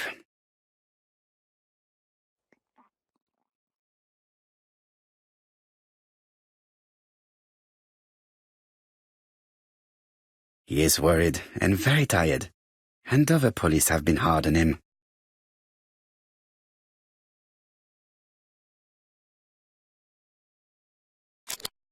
What do you want from me?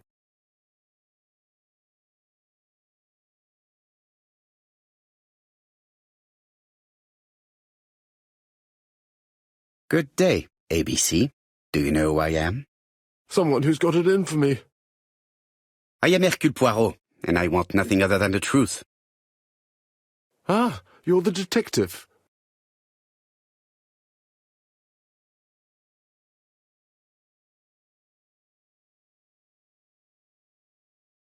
Yes, I am the person you have been sending the letters to. I didn't write these letters. I've already said so.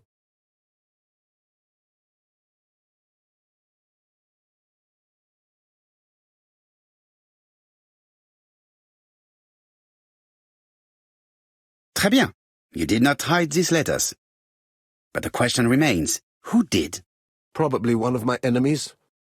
I have many.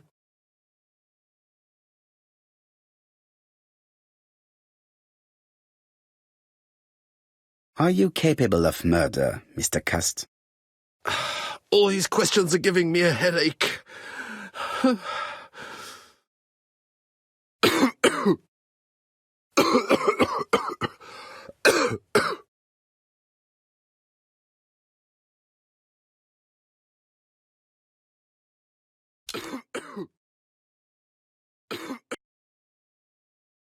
Laudanum, a medicine for coughs.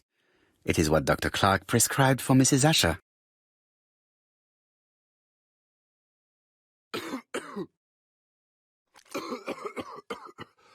Take this. It will help you. Thank you.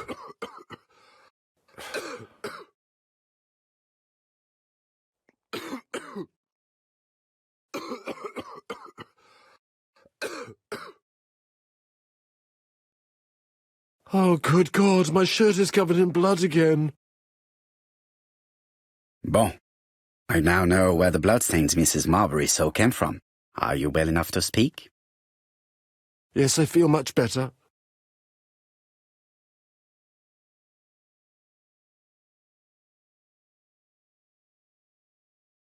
I do not believe that you are capable of murder, Mr. Cust. I hope not.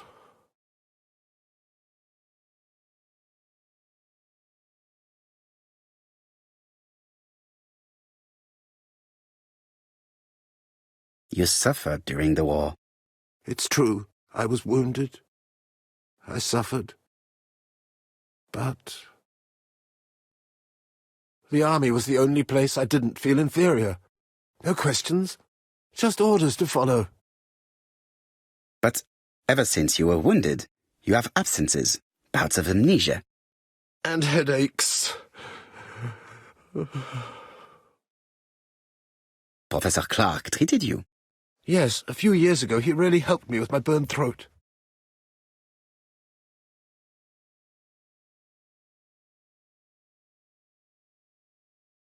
Of course, you never considered killing a doctor who took such good care of you. No, never.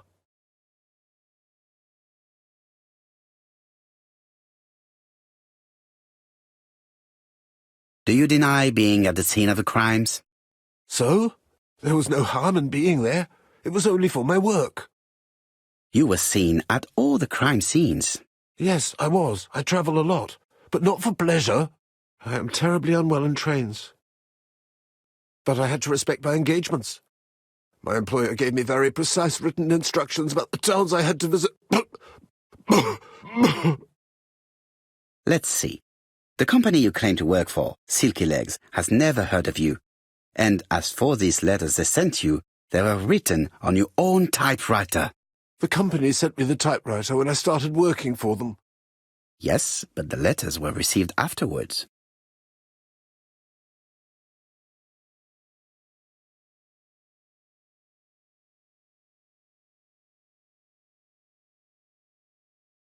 So it would appear that you typed them before sending them to yourself. I don't remember. Good God! I don't know what's happening to me. My head hurts terribly.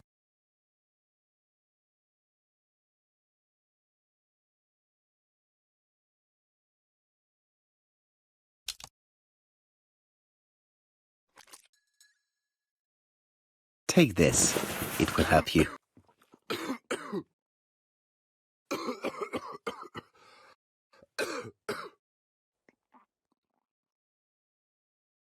Oh, I think I'll be fine. Let us see, Cust. Look at me. You know very well that you committed these murders? Yes, I know. But I'm not wrong in saying that you do not know why you committed them. No, I don't.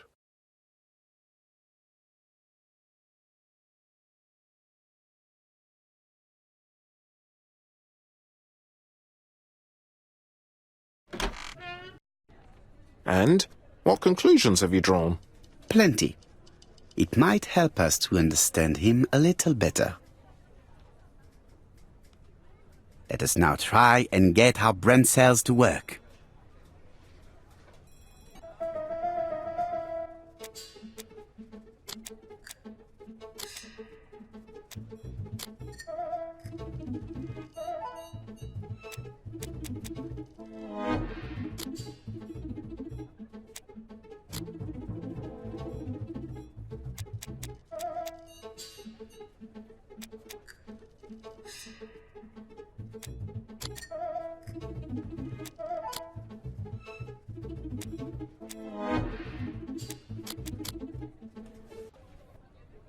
I don't see any clearer than before.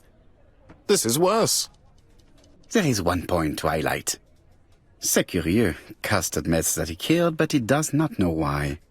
What did Dr. Thompson say? Even if Cust killed while in an altered state, it still must have been his deepest desire. He must have had a motive. Let's keep it simple. Never mind his motive. He confessed. But you see, he can confess to anything and everything. He denied the murders and then he confessed to them. He confirmed that he never typed the letters. Then, with great ease, I managed to get him say quite the opposite. Come on, he behaved like a guilty man. He lied to his landlady. Because deep down he believes himself guilty.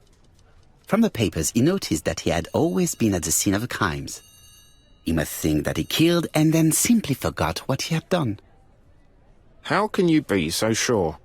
Let us look at his psychological profile. You will understand my point of view. Let us now try and get our brain cells to work.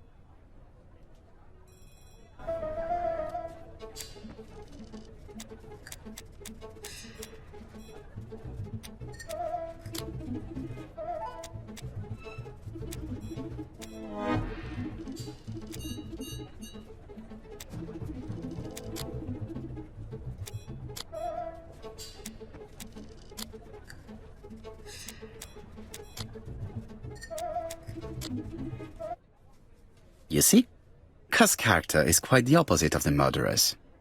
But if he's a madman, can we really talk about his character? You know very well that our murderer does not behave like a psychopath. Apart from the signature, there is no ritual repetition in the choice of victims. Very well, you're right as always. So we have no confession, no culprit, no suspects, nothing. And all that after 2 months of inquiry? What should I do? Have faith.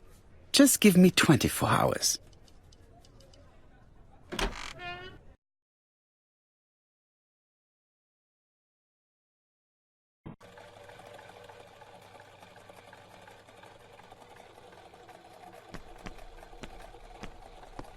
To White Haven, please.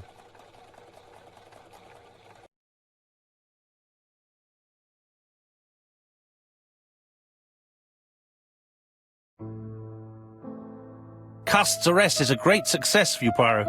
It's all clear now, except maybe 1 or 2 details. Details. Ah, mon ami. The devil is in the detail, as we say. Excuse me? Patience, Hastings. Everything will be clear once our guests arrive. Best be prepared. Slip a revolver into your pocket before they do. A revolver? But Poirot, what are you afraid of? Trust me. It is important you carry a weapon for this meeting. I will lend you mine. What about telling me what you have in mind? Surtout pas. You wouldn't be able to play your role. Wait 1 moment, I will bring you my weapon.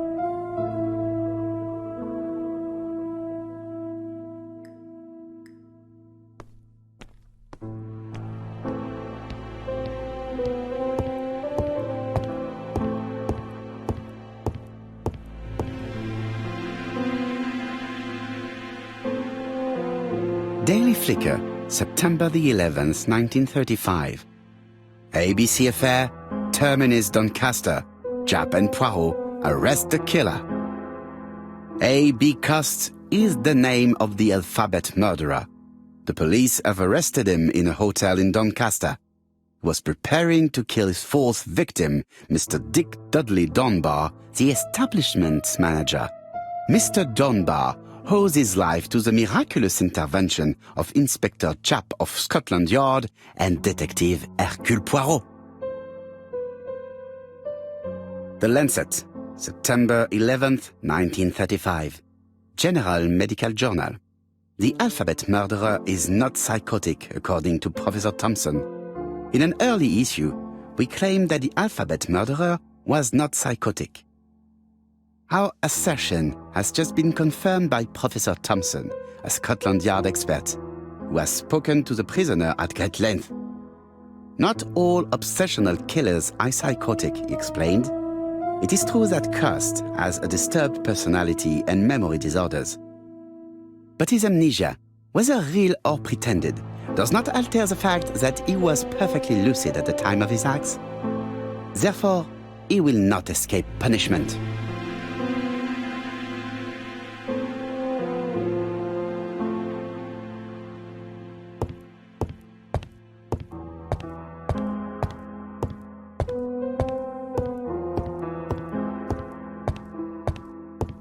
The white ammunition are blank cartridges. The others are real bullets.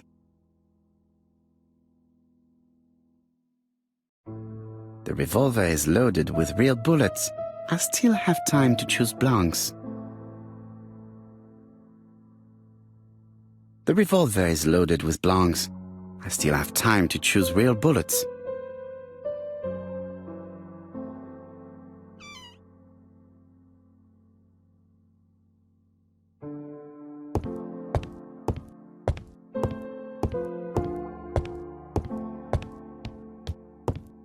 What about telling me what you have in mind? Surtout pas. You wouldn't be able to play your role. Wait one moment, I will bring you my weapon.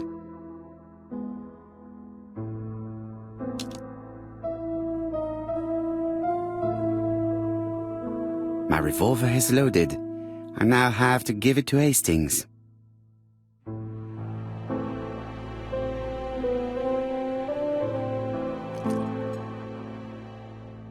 Voila, I entrust you with my weapon.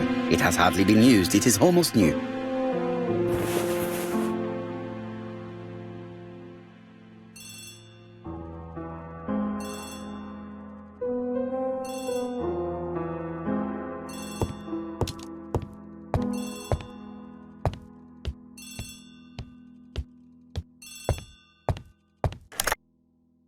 Chief Inspector, is that you? Yes. Sorry, but we haven't found anything. Have you checked the typewriter? And the packaging, the letter, and the ribbon reel. We've only found prints left by Cust and his landlady. Well, never mind, I shall make do. So, are you still going to hold your meeting? Of course, Chief Inspector. I can hear my guest coming up the stairs. Why have you brought us here, Mr. Poirot? Since Cust's arrest, I thought it was all done and dusted. Miss Gray formally identified him, as well as Miss Barnard. Yes, and the stockings he saw drove the same brand as the ones found at my aunt's. This is all true. However, a case is not closed if some questions remain open. And one question is, why did the murderer send me his letters? Why did he challenge me, Hercule Poirot? Perhaps he wanted to play with you, to taunt you. Xenophobia? Maybe he didn't like you because you're foreign. I may be wrong, but maybe by provoking you, he was looking for glory? All these theories should be studied. Let us now try and get our brain cells to work.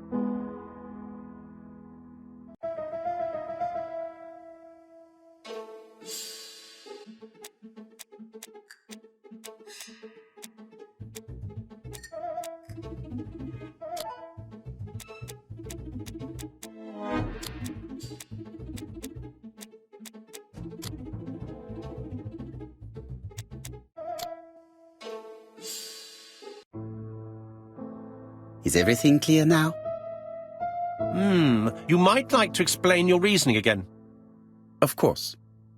First of all, remember that the murderer made it a rule to always post his letter before the murder. He never digressed from that rule. However, in Churston, he encountered a problem. The village has only 500 inhabitants. With advance warning, it would be easy to arrest him. Therefore, the murderer delayed his letters deliberately with the wrong address.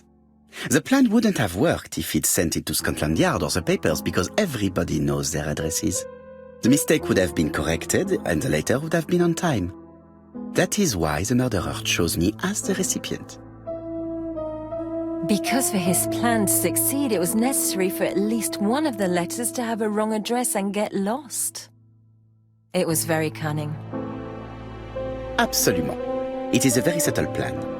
It matches the profile we have drawn up of him perfectly. That of an intelligent, daring and calculating murderer. But that's not how you describe Cust. You are quite right, mademoiselle. Like you, I find it hard to believe that this dull character is the clever murderer we are looking for. Do madmen... I mean, if he's mad, he might have two very different sides. No doubt. But the murderer is not mad. All the specialists agree that he does not have the profile of a psychopath. But if Cust is not guilty, how do you explain his presence at the scene of the crimes? Mr. Clark, the answer to your question is in the medical records of your brother's patients. Documents which Cust most certainly did not have access to. Let us now try and get our brain cells to work.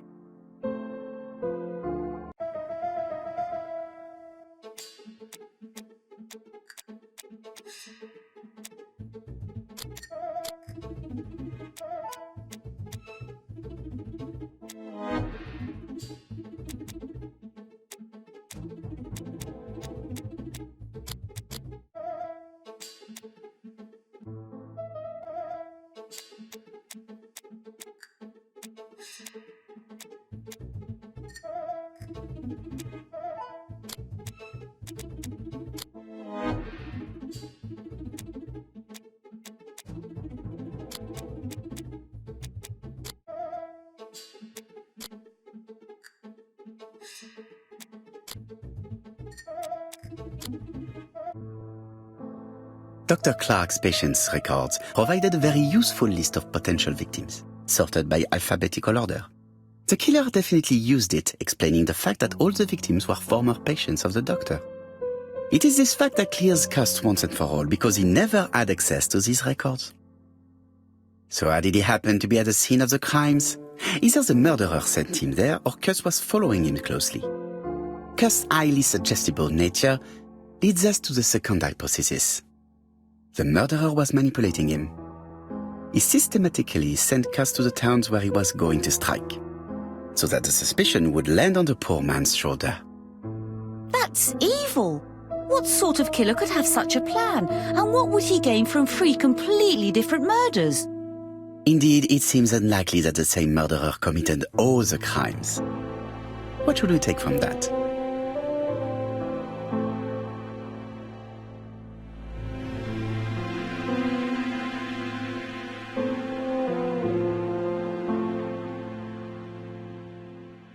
Just one murder was of benefit to the murderer, the others were just diversions. On reflection, there is only one conclusion. The murderer killed once out of interest, and twice to divert our attention. This reasoning points at 2 potential culprits. Franklin Clark. Donald Fraser? Yes, mademoiselle, that's good thinking. Mr. Fraser may have killed Betty out of jealousy. Mr. Clark may have killed his brother in order to inherit his large fortune. Both have a motive. But Donald did not have access to Dr. Clark's records. Please allow me to disagree with you, mademoiselle.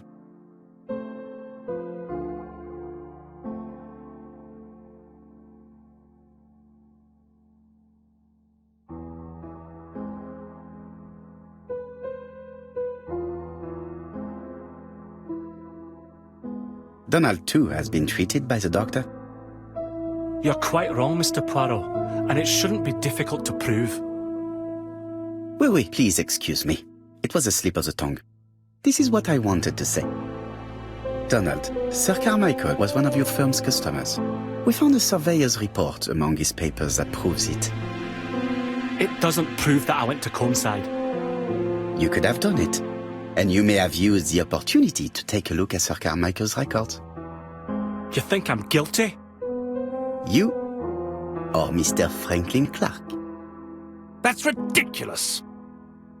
Both of you have a motive. The question is, which of you has the profile that most resembles the murderer? Let us now try and get our brain cells to work.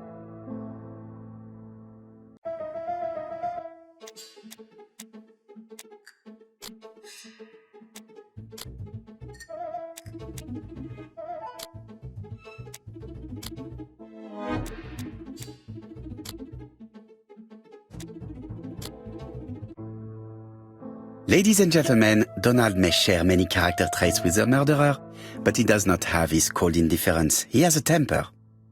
It is hard to imagine him planning anything. Also, jealousy is his motive, and crimes of passion are rarely planned. Right, I suppose it's my turn to be subjected to the same scrutiny.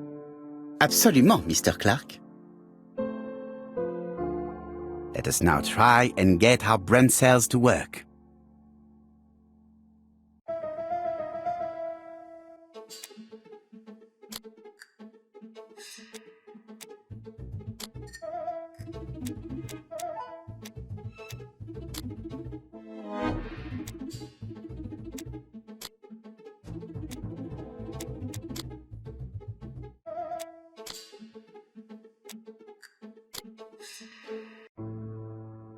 As you have all seen, there is a disturbing similarity between Mr. Clark's profile and that of the killer.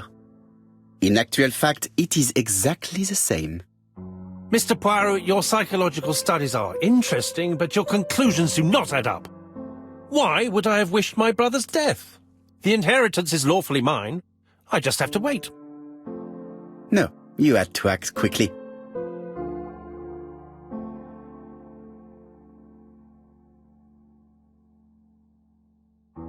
Because of Miss Grey.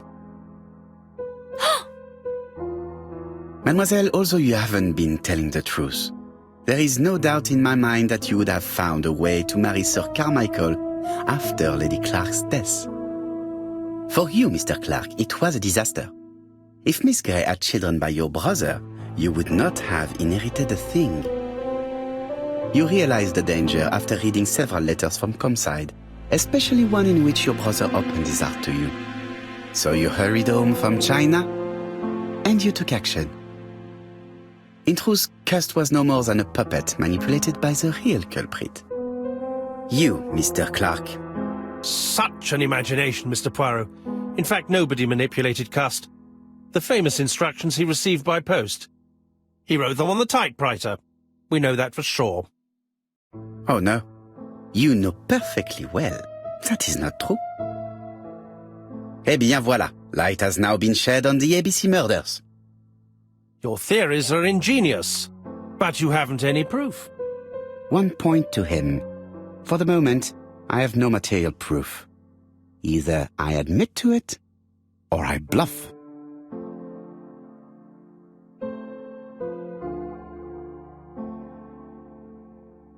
One thing proves it. The prints you left on Cust's typewriter. Enough. Oh, of course you wiped the typewriter before sending it. But not carefully enough. Scotland Yard has found your print along with those of Cust. I understand why you never wanted to lend me your new typewriter, and why you were searching through your brother's things. And the hole you dug on the moors. What did you hide there? The knife you used to kill your brother? Game, set, match. You win, Mr. Poirot. But it was worth trying.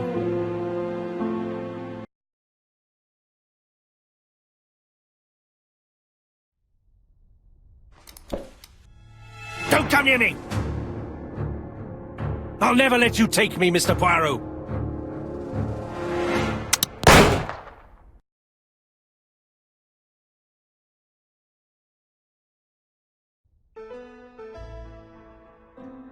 I'm sorry, Mr. Clark, there is no easy death for you. I expected your reaction, so I used blanks. I'm sorry, mademoiselle, but your second chance has been lost.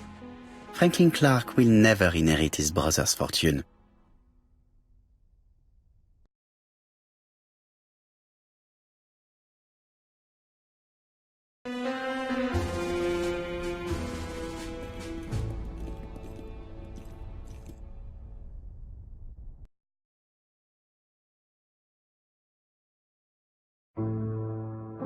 Disappointed at having missed the chance to become Lady Clark, Thora Grey left England.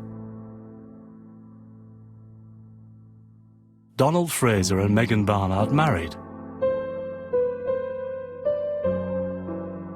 On Poirot's recommendation, Mary Drower started to work for Lady Clark. The elderly lady's condition suddenly took a turn for the better. And a few months later, to Dr. Logan's great surprise, she was back on her feet again. According to this eminent physician, it appears to be an extremely rare case of spontaneous remission. Lady Clark has enjoyed very good health ever since.